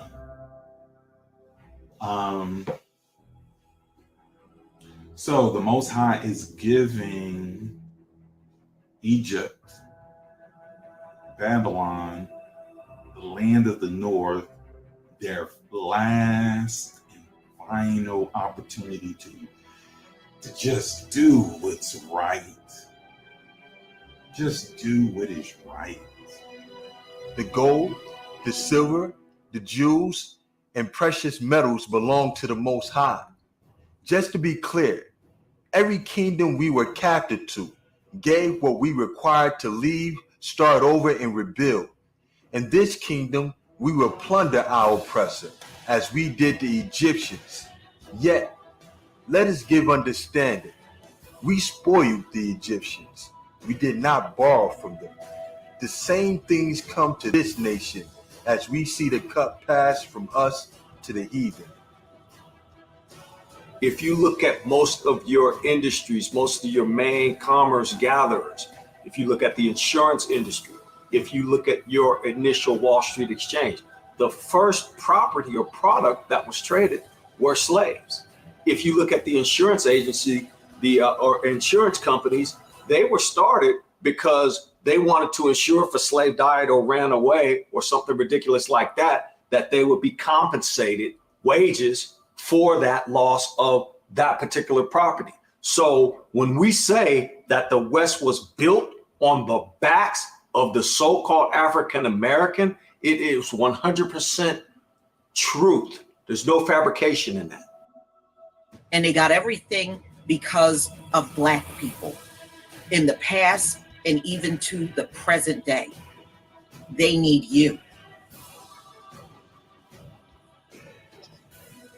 Look at all of these companies that are using prisons to make their products, to package their products, to sell their products, to pick their products off of farms. Look at all these companies. See, if they took the innocent Black people out of prison, America would collapse, and so would all of these corporations you're looking at. Every last one of these corporations would fall without 14 to 21-year-old Black males going to jail by cops that are walking up to you and starting a confrontation. You got to understand why this is all happening. Number one, they get paid for every arrest, so they don't care if it's an innocent person. They're trying to get paid. And the corporations are trying to get paid for the products that they're putting out through the prisons. It's all connected. Them telling you you're the most violent, the cops being violent to unarmed Black people that are innocent, the prosecutor that knows you're not guilty, but move ahead with the trial and put you in jail, and the judge finding you guilty and the white jury finding you guilty and you're in prison. This is the reason why, ladies and gentlemen. This is why the whole thing is happening. This is why. Without you, there would be no America. America has never stood on her own without slaves. The whole country is heavily dependent on the melanated people. And the Black people are in prison doing the labor for the corporations. The whole damn system is running on slavery. The whole system. If Black people walk away, America would collapse. It would collapse. It would fall overnight. The Zondervan's Bible Dictionary, page 130, the word borrow or borrowing. The Semitic people, as a general thing, have an eye to business, and it seems quite natural when leaving a place of service, whether as a hireling or a slave, to ask for a gift. In Exodus 3:22, 11:2, and 12:35, the King James Version unfortunately translates the verb sha'al, ask, by the verb borrow, and so gives the wrong impression that the Israelites cheated the Egyptians. And worse still, that the Most High encouraged this borrowing. The fact is that the Egyptians, thoroughly cowed by the rigors of the 10 plagues, were willing to give largely in order to get rid of their troublesome guests. The Most High, in its providence, allowed Israel to despoil the Egyptians in order to provide gold and silver for the tabernacle which was to be constructed. Surely the wrath of men shall praise thee. Psalms 76 and 10. The law of Moses gives careful direction concerning the responsibility of those who borrow, or who hold property in trust, or who are criminally careless in regards to the property of another. Exodus 22 and 1 through 15. Among the blessings promised Israel on condition of obedience is that they would be lenders and not borrowers. Deuteronomy 28 and 12 as reference. So, according to the Zondervan Bible Dictionary, it was a common thing for Shemites to ask for payment after they were set free, whether hired servitude or enslavement. Comment in your new book here, Mugged, and I think it's on page 151. You write that various groups, feminists, gay rights groups, and those who are defending immigrants have commandeered the Black civil rights experience. Yes. What do you mean by that? Yes, I'm glad you asked that because I think it's one of the most important points of the book. I mean, I think the way liberals have treated Blacks like children and many of their policies have been harmful to Blacks. At least they got the beneficiary group right. We do have to, I mean, we shouldn't. There is the legacy of slavery and Jim Crow laws. We don't owe the homeless. We don't owe feminists. We don't owe women who are desirous of having abortions, but that's, or gays who want to get married to one another. That's what civil rights has become for much of the left. They dropped the Blacks after 5 minutes. Immigrant rights are not civil rights? No, I think civil rights are for Blacks.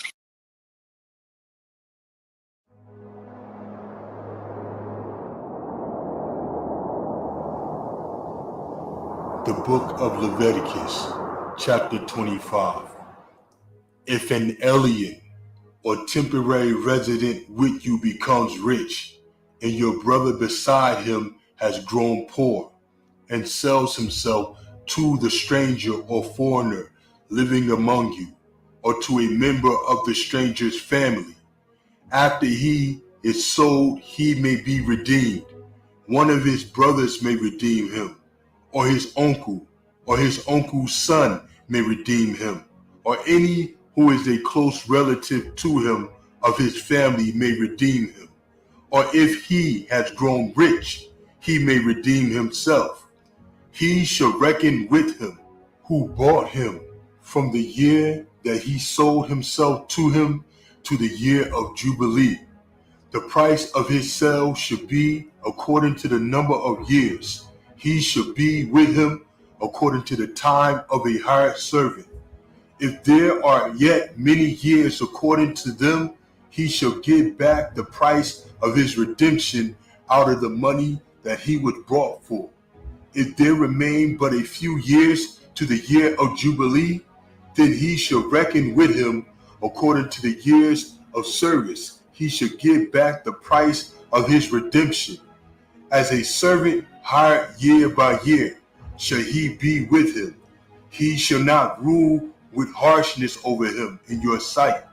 If he isn't redeemed by these means, then he shall be released in the year of Jubilee, he and his children with him. For to me, the children of Israel are servants. They are my servants, whom I brought out of the land of Egypt. I am the Most High, your Elohim.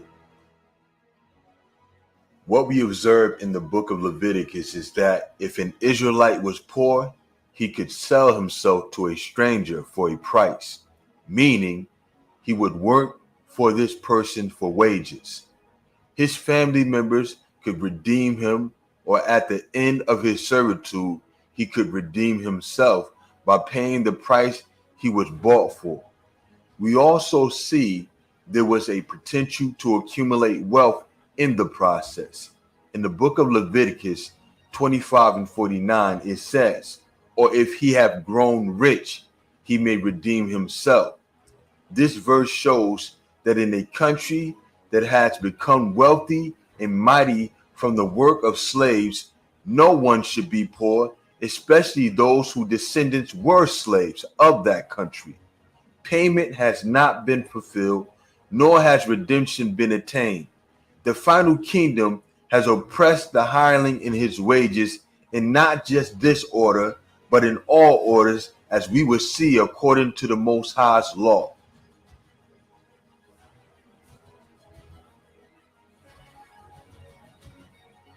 You repaired the Japanese. You repaired the so-called Native American, which they are definitely not the people of the book.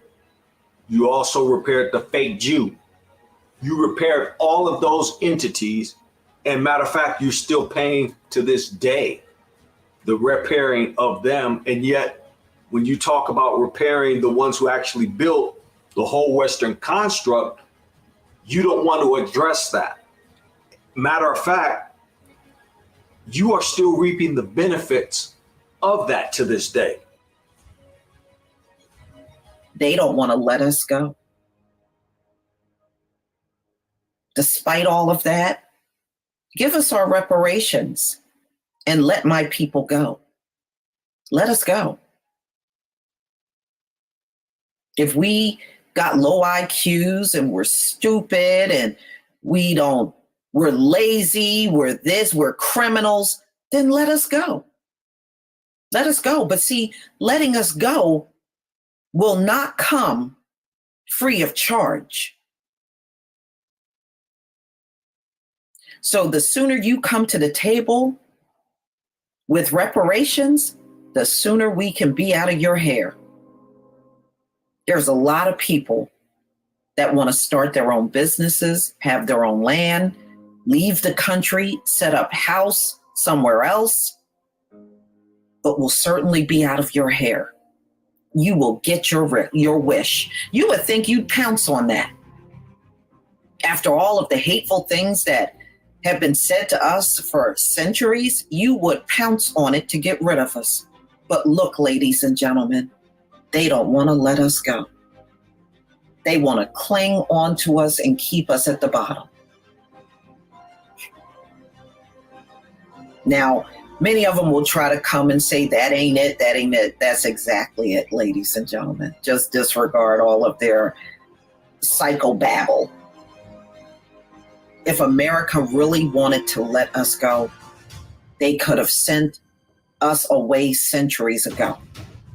But here they are, still clinging on to the economic benefits and gains they get from us spending in the economy.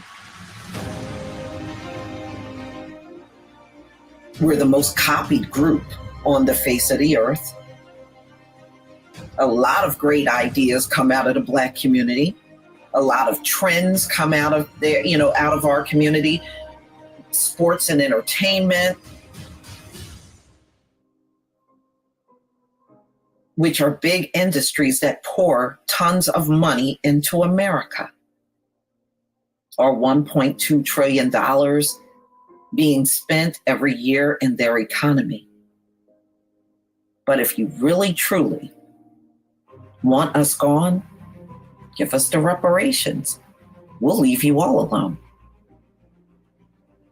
You'll be left alone. You will get your wish.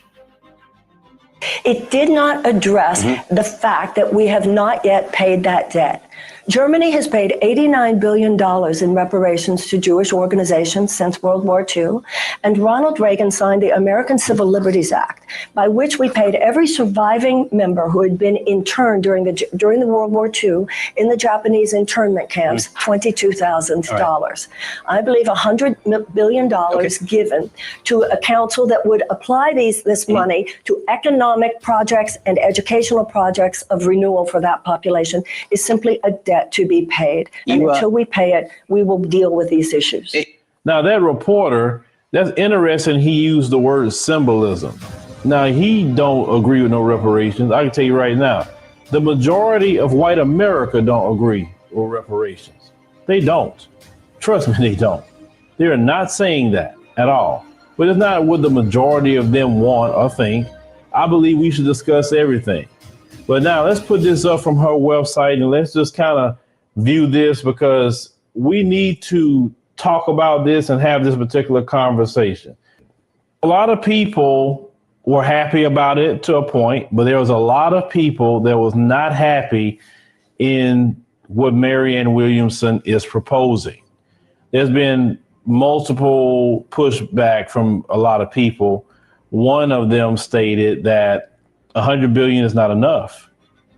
Now, at first, I was like, well, at least the conversation's out there. We can work on the number.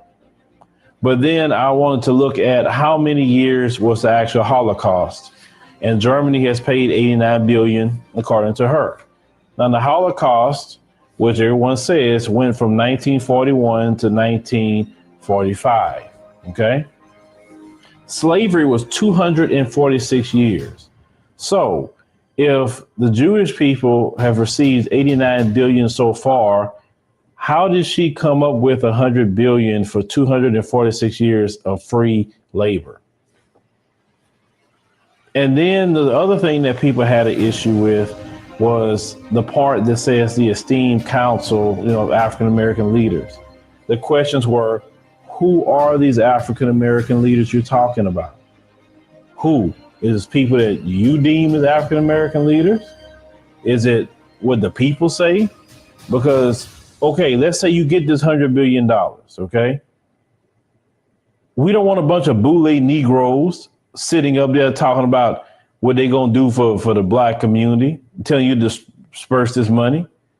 We want people that know what they're doing and actually love black people, like someone like Dr. Claude Anderson. You couldn't have nothing like that going on without a Dr. Claude Anderson.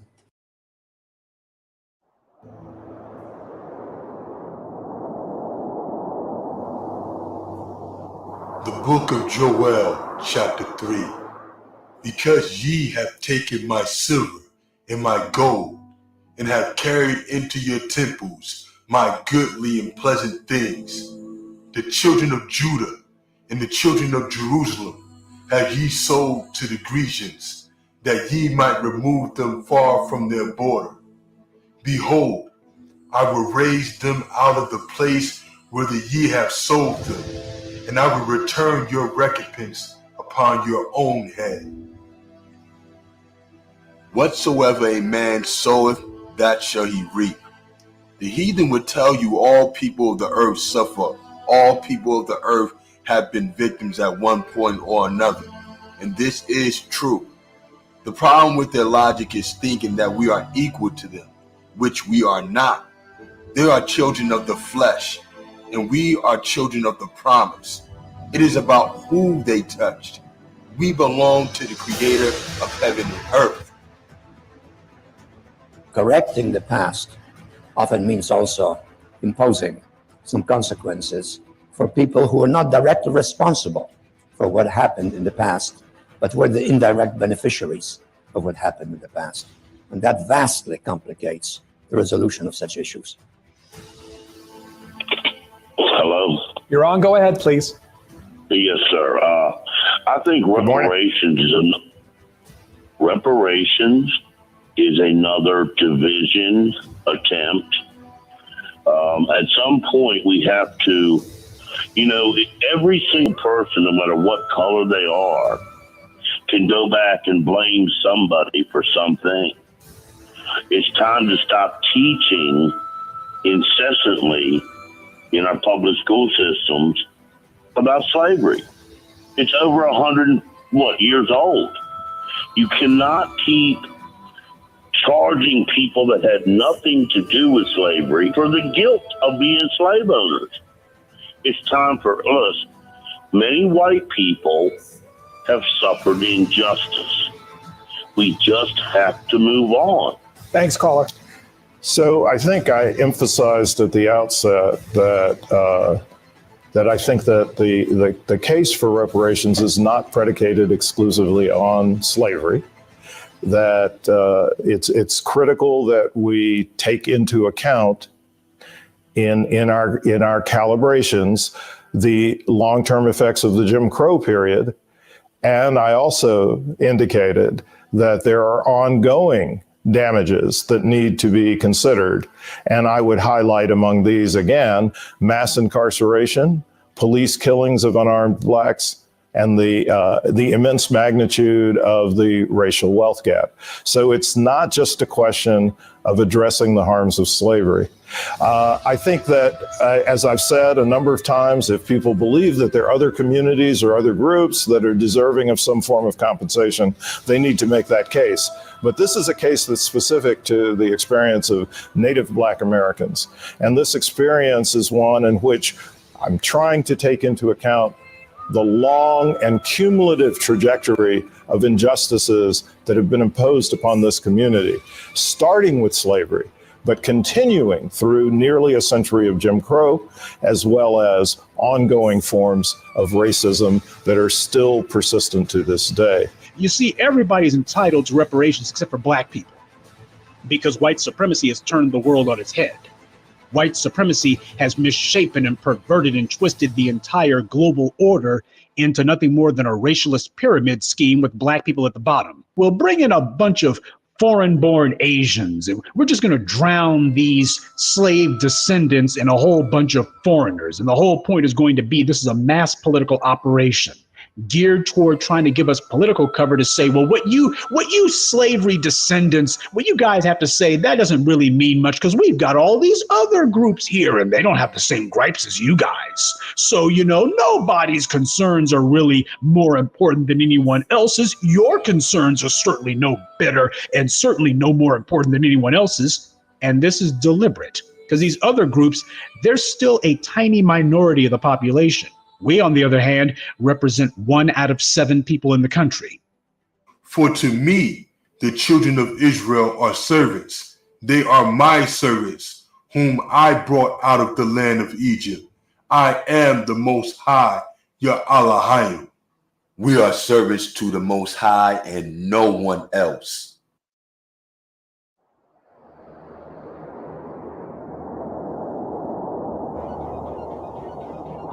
The book of Obadiah, chapter 1. Thou shouldest not have entered into the gate of my people in the day of their calamity. Yea, thou should not have looked on their affliction in the day of their calamity, nor laid hands on their substance in the day of their calamity. For the day of the Most High is near upon all the heathen. As thou hast done, it shall be done unto thee. Thy reward shall return upon thy own head. So they raped, robbed, and murdered. They stole countries, wealth, and culture. They mocked, cursed, and raged against the truth. There is only one outcome. The bill is due, and payment is set. Yet the fools disregard the fact that the day would come. Righteous judgment dictates restitution for the victims and punishment for the wicked. Their boot has been on the necks of people of color since we began. This is a nation founded on genocide and built on the backs of slaves. All right. So we started with a racial problem. We tried to actually eliminate one entire race, and then we used another race to build this country actually quite quickly as a new country into a world power. This country never would have had the wealth that it had it not had slavery for a couple of hundred years. Okay, so if you look at the precept Malachi 3 and 5, where it talks about the hireling in his wages, let's take a look at what happened right after slavery time. What happened with the sharecroppers? What was done to them was unimaginable. You have them working the land, you steal, kill, and destroy them from proper wages. Then you constitute and institute Jim Crow. And then what is Jim Crow in its connection with the prison industrial complex that we see today? And its further connection to the slave patrol and the current penal incarceration system. where you pay someone to work for pennies and sell those same goods and services at a huge profit. Signature campaign promises is reparations for Africans and African Americans. So in order to implement this plan, we would have to reallocate that money from somewhere else. So where do you think we can allocate this money from? Well, first of all, it's not a zero-sum game. So, when people want to do things like tax cuts for the very, very wealthiest, or invasions, invasions of countries that didn't even do anything to us, nobody asks where they're going to reallocate the money from. The issue of reparations is an issue that speaks to what I was saying before. We need to get real in this country. We need to talk about what's really going on in this country. I don't believe that the average American is a racist. I actually don't. But I do believe that the average American is vastly undereducated about the history of race in the United States. And at the end of the Civil War, there were 4 to 5 million slaves in the United States. And General Tecumseh Sherman promised at that time 40 acres and a mule for every former slave family. That money, well, most of the time that acreage was not given. Even when it was given, most of the time it was taken away. The economic gap, and remember that 2.5 centuries of slavery was followed by 100 years of what today we would call domestic terrorism. What do you call lynchings if not domestic terrorism? What do you call Ku Klux Klan if not domestic terrorism? Full-on institutionalized white supremacy and segregation. Even though we answered that with the Civil Rights Act that dismantled segregation, the Voting Rights Act that gave equal rights of voting to Black people, even that we started chipping away at since 2013. We have mass incarceration. We have racial disparity in sentencing. This is not a debt we can afford to delay any longer.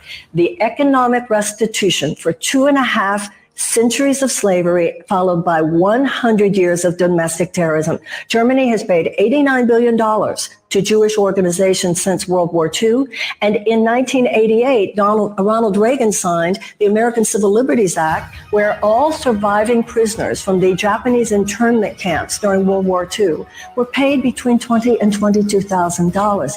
It's simply a debt we owe. This country will not heal until we take a serious moral inventory. People, a nation must undergo the same level of deep moral inventory, admission of our character defects. Racism is a character defect. Let's end this. Let's fix this. Let's solve this. Reparations won't end everything, but it will be a profound gift. It implies a mea culpa. It implies a recognition of a debt owed, and therefore it carries not only economic power, but spiritual force. Whatever it costs, it's time to do this.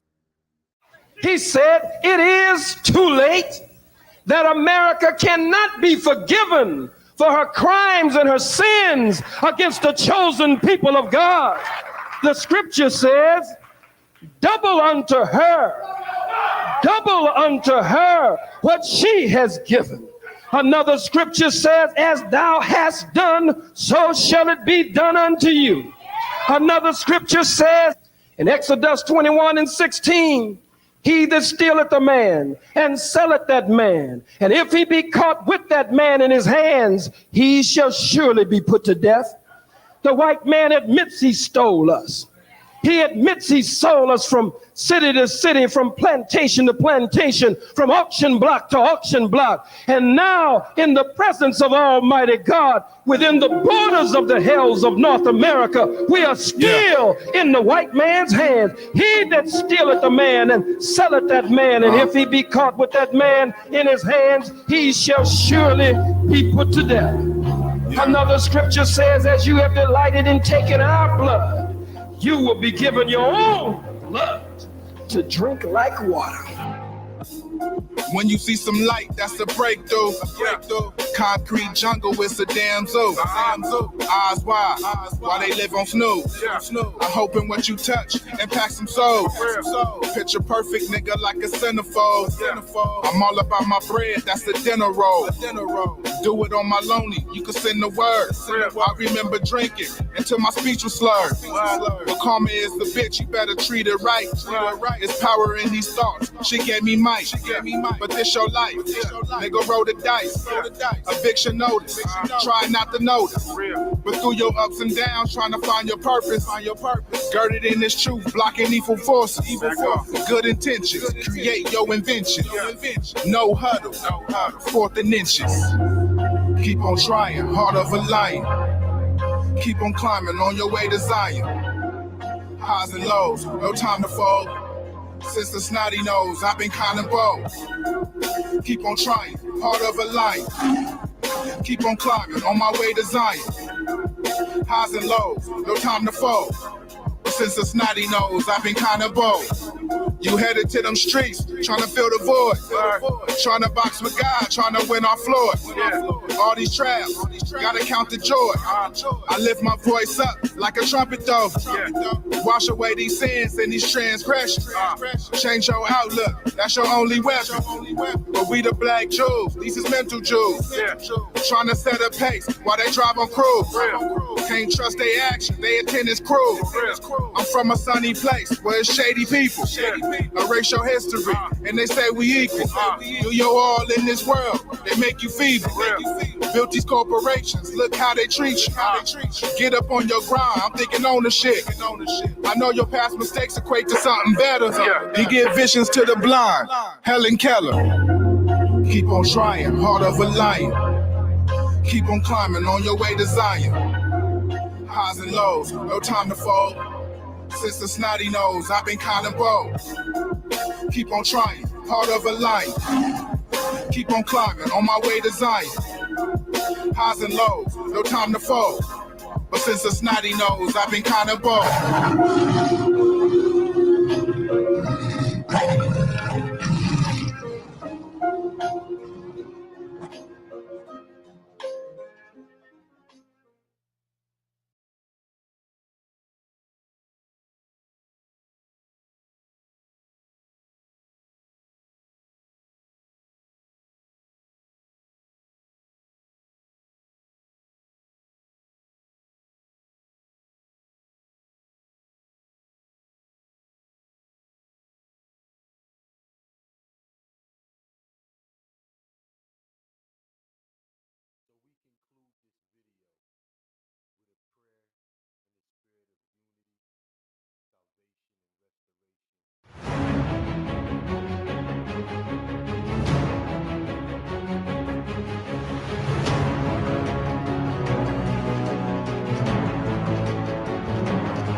All these lies and delusions wake me up, show me a new dawn. Open your eyes, rise, children of light.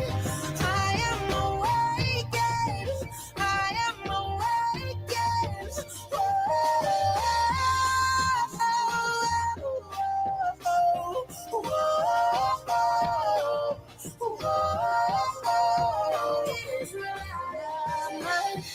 All these lies and delusions wake me up, show me a new dawn.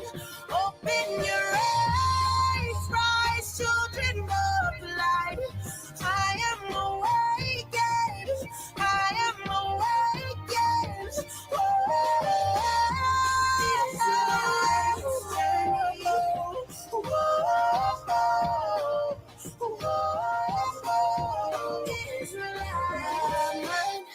All these lies and delusions wake me up, show me a new dawn.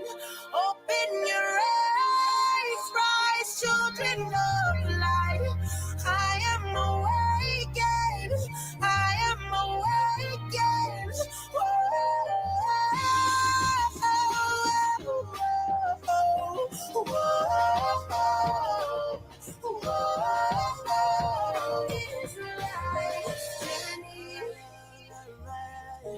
Clear my mind and my soul.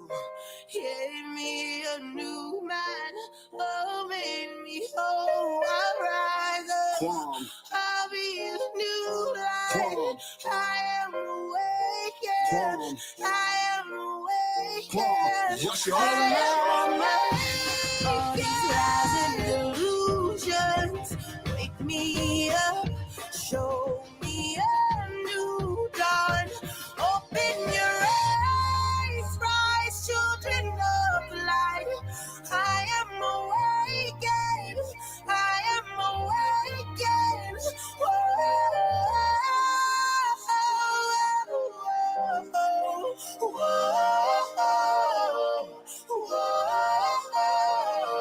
Israelite's journey.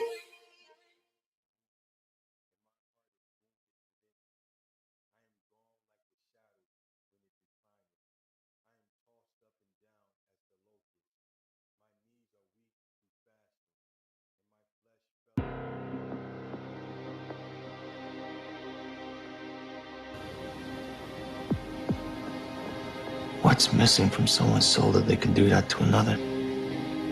Why would he curse his own people? Race is no simple equation where one thing equals another. No one hates the children of Israel more than the children of Israel. Who taught the black man to hate himself? Who has corrupted the entire world in the name of gaining power? I'll give you hints. He does not look like anyone in our immediate vicinity. Well, praise Jesus and FOMO white zombies.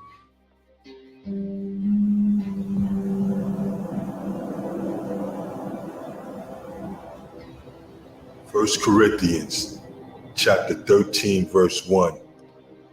If I speak with the language of men and angels, but don't have love, I have become sounding brass or a clanging cymbal. We must love and protect each other. We must love and protect each other. We've got nothing to lose. We got nothing to lose. But our chains.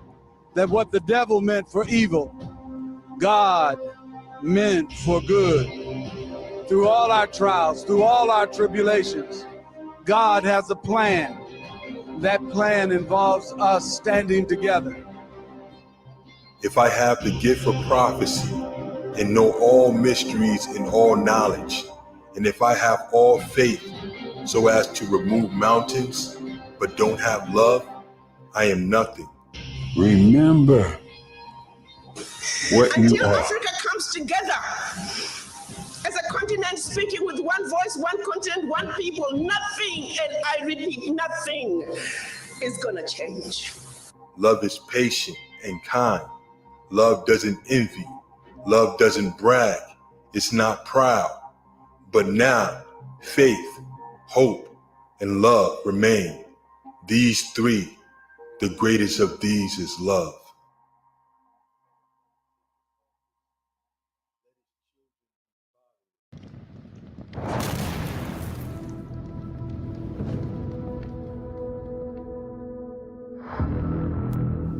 Shalom and blessings.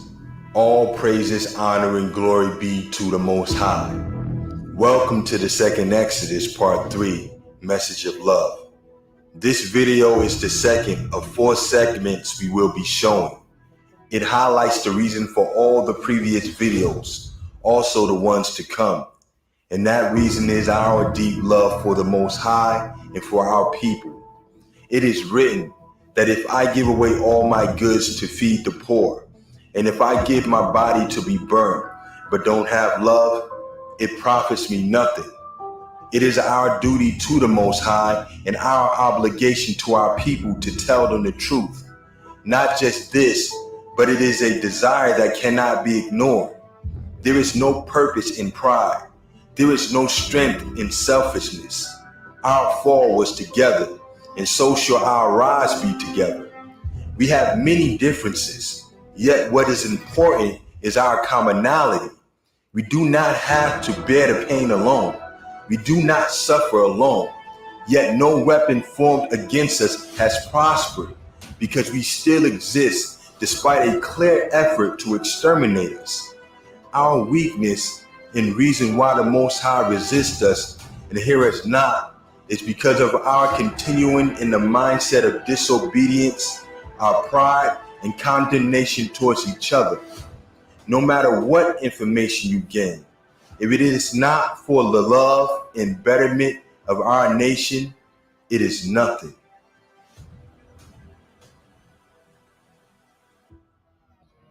You know. Hey, Mike West, they scared of our power. Yeah.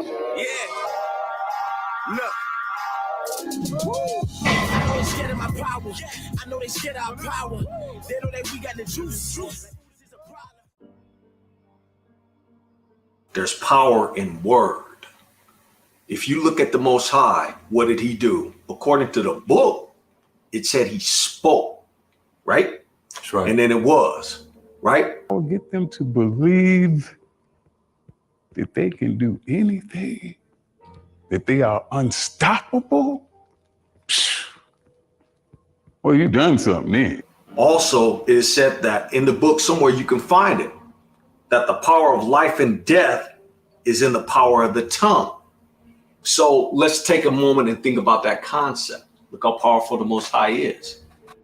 Remember the former things of old, for I am God, and there is none else. I am God, and there is none like me. He gave you a tongue, but when you speak, those words are alive.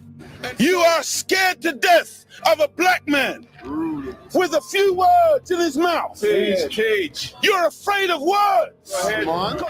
You're so great, but you're afraid of the words in the mouth of a man. Do you know what that means? If words would bring down your kingdom, your kingdom should never have existed in the first place. The Most High also said his word will never come back void, and that he will do everything that he says he's going to do. So if you look at the blessings, he's definitely going to do those because he said he was going to do the curses. But think about this concept. If he said the power of life and death was in the tongue, what is he telling you?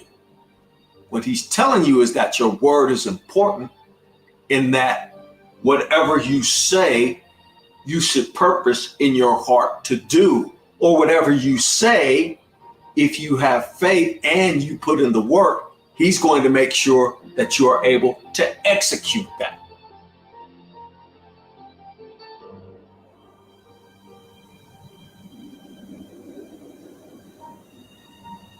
John chapter 14, verse 12. Verily, verily, I say unto you, he that believeth on me, the works that I do, shall he do also, and greater works than these shall he do, because I go unto my Father. Will is the key. Willpower. Luke chapter 17, verse 6. And the Most High said, if ye had faith as a grain of mustard seed, ye might say unto this sycamore tree, be thou plucked up by the root, and be thou planted in the sea, and it should obey you. The road to sustained happiness is through disciplining your behavior. Proverbs chapter 13, verse 10. Only by pride cometh contention, but with the well-advised is wisdom. Were we to come out here discussing religion, we'd have too many differences from the outstart, and we could never get together. My political, economic, and social philosophy is black nationalism. We have a fight that's common to all of us against an enemy who is common to all of us. Isaiah chapter 1, verse 16. Wash you, make you clean, put away the evil of your doing from before mine eyes. Cease to do evil, learn to do well, seek judgment, relieve the oppressed, judge the fatherless, plead for the widow. Come now, and let us reason together, saith the Most High. Though your sins be as scarlet, they shall be as white as snow. Though they be red like crimson, they shall be as wool. If ye be willing and obedient, ye shall eat the good of the land. But if ye refuse and rebel, ye shall be devoured with the sword, for the mouth of the Most High hath spoken it.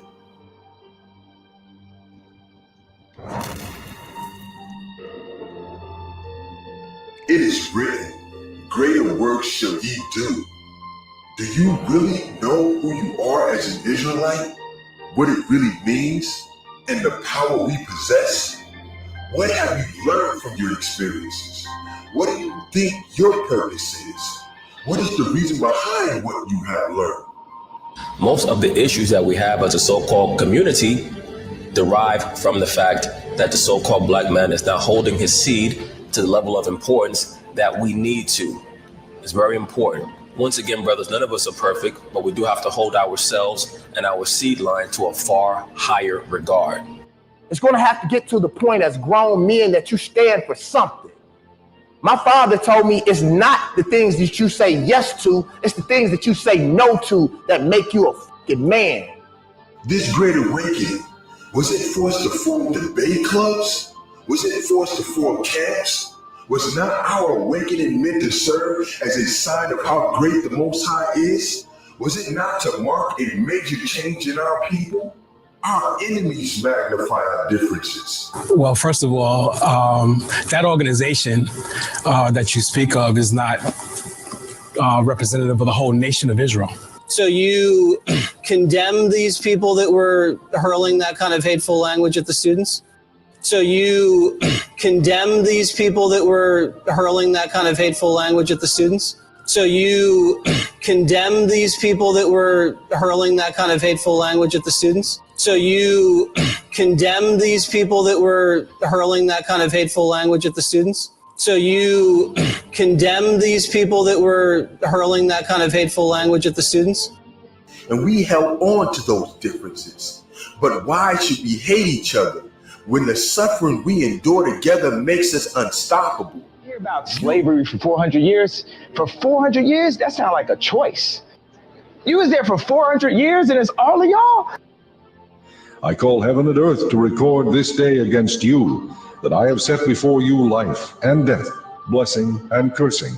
Therefore, choose the life, that both thou and thy seed may live. Slavery for 400 years? For 400 years, that sounds like a choice. That's been our problem the whole time. We like to tear each other down in front of these people. They don't care what organization or affiliation you are with some group, with camp, non-accounts, none of that. That's not going to help you. They're coming for all of us, so y'all need to wise up and stop tearing each other down. That's all I got to say. And y'all talking about getting out of this captivity, the Most High not ready to deal with us like that. We ain't even ready. Our people, our minds ain't ready. I am. I don't know about everybody else, because I love all of y'all. You have the task of renewing your mind and clearing your mentality of the programming designed to keep you asleep. Those of us who are awake and have the obligation to gather in the strength of the Most High.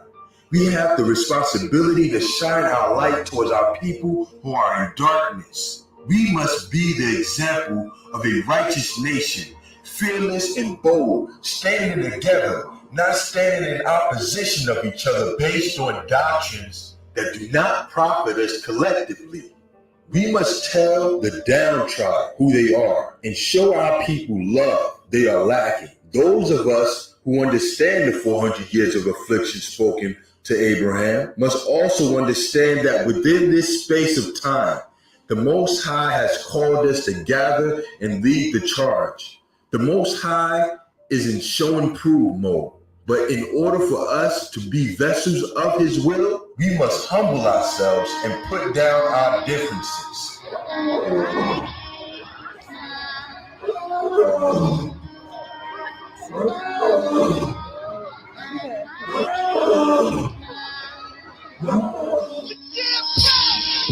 Every day, my brother struggled just to wake up.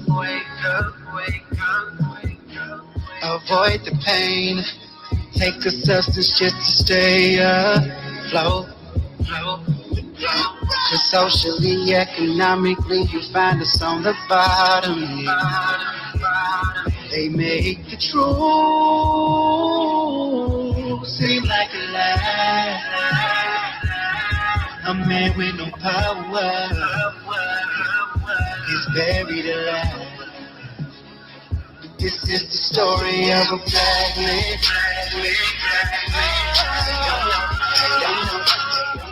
The untold story of a black man.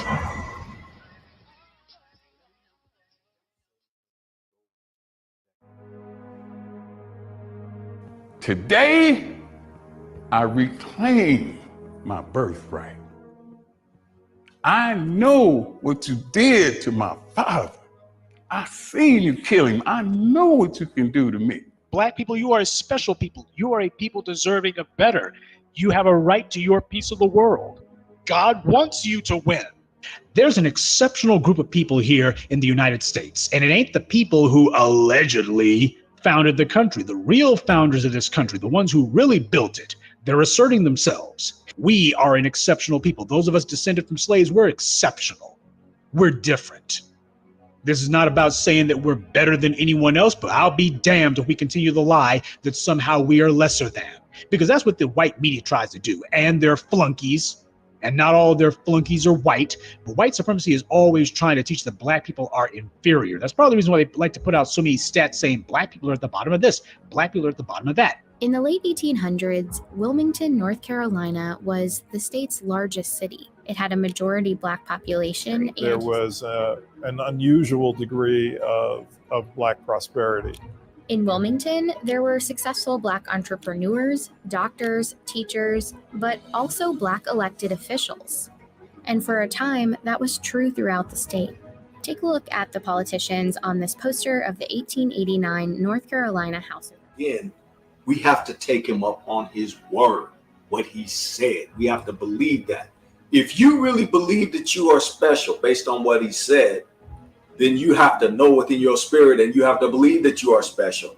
But knowing and believing requires faith, and faith requires action as it is written. The book said what? Faith without works is dead, right? Let all the nations be gathered together, and let the people be assembled, who among them can declare this and shew us former things. Let them bring forth their witnesses, that they may be justified, or let them hear and say, it is truth. Ye are my witnesses, saith the Lord, and my servant whom I have chosen. Read on. And of all the fowl, all the birds in the air, read, that are created, good, thou hast the one dove. God likes the dove. He created all, but he chose the dove. Read. And of all the cattle, okay? Your ox, your buffalo, let's see what he likes. Come on, read. That are made, thou hast provided thee one sheep. God chose the sheep. Okay, read on. And among all the multitudes of people. Among all the multitude of people. Let's see. Come on. Thou hast gotten thee one people. God has chosen one people, bro. You can't refute that. That is biblical term. You see that, sister? And among all the multitudes of peoples, thou hast gotten thee one people. Unto this people whom thou lovest, thou gavest a law. Unto that people who God loves, he made a law. And so if you believe that you are special, get up and start acting like you special. Renew your mind. Get out of the religiosity of what somebody is telling you. Renew your mind. It's time. That's right. And you know it's time. You can look in the mirror and say, man, I know I'm supposed to be doing according to what the books say.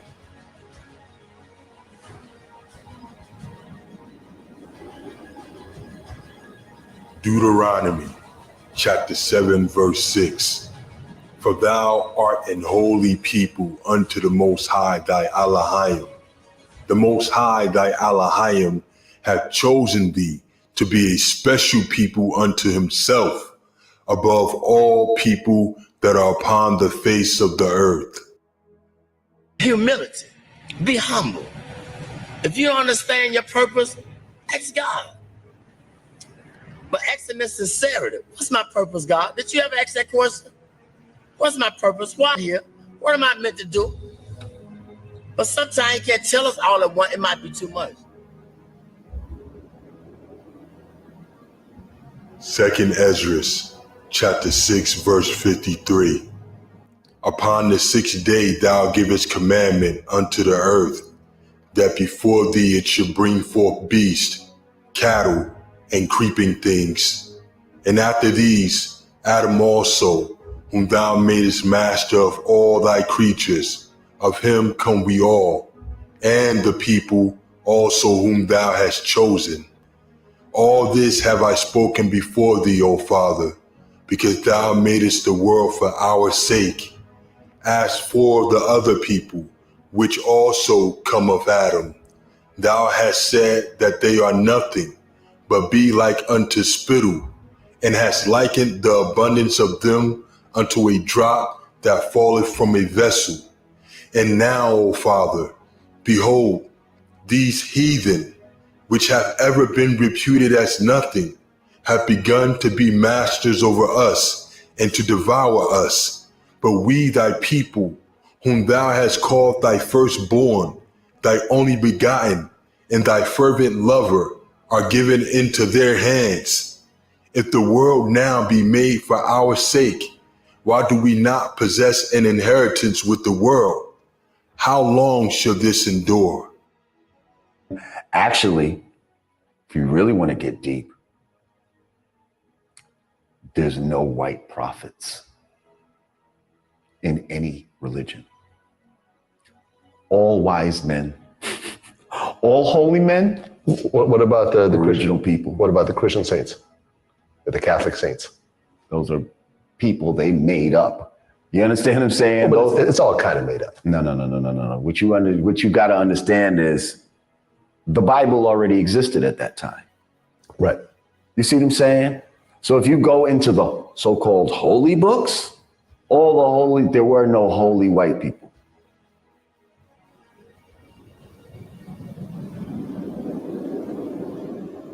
Isaiah chapter 40, verse 15. Behold, the nations are as a drop of a bucket, and are counted as the small dust of the balance. Behold, he taketh up the isles as a very little thing, and Lebanon is not sufficient to burn, nor the beast thereof sufficient for a burnt offering. All nations before him are as nothing, and they are counted to him less than nothing in vanity. But we're not the ones who enslaved a whole race of people while causing the genocide of another. We're not the ones who had a renaissance and went around the world destroying everyone's history and writing ourselves into it.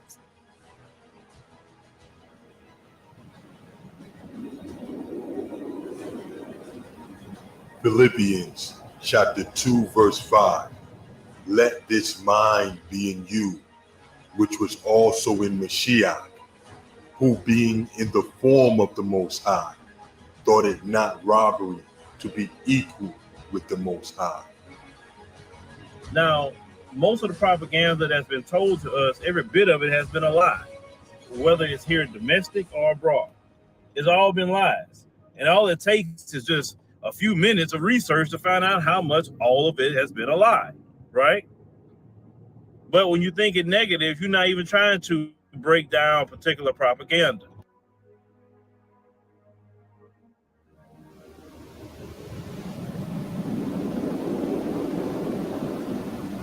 Jeremiah 29:11. For I know the thoughts that I think towards you, says the Most High, thoughts of peace and not of evil, to give you hope and a future. You should call on me, and you should go and pray to me, and I will listen to you. You shall seek me and find me when you search for me with all your heart. It is written, the Most High has chosen you to be above all people on the face of the earth. Your rightful place on the earth is at the top, not the bottom. You were to be second to no nation. The Most High alone is to be praised, and we are to be the example of a people chosen to do so. And this scripture is the door you must enter to understand that the spirit that resides in you is one without limits. The Most High created us to be immortal in an image of his own eternity. Have he not said, ye are gods, but you should die like men because of your unbelief? Think back. Remember your youth where there was no doubt how you imagined and you set out to do so. The ones who planted doubt and maintained that thought that you are nothing, remember, African Americans have played a pivotal role in creating inventions that have had a major impact on our everyday lives. From agriculture to medicine, from science to technology, African American men and women have left their mark in American and world history. Especially for white people.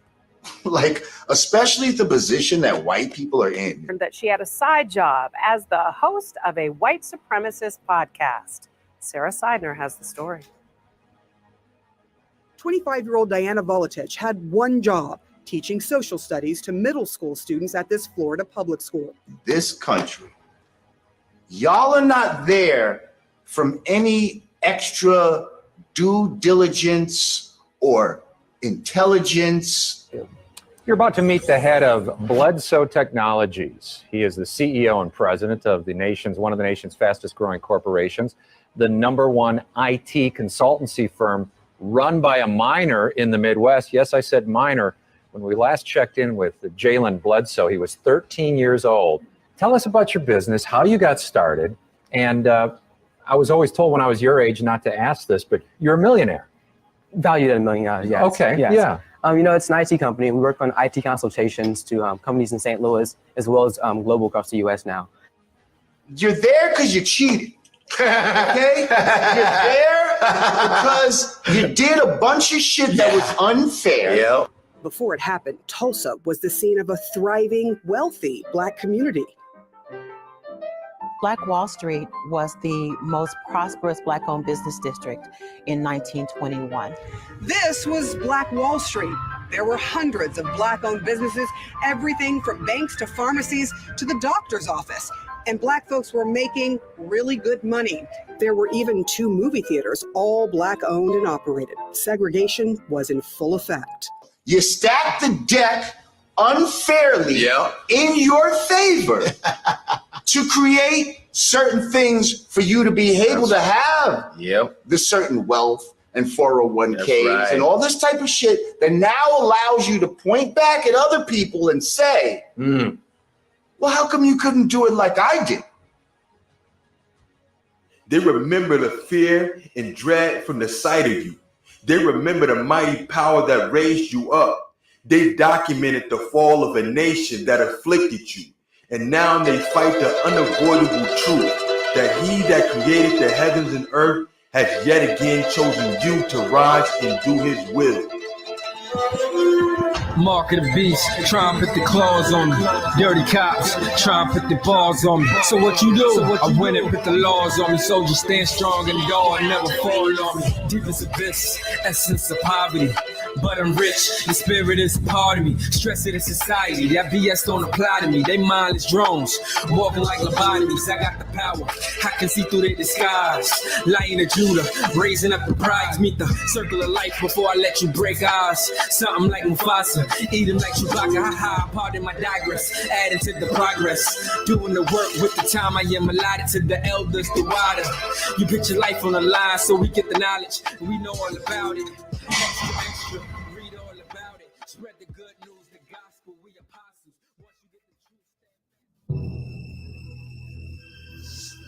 All right, so the 400-year prophecy is done. It's up. But what's next? What's next? What do we do? What do we do now?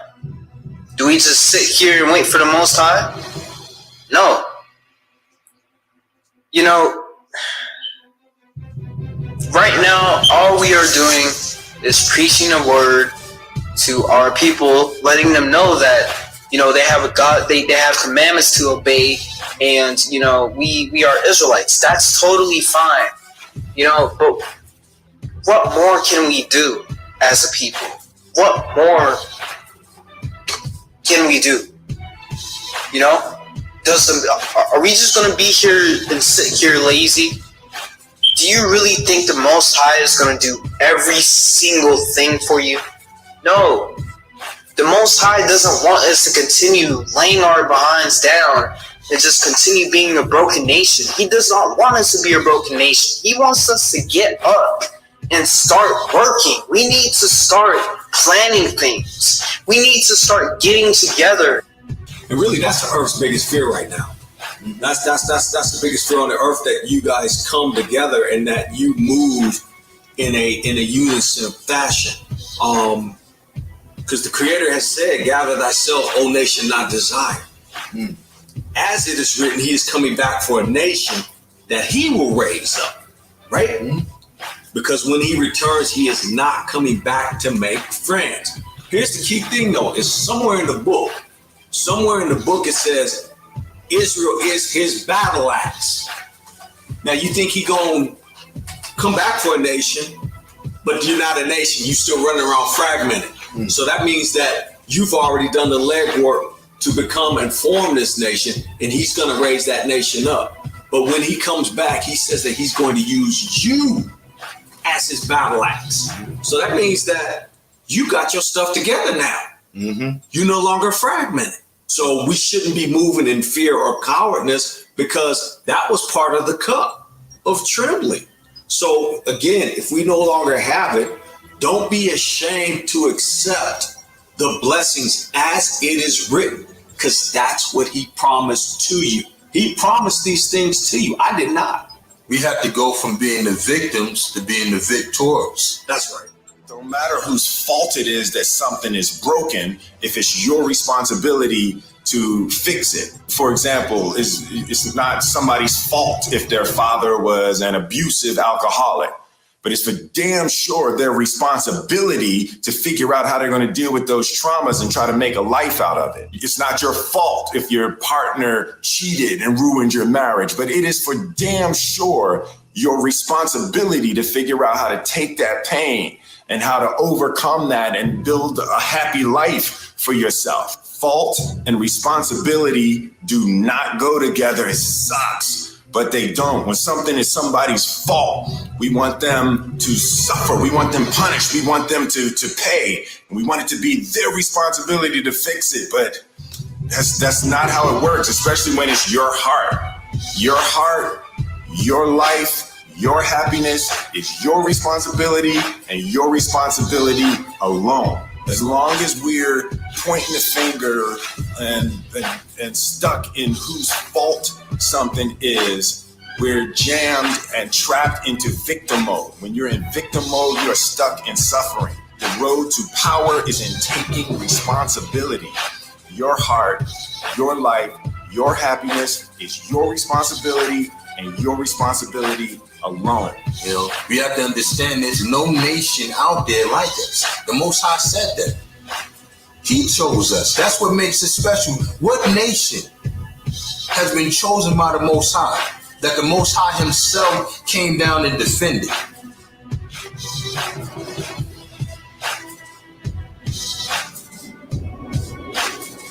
Second Maccabees, chapter 1, verse 24.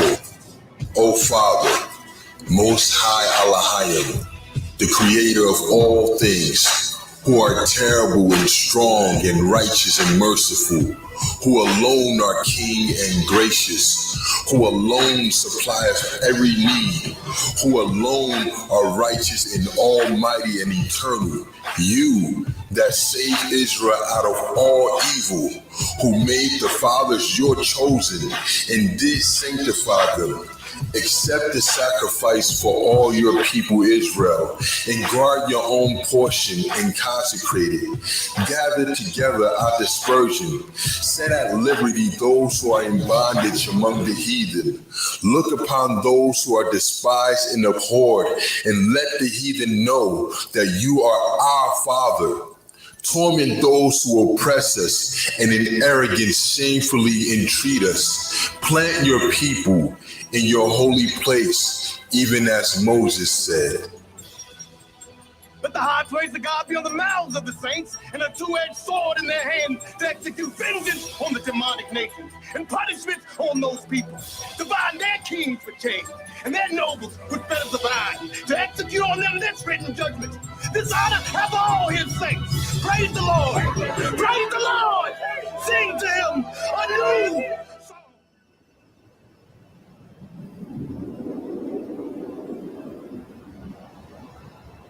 Zephaniah chapter 2, verse 1.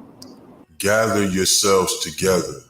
Yea, gather together, O nation not desired. Yasharal, stop the bickering. Stop the bickering, Yasharal. There are so many things that are dividing us. There are so many things that are causing division amongst us. And in that division, we're missing the point, Yasharal.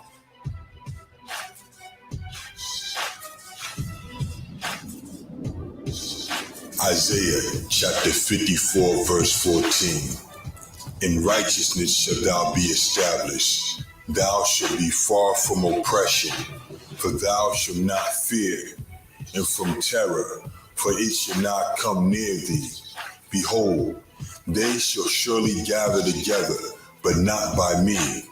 Whosoever shall gather together against thee shall fall for thy sake. Behold, I have created the smith that bloweth the coal in the fire, and that bringeth forth an instrument for his work. And I have created the waster to destroy. No weapon that is formed against thee shall prosper, and every tongue that shall rise against thee in judgment thou shalt condemn. This is the heritage of the servant of the Most High, and their righteousness is of me, saith the Most High. What good is it going out and talking about the white man and shouting down the white man, and we go back into disarray and disorder afterwards? Then what is your truth? If we cannot use this word to change our environment, I need you to really think about that, folks. Our neighborhoods and how we act towards each other is a direct reflection of the God we've been serving. And that's why we're in this condition.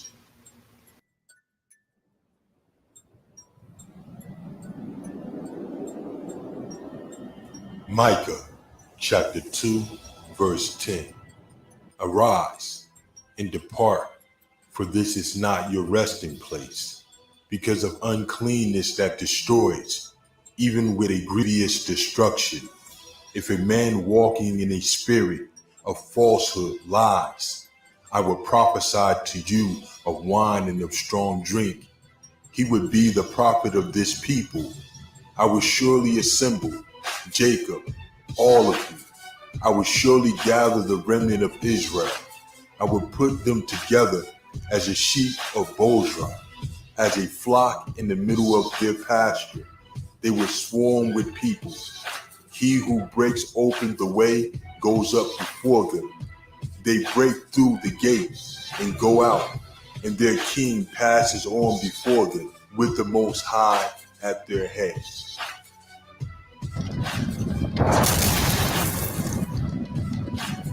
It is written, gather together, O nation not desired. We must remember the plagues are to increase, and we must dwell in the midst of these things, that it is shown who we belong to. We will and must gather together. We must unite and build. Anyone speaking division is not anointed as a leader. I see them talk down on other brothers and sisters that's making videos, like the brother from the his channel is called The Seed of Israel. I heard him talking down on Big Judah. I have no reason to lie. I have no reason to lie. I heard him also talking down on Sister Debaria and Watchmen. I heard that. I heard brothers talking down on the brothers that made the movie from Hebrew to Negro. Y'all a trip, man. The whole head is sick, like Isaiah 1:5 said. The whole head is sick and the heart is faint. Man, y'all better get it together, man. Because if we don't, we gonna get destroyed. What it's gonna take all of us getting annihilated and 3 of us left? We cannot find a time in history throughout the scriptures when we were to be separate from each other. No, but we were to be separate from sin. So another question we must ask ourselves is, by what name will we be called? Is it according to a man-made name, or will it be that which we were surnamed, Yasharal?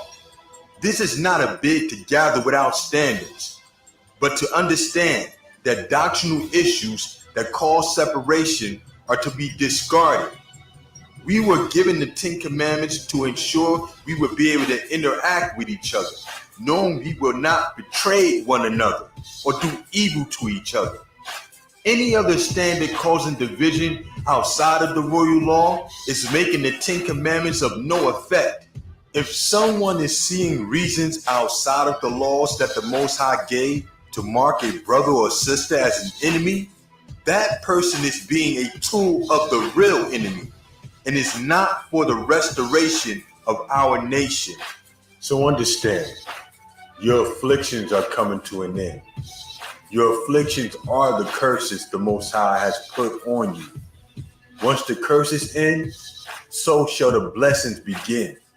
The end of the 400 years of affliction does not mark the point of the Exodus, but it marks the rise of Yasharal. First, we serve a particular nation for 400 years. Then the nation is to be judged. And afterward, as is stated in the verse above, after all that happens, our time being served and judgment falling on the nation that fulfilled the prophecy by holding us captive and afflicting us for 400 years, then we will come out of that nation. This does not mean that come 2019 we are going anywhere. In fact, I don't believe there will be any kind of exodus from this present day Egypt until that judgment is fully poured out, which may take years, but only Yah knows. However, what the end of our 400-year sentence means is not to be misunderstood or taken lightly. The all-important merit that will be gained from it is this: we will no longer be under a curse in Yah's eyes. Our punishment will officially be over, our sentence served. That does not mean that our captors will then willingly free us, or that the majority of us will even recognize that we were freed from a captivity. Many don't even seem to believe they are in captivity now. What we ultimately see is this: come August 20th, 2019, the nation of Israel, summed up in the collective experience of Judah here in America, will finally hold the status Abraham did when he lived in Canaan and was given the original promise and prophecy that involved us. We will be as free as he was, equal to the Gentiles that surround us, whose land we will still inhabit, just as the Gentiles of his day inhabited and occupied the land he sojourned in long ago. With that, we must exercise the faith and obedience Abraham displayed, which prompted Yah to call him a friend and establish a personal covenant with him that would involve his many descendants.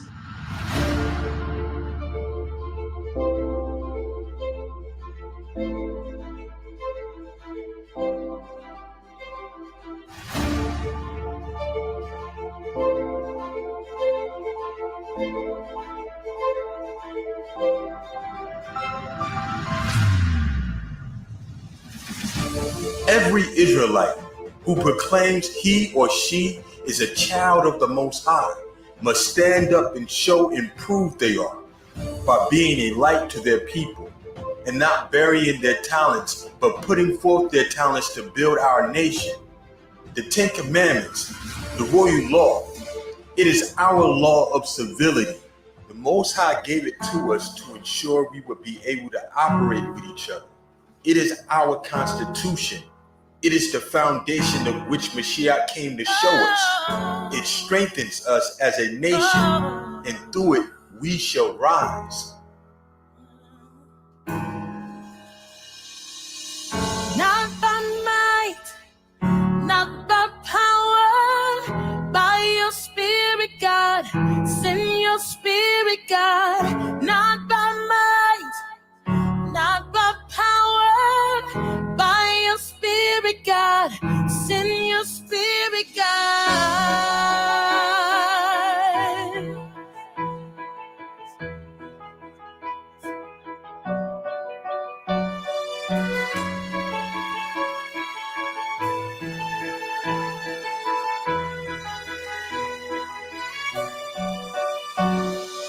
You are the fire, we are the temple.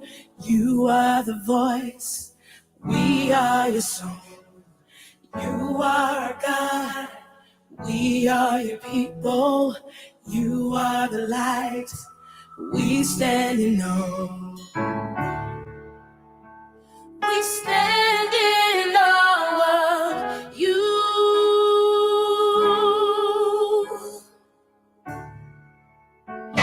We stand in awe of you.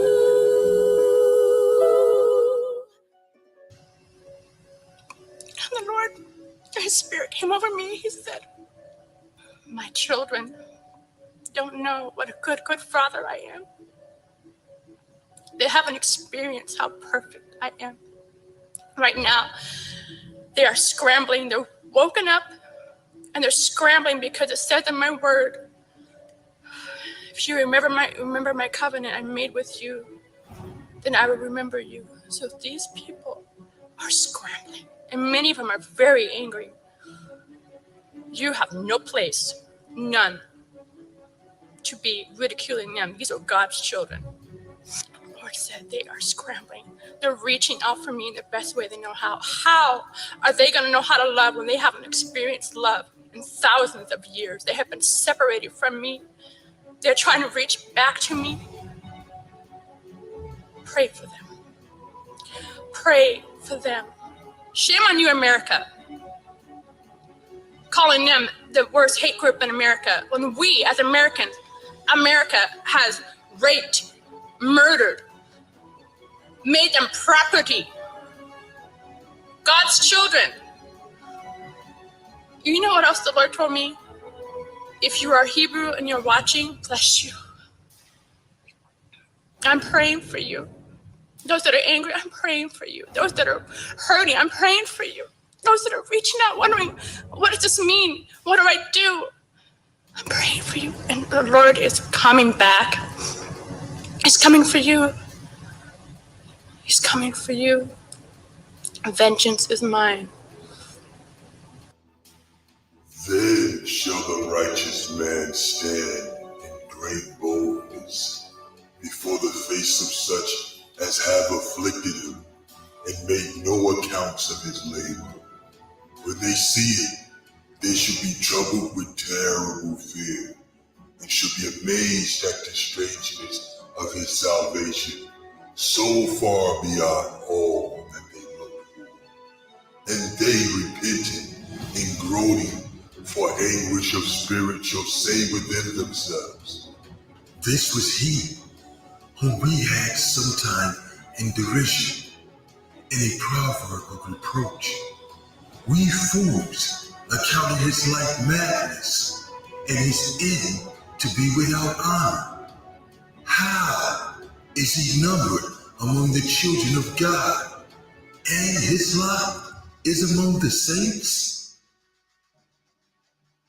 Impossible! It can't be! But know this, all of your suffering and everything that you went through was to sharpen you and refine you.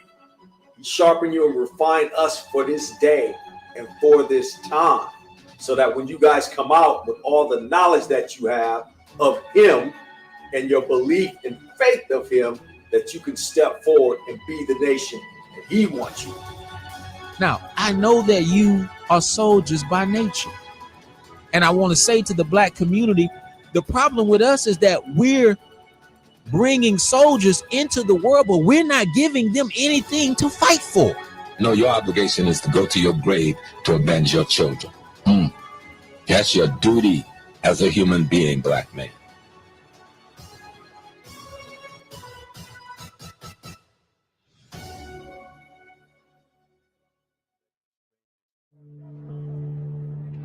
They had killed their last chance for me to be peaceful with them. They had killed their last chance for negotiation.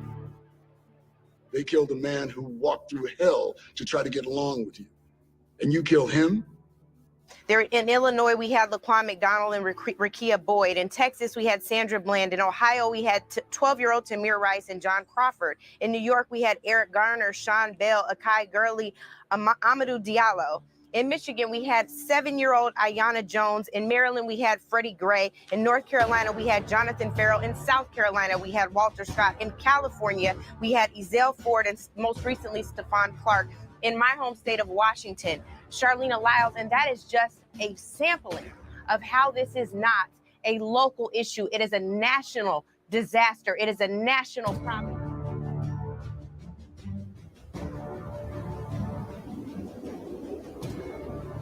Exodus chapter 11 verse 6.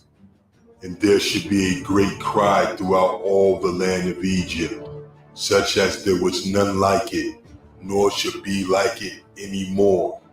But against any of the children of Israel shall not a dog move his tongue against man or beast, that ye may know how that the Most High doth put a difference between the Egyptians and Israel.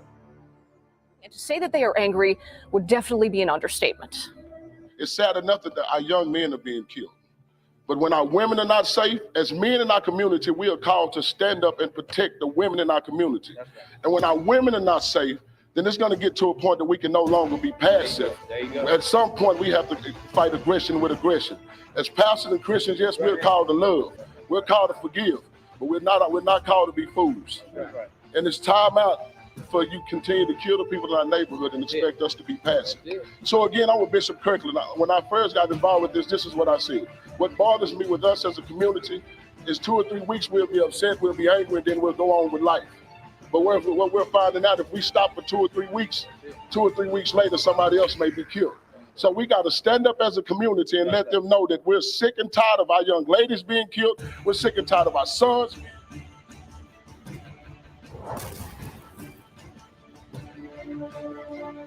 It is written, for the day of the Most High is great and terrible, and who can abide in it?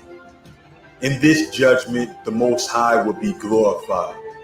In this, we will praise him. In this, all will know who raises up kingdoms and who destroys them. This is the judgment against our enemies for their hate of the Most High and his people, for their mockery, mistreatment, and their pride.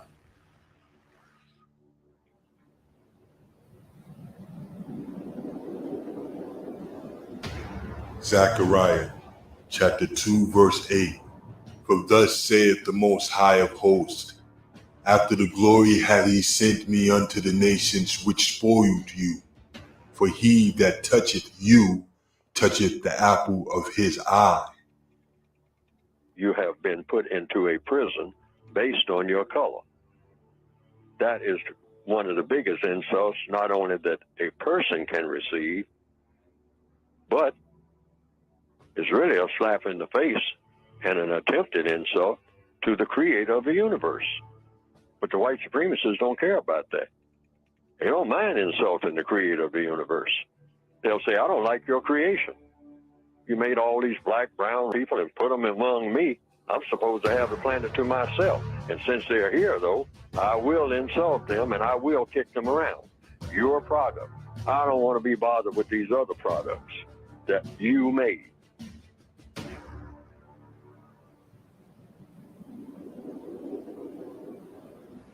Amos chapter 1 verse 11. Thus saith the Most High, for 3 transgressions of Edom, and for 4 I will not turn away the punishment thereof. because he did pursue his brother with the sword, and did cast off all pity, and his anger did tear perpetually, and he kept his wrath forever. Get out of our face and our space. We don't want your apology. Deuteronomy 28 tells us who put us in captivity. Keep your apologies. Get out of our lane. Put down that Bible and give it back to the chosen people. You've had your turn and failed at it. It is written, ye are the apple of his eye. The Most High is merciful, faithful, and true. He chose to set his love upon you, and he chose to give rulership and dominion to you. Remember him, cling to him, stand boldly towards the wicked, knowing his spirit resides in you. Never forget who you belong to. The earth is ruled by wicked men, and the spirit that resides in them are evil. We are the children of the Most High. His judgment is set, and our enemy's fall is at hand. Genesis, the 15th chapter, says the same thing. Now, we know we've been here 400 years, and I don't think there's anybody who couldn't say the same. Like, even a person of no biblical knowledge says that we've been in America 400 years. And we know that the Bible says in 400 years that the Most High will bring us out of here with great substance as he has judged that nation that has took us into captivity. So I believe that every Israelite camp, just off the purposes that the spirit of the people who will be there is roused up according to this prophecy, roused up according to the murders and the oppression that our people have suffered.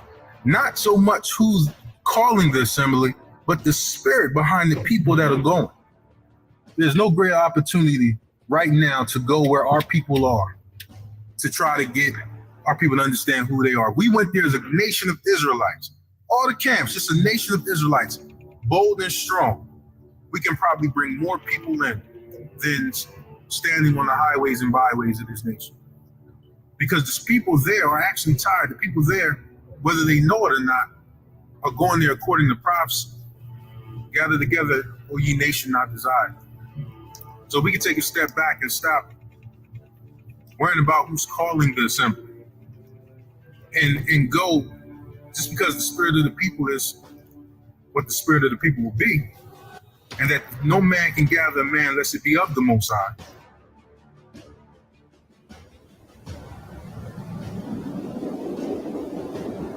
Isaiah chapter 49, verse 14. But Zion said, the Most High hath forsaken me, and my father hath forgotten me. Can a woman forget her sucking child, that she should not have compassion on the son of her womb?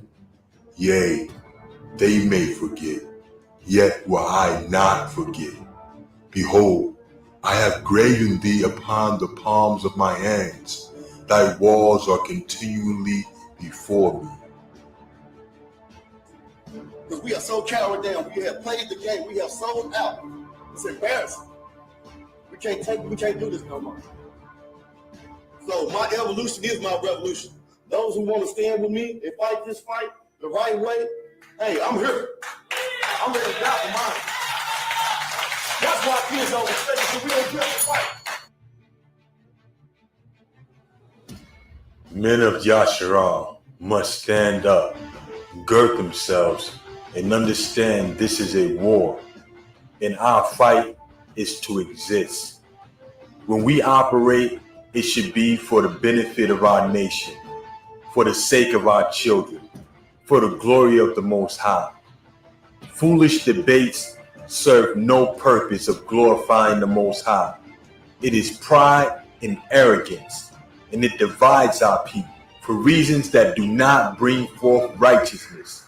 Pride is the beginning of sin, and it is also written, the Most High resists the proud.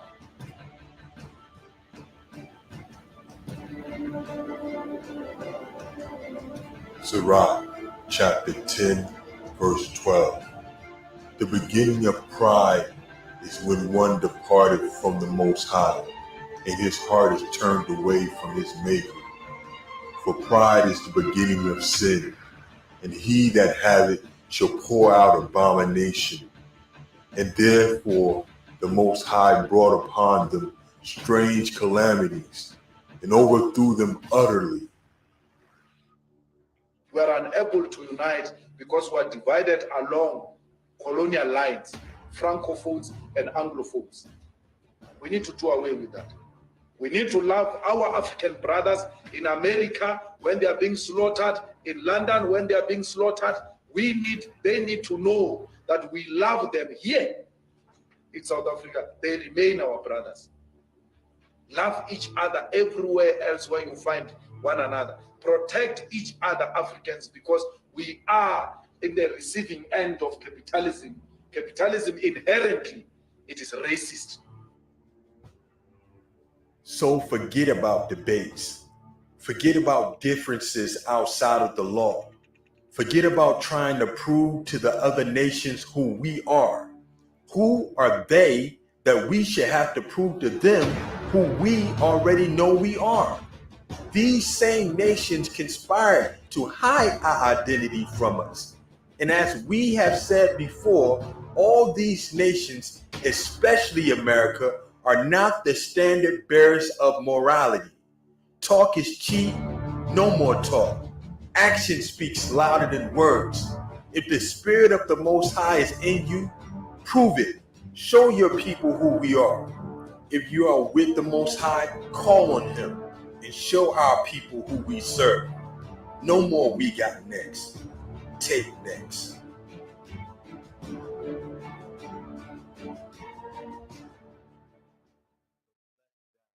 When it came to treating the citizens of African descent fairly, America failed. She put them in chains. The government put them on slave quarters, put them on auction blocks, put them in cotton fields, put them in inferior schools, put them in substandard housing, put them in scientific experiments, put them in the lowest paying jobs, put them outside the equal protection of the law, kept them out of their racist bastions of higher education, and locked them into positions of hopelessness and helplessness. The government gives them the drugs, builds bigger prisons, passes a 3-strike law, and then wants us to sing God Bless America? No, no, no. Not God Bless America. God damn America. That's in the Bible for killing innocent people. God damn America for treating a citizen as less than human. God damn America as long as she tries to act like she is God and she is supreme. What's peace without justice? They murdered our families and still walking amongst us. They brainwash our children so they wouldn't trust us. You see how we live in man, they want to crush us. The glamorous start us, that don't impress me. So show me a world where the cops won't arrest me for telling the truth from out here where the test be. Be fighting the holy war, the Most High blessed me and gave me the strength to tell you before they murdered me. You say cash rules everything, they control currency. They sign away your rights, they do it like perjury. They put you in poverty, this is like burglary. We coming to a crossroad, but need more supporters. The beginning of the end of that new world order. We coming to a crossroad, but need more supporters. So let's remember Yeshaya and do what he taught us. Yo, they Blackwater, we soldiers for the cause. Fighting, dictating, blood suckers of the poor. Eliminate skull and crossbone, take them all. Our people too strong, but we would never fall. They Blackwater, we soldiers for the cause. Fighting, dictating, blood suckers of the poor. Eliminate skull and crossbone, this is war. The Most High's with us, man, we would never fall. In this cold world, my Bible close to hand, I had a dream that I was in my homeland. I want to live righteous, a worthy man. How can you take a life, someone close to him? I feed you the truth, but you say it's bland. Devil let loose with a heartless plan. Opportunity come knocking and the door is slammed. Shoot about the rise, out the lion's den. Bills overdue, just owing debts. First one at work, still no respect. Esau be the end, Jacob got next. I say my prayers out to the outermost. You got hope, you don't have to mope. You led astray what your pastors quote. My soul more precious than the bag of gold. Searching for correction, reapprove. Modern day slavery, jail institute. They black water, we soldiers for the cause. Fighting, dictating, blood suckers of the poor. Eliminate skull and cross bone, take them all. Our people too strong, but we would never fall. They black water, we soldiers for the cause. Fighting, dictating, blood suckers of the poor. Eliminate skull and cross bone, this is war. The most high's with us, man, we would never fall. Descending down on the ghetto with a helicopter. News speaking bywords on the teleprompter. Kill them all, Jacob's trouble, yeah, it's coming out. They setting up every day while you love your block. Feeling for a substance to take your pain away. A cycle you must repeat each and every day. And them is day drugs, we don't own none of that. The CIA bring it, we ain't grown none of that. If it don't work fast enough, then they done with that. Cooking up something stronger, then they coming back. We too strong, fist up, symbolizing strength. And it's in the spirit this time. No more wickedness, they can't do nothing to us even if we die. They horror stories about us, Jacob in disguise. They can't do nothing to us even if we die. They horror stories about us, Jacob in disguise. They black water, we soldiers for the cause. Fighting, dictating, blood suckers of the poor. Eliminate skull and cross bone, take them all. Our people too strong, but we would never fall. They black water, we soldiers for the cause. Fighting, dictating, blood suckers of the poor. Eliminate skull and cross bone, this is war. The most high's with us, man, we would never fall.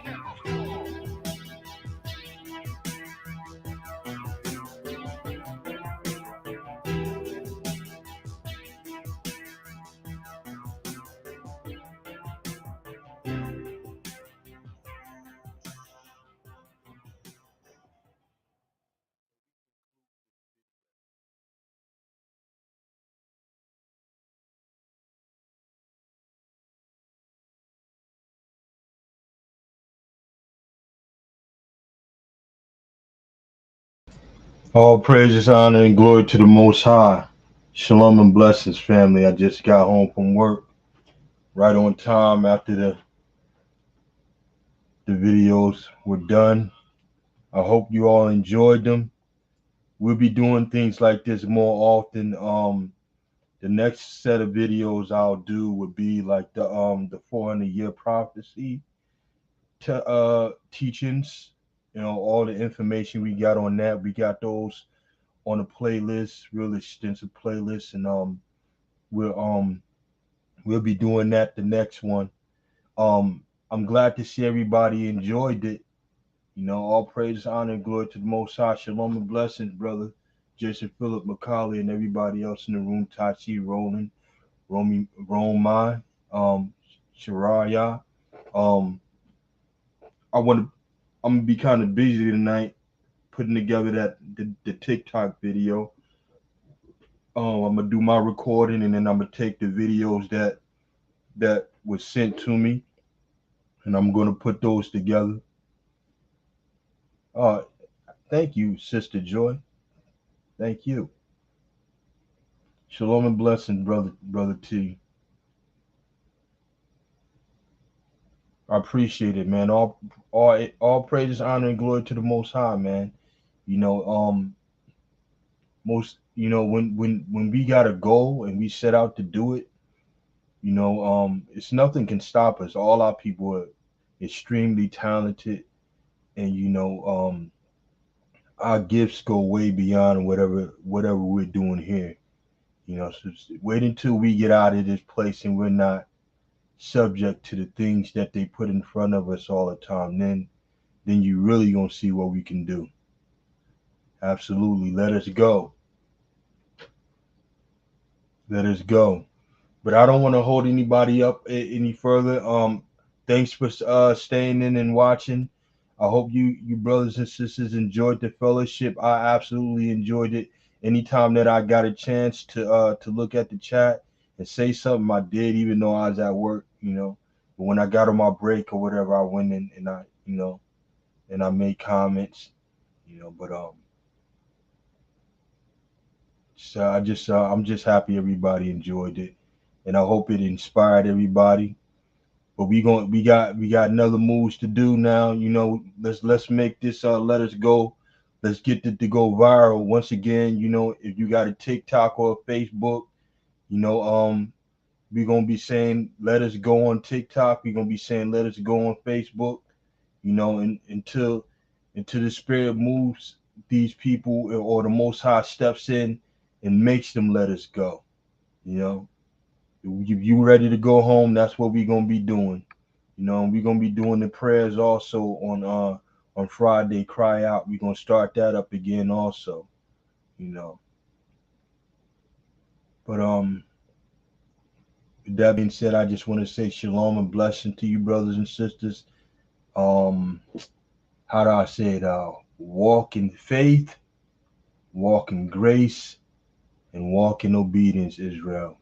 Shalom and blessings.